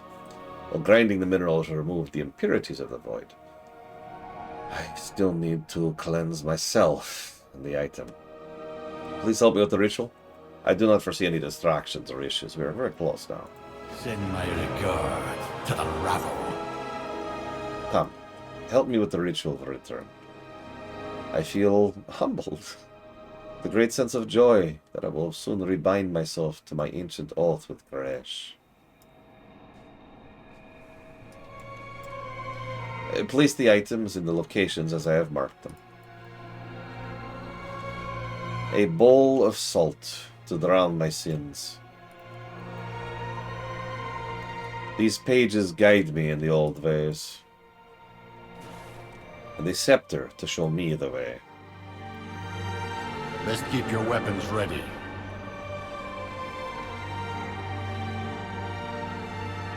The ritual is over, yet something is amiss.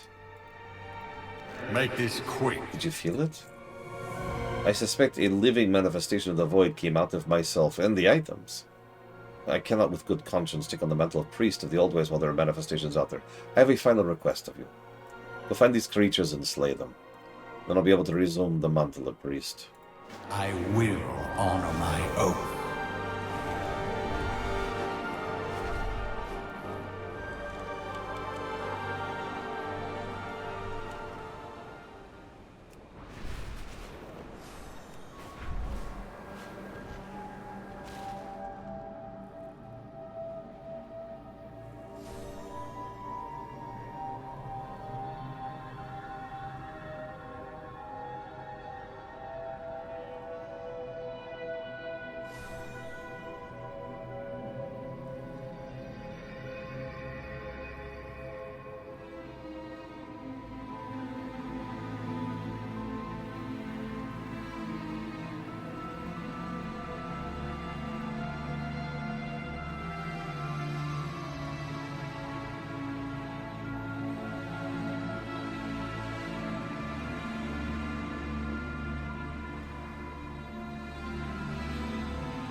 This is the Void of Doubt, which will feed on our insecurities.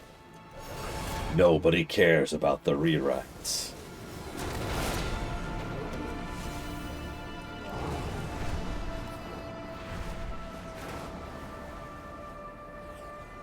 Here's the Void of Falter.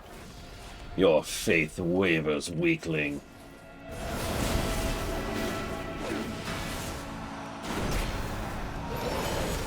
It was alright, Lead a Fairy. Interesting way to vary up world quests, but otherwise, it feels more like a tech demo than anything else, which is fine.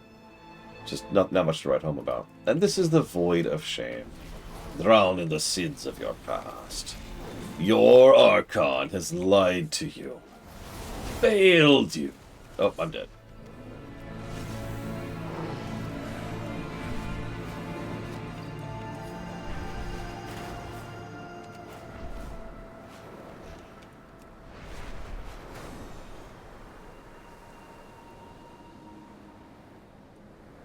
You know, with all the leaves that are out and about because of the trees shedding, you know, I had to give Uther a rake, make sure he could actually clean it all up. He took it, thankfully, at which point I said, glad you could rake it, Uther. Brave of you to venture this far. You have done it. Nothing I can give you is a good enough award for what you have given me. Finally, the vision of you from all those years ago makes sense. You have saved me. Saved my soul. Thank you. We pillage, we scavenge. I have taken the mantle of a priest of Karesh, my ancient oath. I have to thank you from the depth of my being. You gave me what I could not give myself. You gave me the ability to rekindle my inner flame, the one that guides my oath. My oath is between myself and Karesh. It matters not what others will think or say. The only way to muster a path is to walk the path.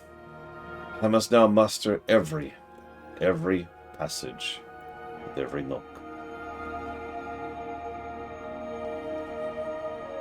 He goes from being outcast Hizfran to Hizfran, priest of the old ways, by the way. Big plus for that story arc.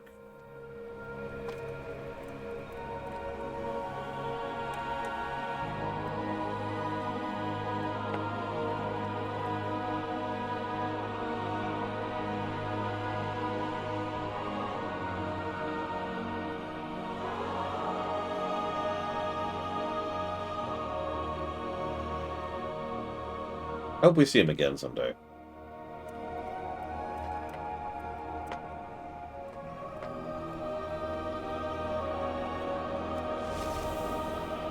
Okay.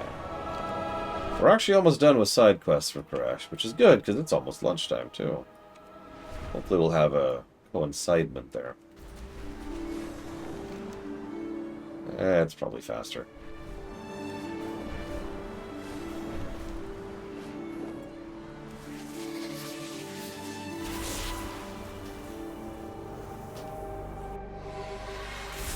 Damn right, Krakenson. Nothing but eco quests. Nothing but ecodome quests. You did, actually, Uthor. It got 2 positives. We embrace. No, Mr. Red. Well, maybe. I don't know how much is left. Paladin, I heard you have explored untethered space. That place is soaked with pristine void energy. I'd like to explore it myself, but the last adventure there was consumed. I need help with my research. There are phase-lost creatures in the Voidscar Cavern that I could use to examine their essence. If you'd collect them for me, I'd be most grateful. The void offers endless possibilities. So here's the full list of what's left. Reviewing the hero specs, reviewing the viscerality for every class and spec, then the new recap quest, followed by Pandaren Heritage, and dead last is the new quest chain. Come with an open mind. Hordrunner, I heard you on Karesh. Good, I need help. My apprentice Leona has been researching novel means of harnessing the power of the Void. She's approached a demon hunter named Adaris, who's a raid boss. To be honest, I'm not sure I trust Adaris. He's not studious. Leona was going to observe him as he sought to master the void, but she's disappeared. Please find her. Talk with Adaris. He knows something. The light is not the only path. How bad was the escalation, Dakota? Yeah, I'm planning to finish tomorrow, which I am fine with. Because then I'm going to take a little bit of time off to set up the LGAs.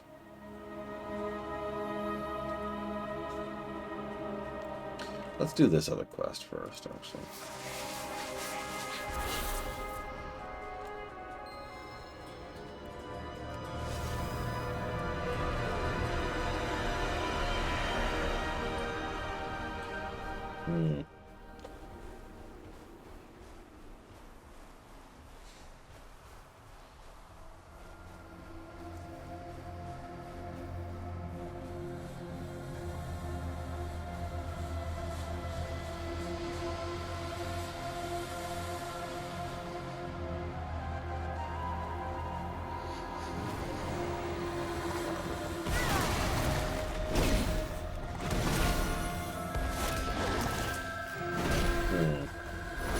That makes sense.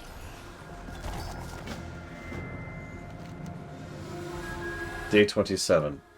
Untethered space is much more vast than I expected, with monsters stronger than I've seen on Karesh. There's a nearby cave I will explore tomorrow. It is brimming with phase-altered energy. This could bode useful for better understanding the ecology here.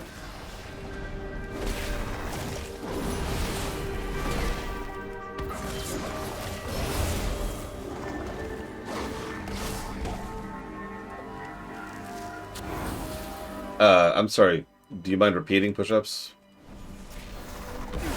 Because I'm not sure what the plot hole is exactly. Like, people could still do sendings, and that's still a thing. They're just not capable of summoning anymore. Fireflies haven't gone away, obviously, thanks, 10-2. Hell, if they really wanted to, they could summon again. All they need is a new faith.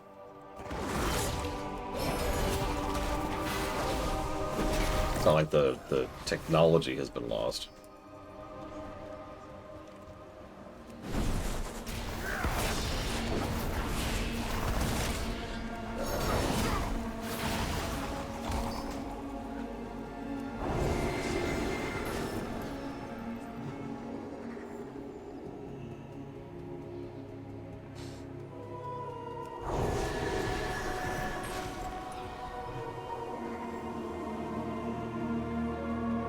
Yeah, hey, go lock yourself into this nightmarish hellscape and exist as a conduit for other people to summon a variant of you by using fireflies.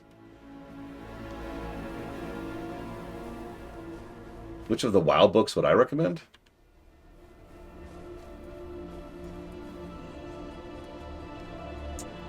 Well, that's...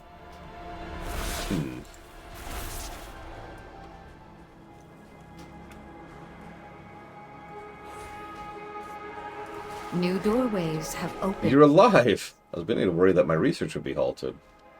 My fate is my own. You're welcome. She flips to a random page in the journal. This is brimming with knowledge of untethered space. I would like to read it further. Thank you for aiding my research. Do not fear the shadows. Truly amazing, everything to be learned about phase diving. Oh.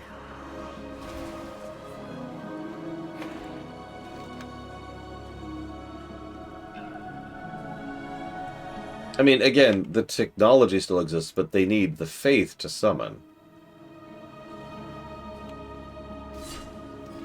So, if I was to recommend books in Warcraft, the easiest way to recommend would be to not recommend anything by Richard Knack, or however you say his stupid name. Pretty much anything else is probably going to be at least tolerable. Oh, sorry, no, there's actually two things. War Crimes, and then anything by Knack. I would skip those two bundles of stories. Also, the time-jumping one, I would probably skip that one as well. I forget what that one was called. Azeroth must not fall. What? No bow? Make it quick. I have no time, and more importantly, no interest in idle conversation.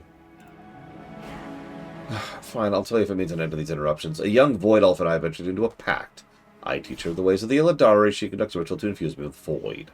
To that end, she's retrieving an item of power I require to realize my ambition. If she yet lives, you'll find her at the Fracture of Lacuna. If she's dead, that's unfortunate, but then she's of no more use to me. If we do not meet again, die well. Nice guy.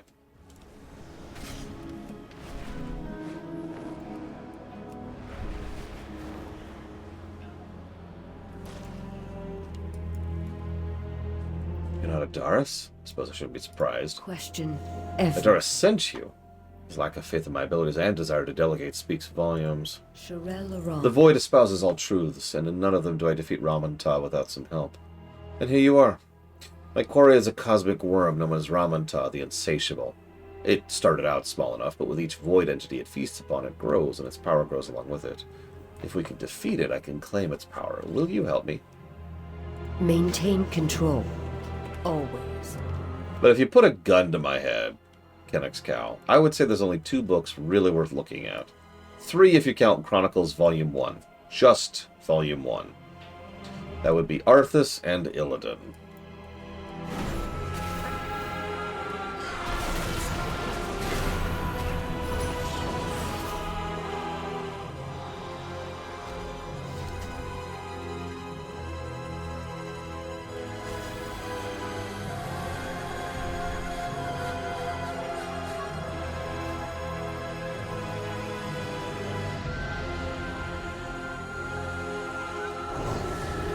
Yeah, even those have asterisks, to be honest with you.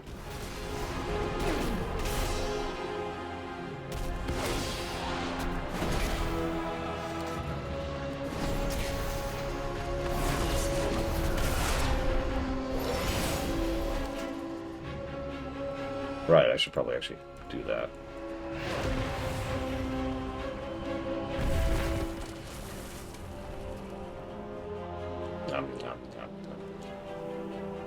Thank you very much, Umbral Magnus, for the donation. If you give me a second, I will jot that down.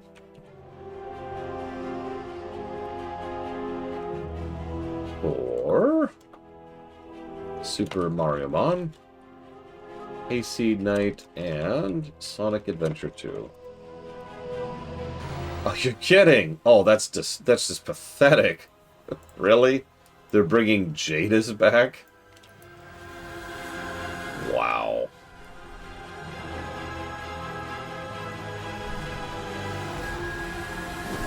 I mean, Death Knight Arthas is and always has been a different person from Arthas, so free will or not doesn't particularly affect the board, in my opinion.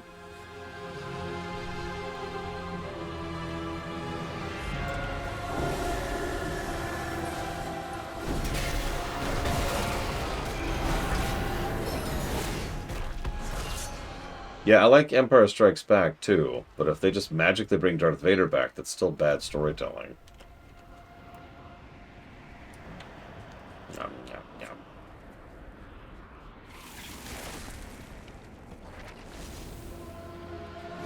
I can name a lot of exceptions to that. I like Old Soldier, but you don't see me clamoring for Varrock to come back.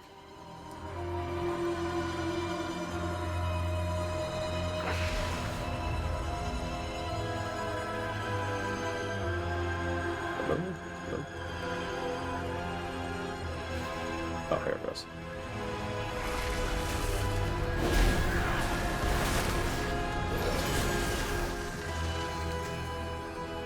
Thank you, Horde Runner. I should be able to get all the void energy needed for the ritual. Head back to Adaris. I'll complete the harvest, and I'll be following close behind.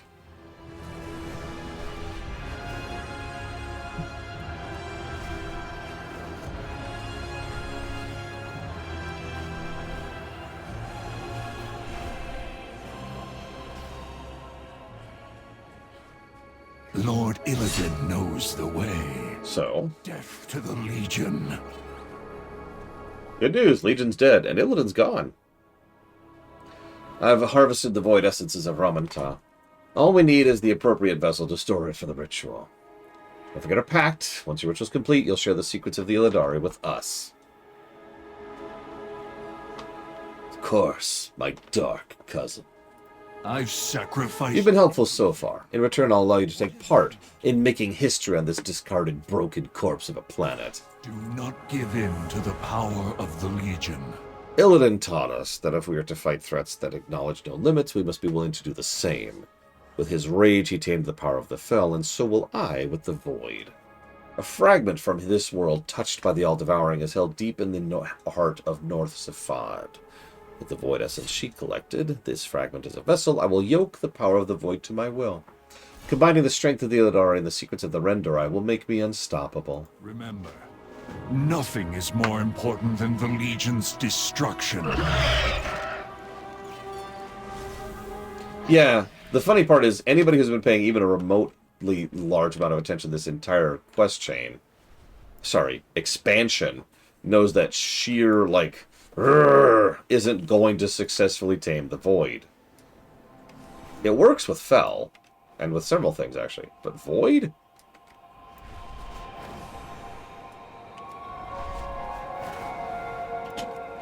I mean, that's not going to do anything. As my sister would agree to, immediately. Wait, what? Why? You hit the ceiling. You did hit the ceiling. Why? Why am I being attacked by my sister? You're the Void! Oh, okay. Tame the Void, then. It's not working, though. Because it doesn't work. Oh, jeez. Okay, you're hitting a little too hard. I don't know what you're talking about. She's also hitting the ceiling. Ceiling's not very tall in my No, head. it's not. It isn't. I was trying to do some stretches earlier, and I was like, I'm gonna do one of my other old stretches. And after the third time my hands graced the ceiling during the stretch, I'm like, I'm gonna stop. I'm gonna stop. Hi. I was in the bathroom, and all I heard was, "You can't tame the Void with You can't! You can't! It doesn't work! So I came to tame the lure with grrr. What are you looking for? I don't remember if you like those. Brownies? No, well, I mean, Chocolates? yes. Yes, I like chocolates, but I just brushed my teeth. That would taste terrible. Yeah. Have one anyways. And that way you'll tame the Void.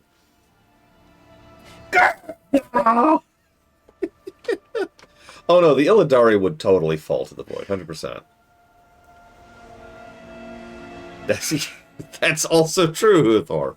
It didn't work then either. No, they tried to tame you. Oh yeah, that's true. That also didn't work. Yes, taming. Huthor just says what you just did was taming the Fel, visualized. Yeah.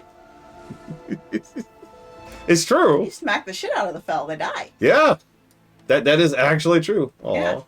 You can't smack the shit out of Void. Yeah.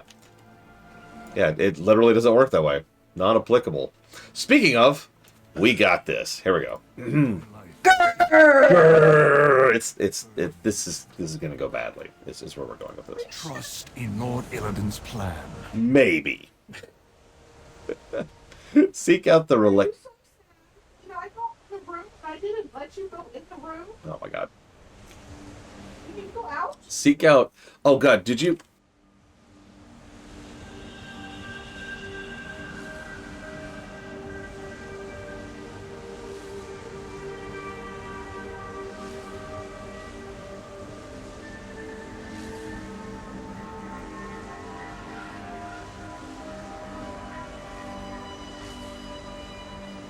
For reference, I have a husky collie mix, which means she is a working dog through and through.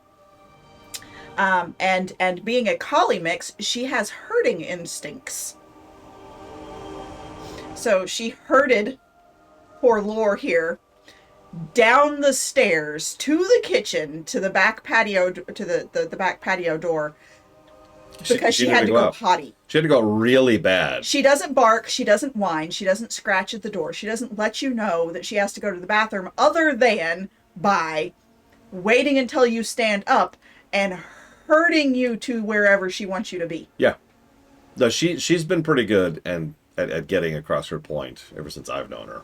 Well, unless you don't get up out of your chair. True. Sometimes though, when like she did not get the screaming gene. Instead, whenever she gets mad, she goes, yeah, she does. Every now and again, back when they were gone and I was the one watching the house, you remember I used to be down below. I would hear her, and the way she would walk, like I'm not joking, she would walk differently when she had to go out. And I'd be like, hang on, go upstairs. And she's like, oh, yes, I can go out, thank God. Because, she wasn't allowed in the basement. Yeah. Yeah. So that's, I don't know if she did it on purpose or if that was just the way she moved when she had to go, but I could tell. And it's like, okay, hang on. Yeah, I get bossed around by both pets. I felt really bad because no one apparently fed the cat dinner last night. We were standing in the kitchen. Now, see, this is why I'm pausing to see if this is going to process, because someone didn't switch the thing over to dinner. So in the middle of the night, when I'm not really awake, and I see that it says breakfast has been fed, I immediately gave the cat food and apologized. And it took me, I think until this morning, actually, to really realize that, wait, I was physically present for you feeding the cat last night. Yeah. Yeah. There's... Okay. Pocket learned not to herd us on the stairs because my husband and my brother both have bum legs with nerve damage. Mm-hmm. Which means, if you're underfoot, you're getting kicked. Yeah. Not on purpose. So, you see this dock here, Mook? There's a ship on this dock, like right around where this quest is, Uniting on Zandalar. There's an NPC there. It's Admiral such and such. She's got the dialogue option to take you to Volturos. If you've unlocked it. If you've unlocked it, it's BFA, so the unlocks are really bad. I'm just going to say that. BFA has the worst chaining for unlocks. It's awful. Yeah. Yeah. You remember trying to get us unlocked for that raid? Yes. Oh my God. Did we give up on you for that? I don't remember. I know we got Evo there eventually, but I don't remember if we got you there. I really don't. I think we portaled me in. We might have, yeah. Because the last one we had 3 people in, and that's enough. Yeah. I think we portaled me in. Yeah. Anyways. And then after I did the raid, like, it unlocked it. Yeah. Which is weird as shit. It's like, oh, you've been through here? Oh, okay. Well, clearly you have this unlocked now. Yeah. Ugh. Him. Sorry, that him sounded like it was for me. Okay. No, I was about to read, and then you turned, and I paused to make sure that... Seek out the Relictors. You use the same ahem for I'm trying to get your attention. I do. And I'm trying to start a thing. This is a non-recycle week, right? I'm pretty sure it is. No. Okay, it doesn't matter. Let me check the calendar. Okay. They comb through the waste like carrion feeders, sifting through proof of their people's weakness in a misguided attempt to find strength. He spits contemptuously on the sand. The only object of real value here is in front of us, and they keep it contained out of fear. I will not make that mistake. I am so super awesome and amazing. I am Illidari. I am so powerful. Look at how edgy I am. Oh. Sorry. What was I saying? Yes. Okay, that's what I thought. By the way, do you still have access to my calendar? No, not at all. Oh. I haven't for a while at this point. Like at least a year. Why?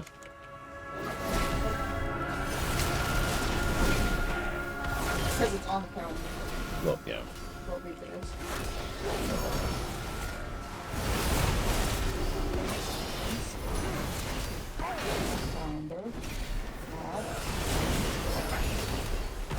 You die, please. Which email do you want it?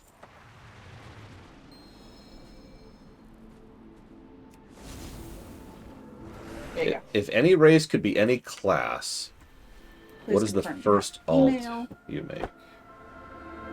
So if any race could be any class, what would you make first, sis? I would make an undead paladin. No, that's a lie. Yep, I just got it. Okay, you'll have to hit accept. Actually, you know what? No, I'm not even going to take that back. Undead paladin. Done. 100%. Yep, there it is. There's a bunch of chiropractors for some strange reason. Yeah. Okay. Yeah. Draenei Demon Hunter. Ooh. Oh. Why can't you hunt? What? They seem like the demoniest hunting kind of people. Their world got destroyed by the Fel. I mean, the answer is because there are no demon hunters left to train them. Or who could train them, might be a better way to phrase that. Yeah, there are. There's plenty of player characters. Look, I mean, we actually talked about that. We are the champion. Why can't we train each other? We're the asterisk there. We're the only ones who could train, like, realistically. We're the only ones who could train a new generation of demon hunters. Death Knights, on the other hand, we don't got that. So there should be no new Death Knights. Why not? Because there's no one who could do it. Oh, because you have to physically raise them from the dead. Yeah, you have to have the skill and you have to have the power. Nobody has that anymore. Because we just... Like, the third Lich King's gone. Yeah. And the 4 Horsemen aren't at that power level or skill level. And neither are we. They didn't think that through when they did that. Yeah, nobody's left. But I guess it kind of makes sense, though, because when you start the game, right, you start at wherever your starting point is. So, why didn't you give me my face back? Because I'm not done, and I just got attacked. There's still smudges. I don't like smudges. Yeah. I will pick smudges. Where'd the thing go? Right here. There was an open one. Well, now it's gone, so here's a new one. What? Oh, that's your phone. My armrest is weird.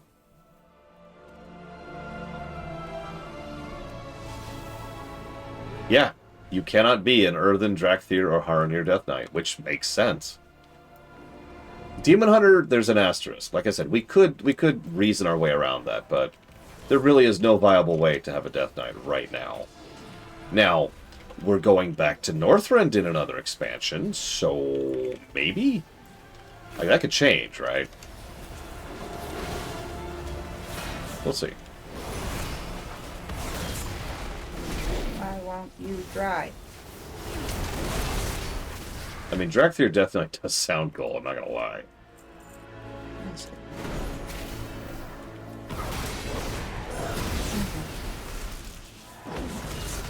A flying Death Knight. Yeah, yeah. Whoosh. Also death. I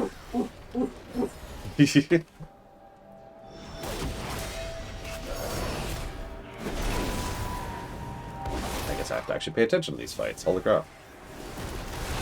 I mean, it will, as Miristar. Can things other than Drakthir be...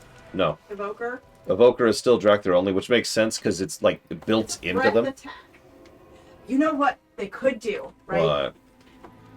Earthen ones, because they just have... They're the machine, and like the machine kind, so they just... Alright, we need to breathe shit on people, so let's put a canister. Jetpack. And yeah, you just fly around. Yeah! Mm-hmm. See? Blizzard, take notes. Not that you... I swear they follow my streams, because every time I come up with an idea, they're like, ooh, and it shows up a few months later. They totally care about me. I am relevant.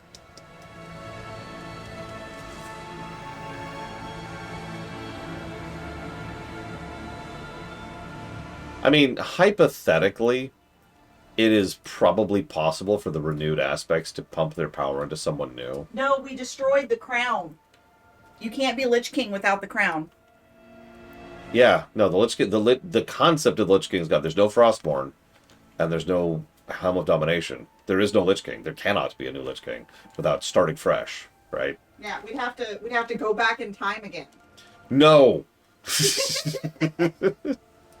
No, Huthor. No. Bad. Bad.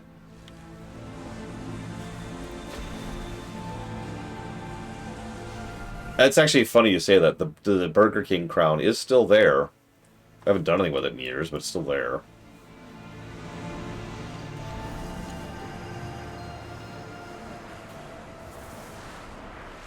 Oh, sure, Huthor. This is a really nice... Ah!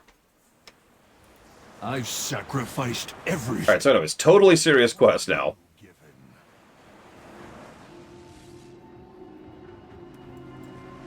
Lord Illidan knows the You've way. proved yourself useful so far. Continue to do so. Remember, At last, with the promise of this fragment's power, and my mastery over Illidari ways, I'll be able to fight the Shadow Guard and any other threats the Void throws at us. Leona spoke of a cave near Shandora where the Void energy is suffusing Karesh Converve. Meet us there and play a part in my ascension. trust in Lord Illidan's plan. My god, you definitely could tell he took his master's lessons to heart. Listen to this guy.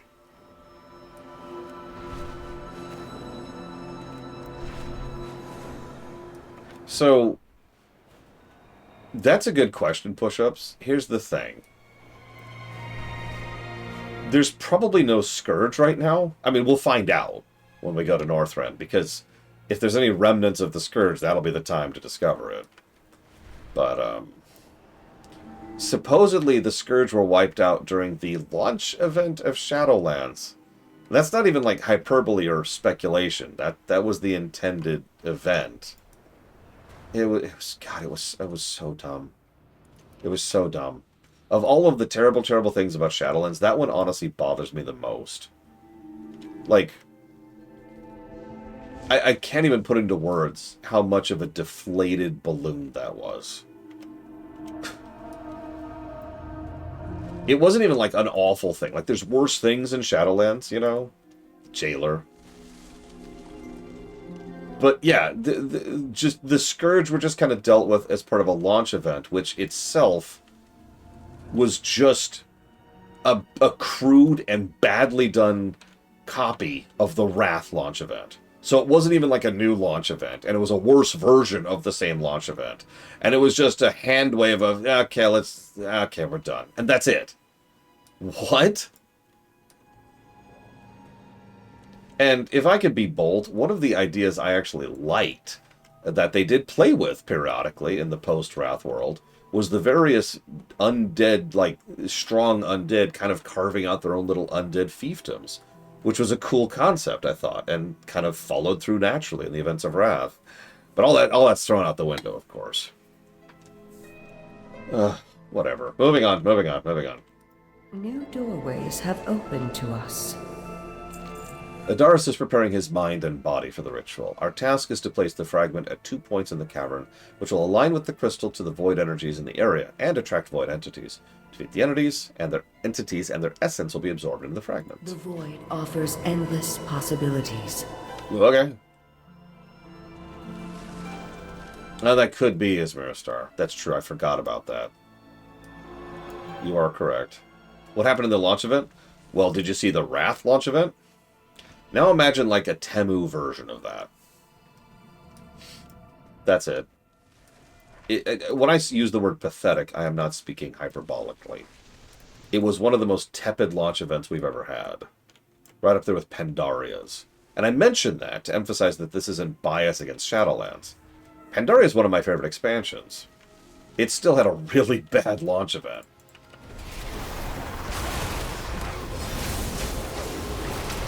Speaking of which, every expansion has had a launch event. It's acclamation, right?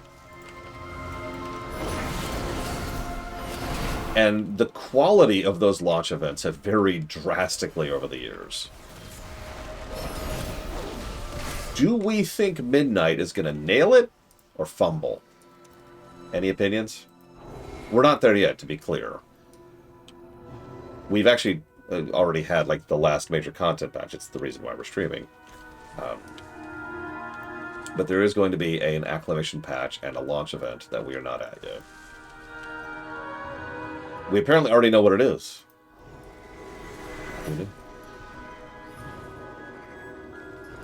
War Within? I don't remember War Within's. I wasn't there for Dragonflights. It's literally the only expansion I wasn't there for a launch event. That's right, the Radiant Echoes. That was fine. It was there, I guess. Yeah, the Azurite refights. Yeah, unmemorable is a good word for that. I remember that because you were there for that, Evo. It was, I think, your first launch event. No, Midnight comes out in March, Star. I think. Sometime next year. But yes, I wasn't there for what was Dragonflights? Shadowlands, I just crapped all over because it sucked. BFA's was the Thorn War, which was fine. Elemental Invasions. That sounds like Kata's again. Legions was awesome. Legions is still actually one of the best launch events we've had. No joke. It was fun, it was interesting, it was engaging, it was a great way to interact with multiple players at multiple skill levels and multiple levels of investment in the game, and it also let you catch up characters very, very, very quickly.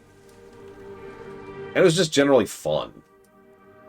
Legion is still probably my favorite launch event to date. Then we had Warlords, which was not terrible. Warlords was a series of daily quests here in the Blasted Lands, along with being able to do Ubris early. And let's see, then we have Pandaria's was pathetic. So someone mentioned they didn't remember Pandaria's. Pandaria's was Scenarios, because that was your new big back-of-the-box feature, was Scenarios. That was it. It was just the Theramore Scenarios. It was honestly pathetic. Probably the worst launch event we've ever had, unless you count BC. And BC wins just by virtue of being a nothing burger. Kata's was good. I actually liked Kata's. Kata's was varied. It was probably the most in-depth launch event we've ever had. We had the elemental invasions. We had the events that were happening outside the capital cities. We had the spreading of the cultists. We had the quest chains that talked about leading into Magda being turned into Diamond and Cho'Gall being out and about.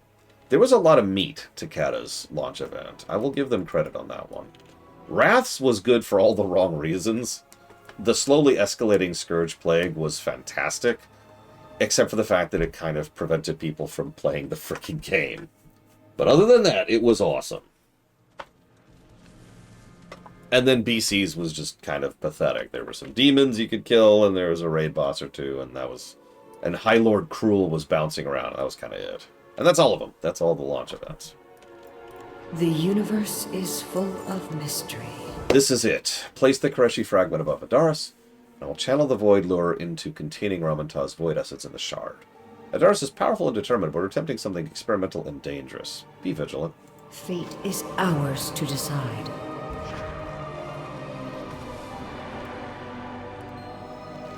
You ready? Do it.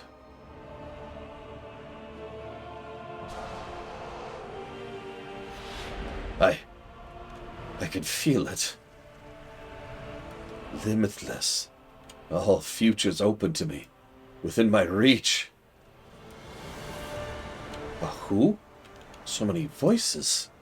Whispering to... Don't attempt to exert your will over it. Let it wash over you. No! You are weak! I can bind it to my will. Don't be a fool, Adaris. Listen to me. No, we need to do something. So she grabs one of the glaives. Push him through the portal, or he'll bring the cave down on us. And we shove him through the portal into the void.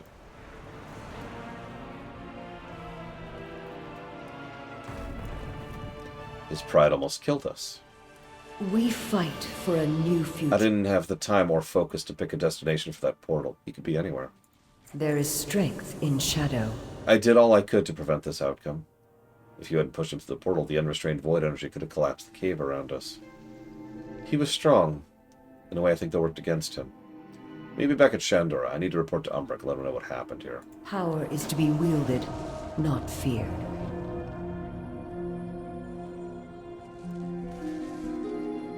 So, in case you thought I was joking, here's the raid fight.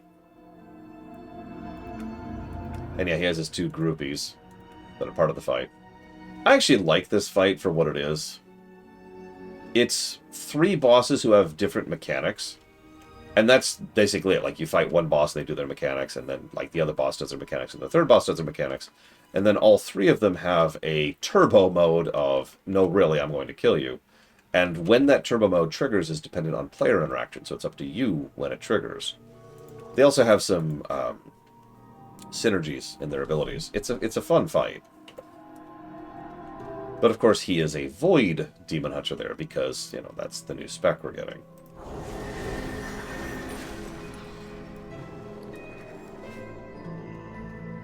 And yeah, 3 specs. Vengeance, Devourer, and Havoc. God, that took me a second. So Push-Up says there's no more Legion. Correct. No more Scourge. Yeah. No more Dementius. Yep. Is there a big threat to existence anymore? Like on a universal scale? Not really. I mean, the demons are still there. And the void is still there. So... Greetings, traveler. Leona, you're well. Did you learn anything from the Demon Hunter? The shadows serve us. We attempted to infuse Adaris with the void. He is strong, but there were complications. He is partially successful, though the backlash of energy nearly brought the cavern down on top of us. I see. Does he live? I believe so. We were forced to push him through a portal, and his current whereabouts are in the raid. What of our experiments? Did you learn the secrets of harnessing the void in this way? I'm getting closer. The cruciate fragment is inert, but intact. Given time, or a better teacher, I can master the techniques. Good. I hope Adaris can forgive us for saving him from his own folly. You did well. Yeah, he'll forgive us after we kill him. Also, a nice little tidbit. She is now wielding 1 glaive. I hope we see more of her in Midnight, and she's still wielding 1 glaive. All paths are possible. I sincerely hope Adaris is well and he doesn't blame us. The Rendori have enough enemies as it is. I'm excited Leona made a breakthrough. Though she never would have without your help. Maintain focus and control.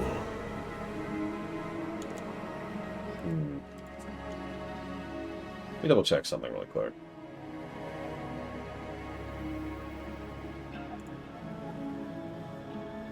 Looking at the quotes for the raid fight.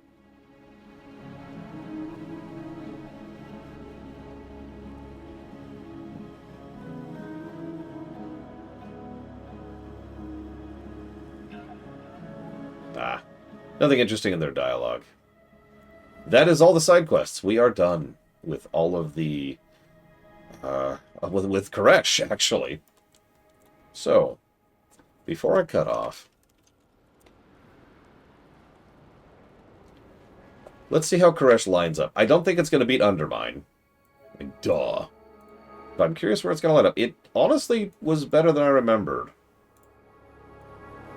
I think a lot of my memory was tainted by having to do the goddamn Ecodome for weeks.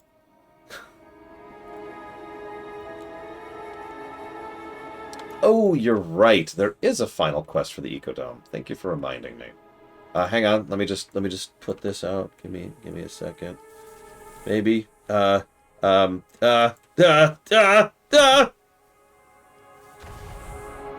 we're dead.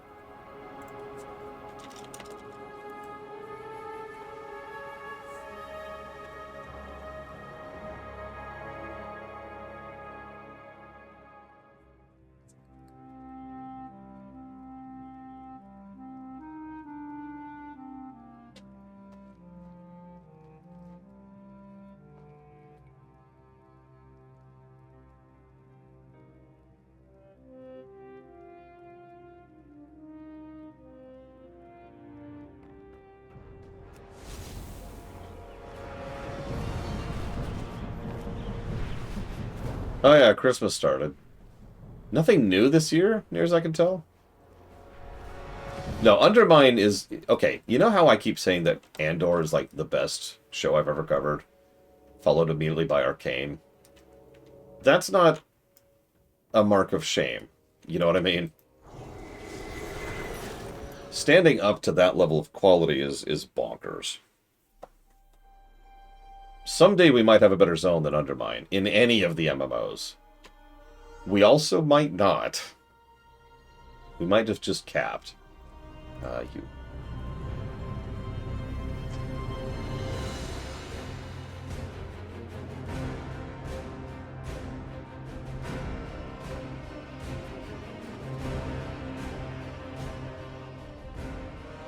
Yeah, of course, Active.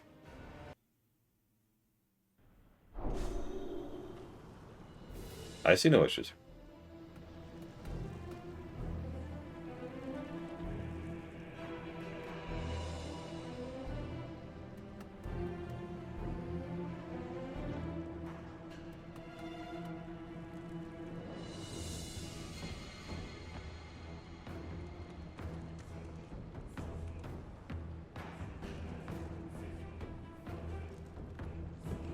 Sorry, Savicon. Okay, so yeah, you're probably wondering what I'm doing here. I figured if there was an NPC to do the raid, it'd be around here, so I kind of parked my character around here. Didn't see anybody. Probably because they're not frickin' here. That's okay. One of my favorite Hearthstones, by the way. It's simple, but I like it, you know. Nice little animation and nice little kind of dangling on the scroll there.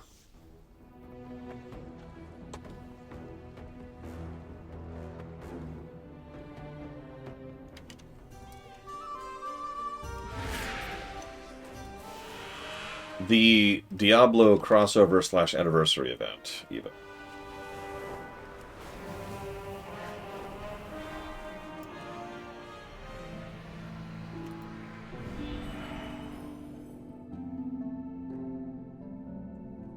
That Psy cartel has lost control of the docks. I need someone competent to sort it out for them. So remember, I notice I have a quest here called The Hope of Karesh. It is finished. By all measurements, the ecosystem in the Oasis is fully stable. While there will always be things we can help with it, it would survive if we left it alone. Take some time, speak with everyone, congratulate them. Good work should be properly acknowledged. Speak to me when you're done. Where am I? Wrong spot. Over here. Nope, that's the male spot. Where am I? I have negative interest in it, Tsar, to the point where I've actually vetoed it and refused to ever touch it again. Does that count?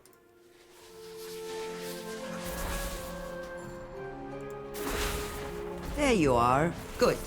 There are many tasks that have been waiting on your arrival. So here's the bee lady. She has a bee on her head.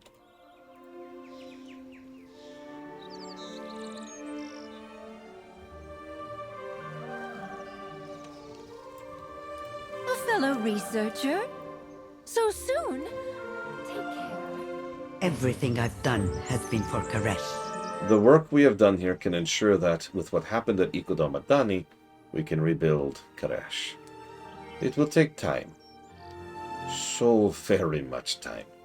But I suppose that's the advantage of being immortal, yes? Even if it takes tens of thousands of years, my home will be rebuilt. Hope they'll be around to see it happen.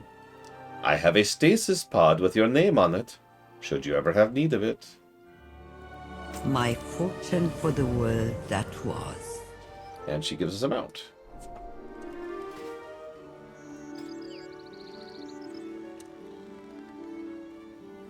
Well, that's interesting.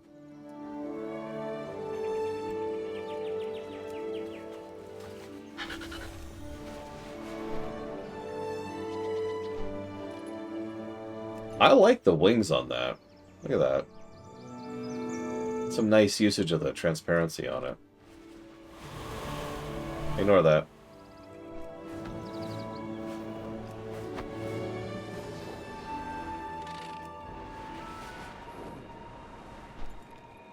I like the split tail, too.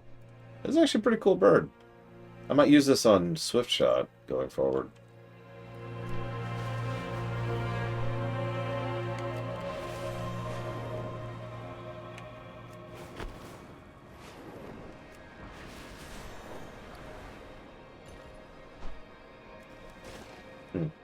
Anyways, right. So, let's get into position here.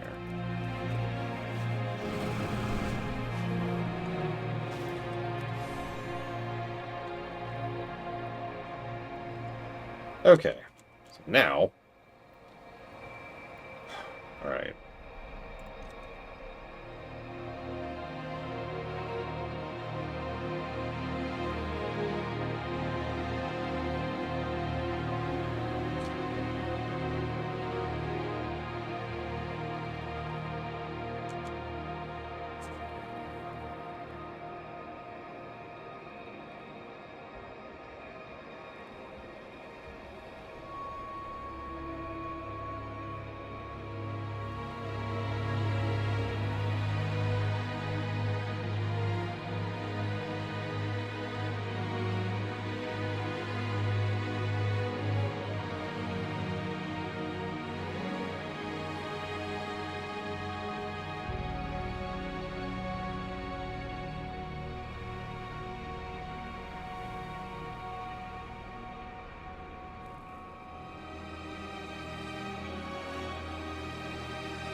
Ooh, that's a lot of pluses.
Oh wow, Gratsuthor.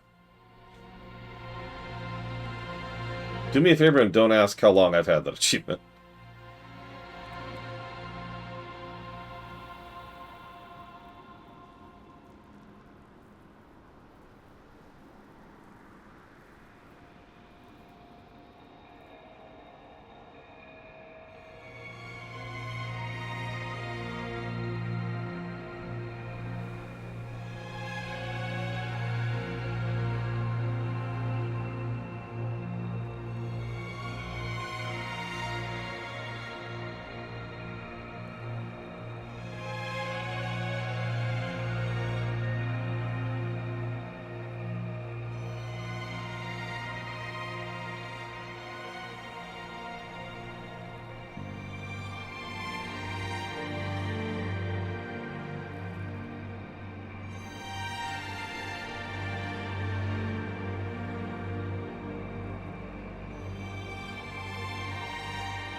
Okay. So, for a bit of perspective,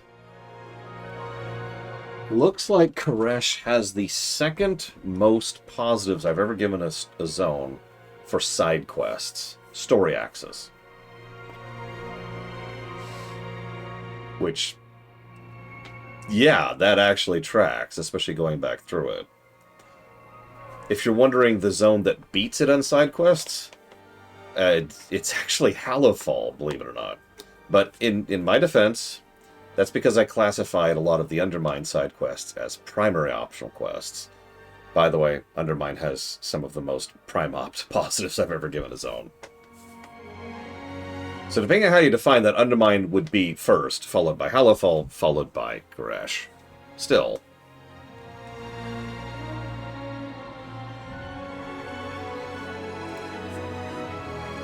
Because you see why I like to make the distinction there.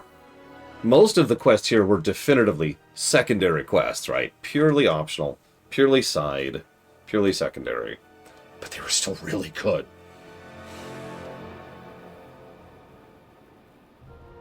Give me a good second here.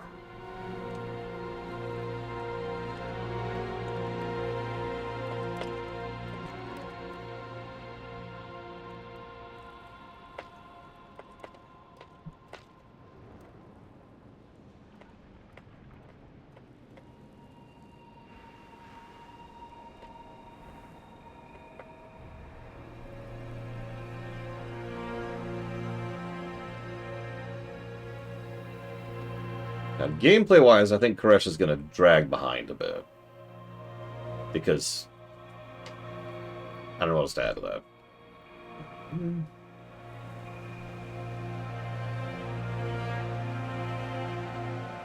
So we'll do this. And then it's 2 here.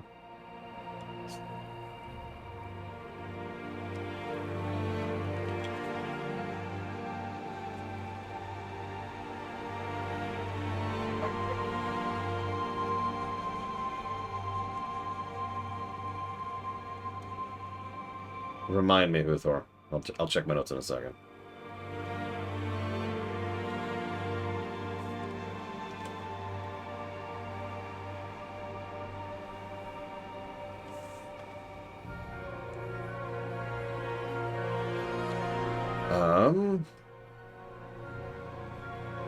Alright, I forgot to get these two.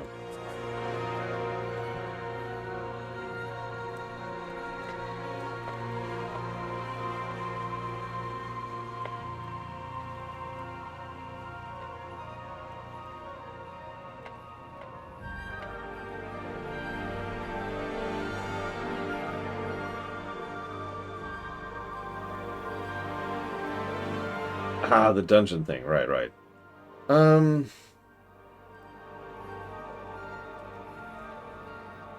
Yeah, I'll go ahead and agree with that. Sorry, I remember I wanted to chew on it later once I'd done it, and now I have, and now I agree.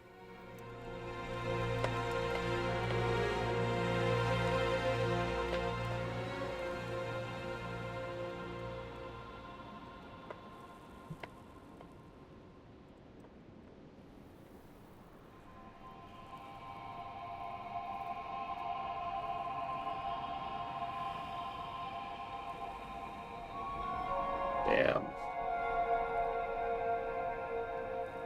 So, I'm sorry, Mr. Red. We still care about you. For whatever that's worth. Where is Jade Forest? There it is. So, I want to hear like a top 10 zones? Hang on, let me actually tabulate what the top 10 are. Give me a sec, give me a sec. As of now, yeah, gotta get that clickbait up. Okay, so obviously Undermine is at the top. We all knew that one. Give me a sec.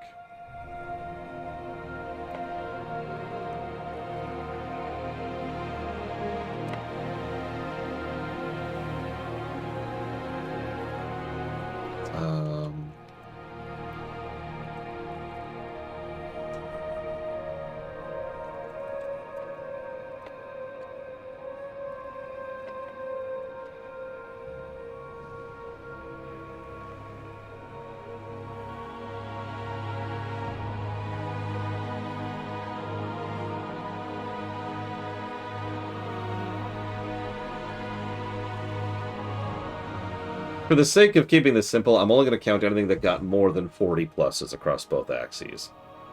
The fact that I have to limit it that much says a lot about the level of quality we're talking about here. That does, however, invalidate every zone from Shadowlands.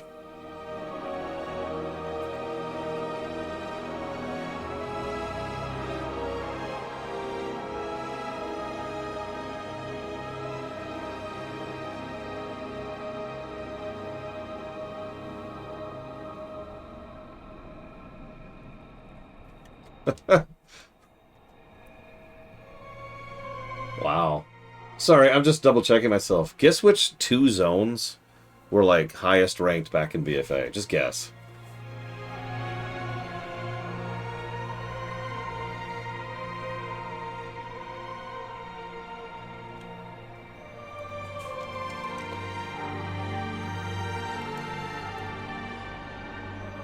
So, Nazmir is one of them. No, not including Patch. Yeah, the other one's Drustvar, which I remember being surprised by even at the time.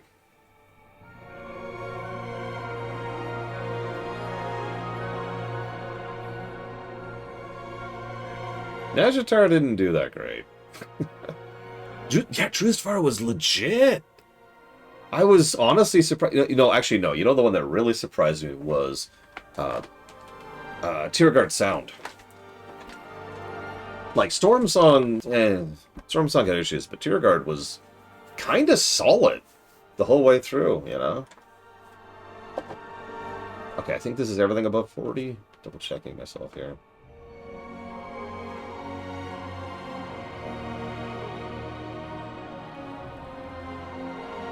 Yeah, okay.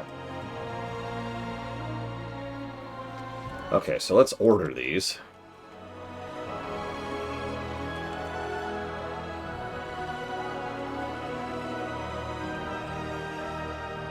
We've got a couple of ties, even.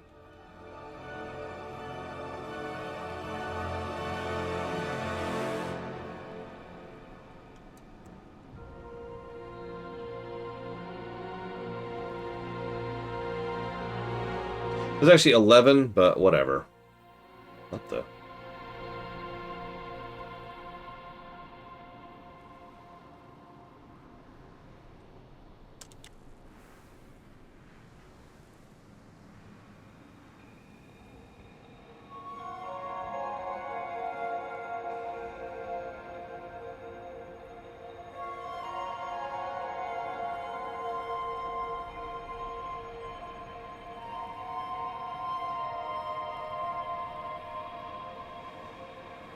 No, there will be. Hang on. Sorry. So, in order, at the top, try to be shocked. At the top. Undermine. I know. Try to be shocked. That's at 85.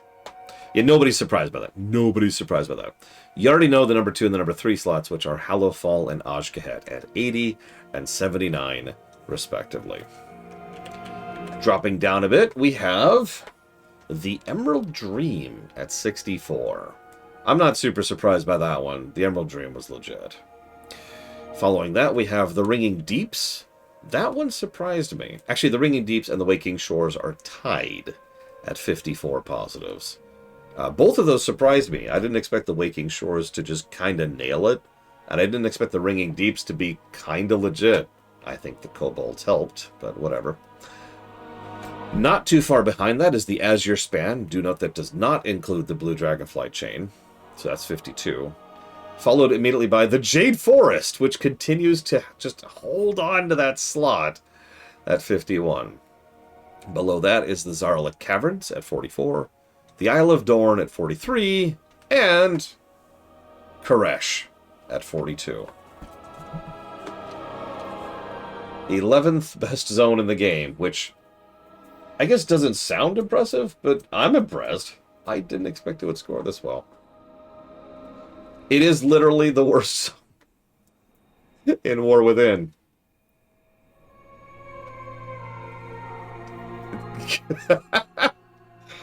Alright. I'm going to go ahead. Yeah, there's hundreds and hundreds. Like 150, I want to say, zones. I don't know. I counted at one point. Yeah. Just for funsies, because I keep track on a per expansion basis.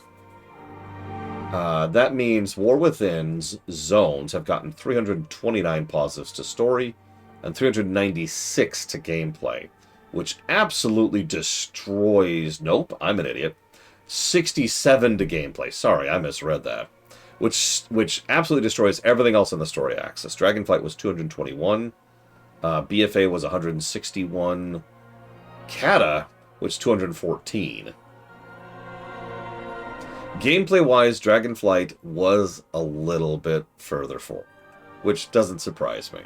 Dragonflight had some really solid gameplay. And War Within had a couple of stumbles there. Looking at you, Karesh. Also, the Siren Isle was just kind of a nothing burger. I will also say Dornegal just was not nearly as good as some of the other capital cities. It doesn't help that Valdrakken was kind of amazing and very well designed. But we're not done yet. I'm going to take a little bit of an extended lunch. I'm so sorry. In my defense, I am 40 minutes into my lunch break. Then we'll have a brief stream where we will go back through some of the little side stuff. For example, hero specs and viscerality. And we might even have enough time to cover some of the new content. See you guys.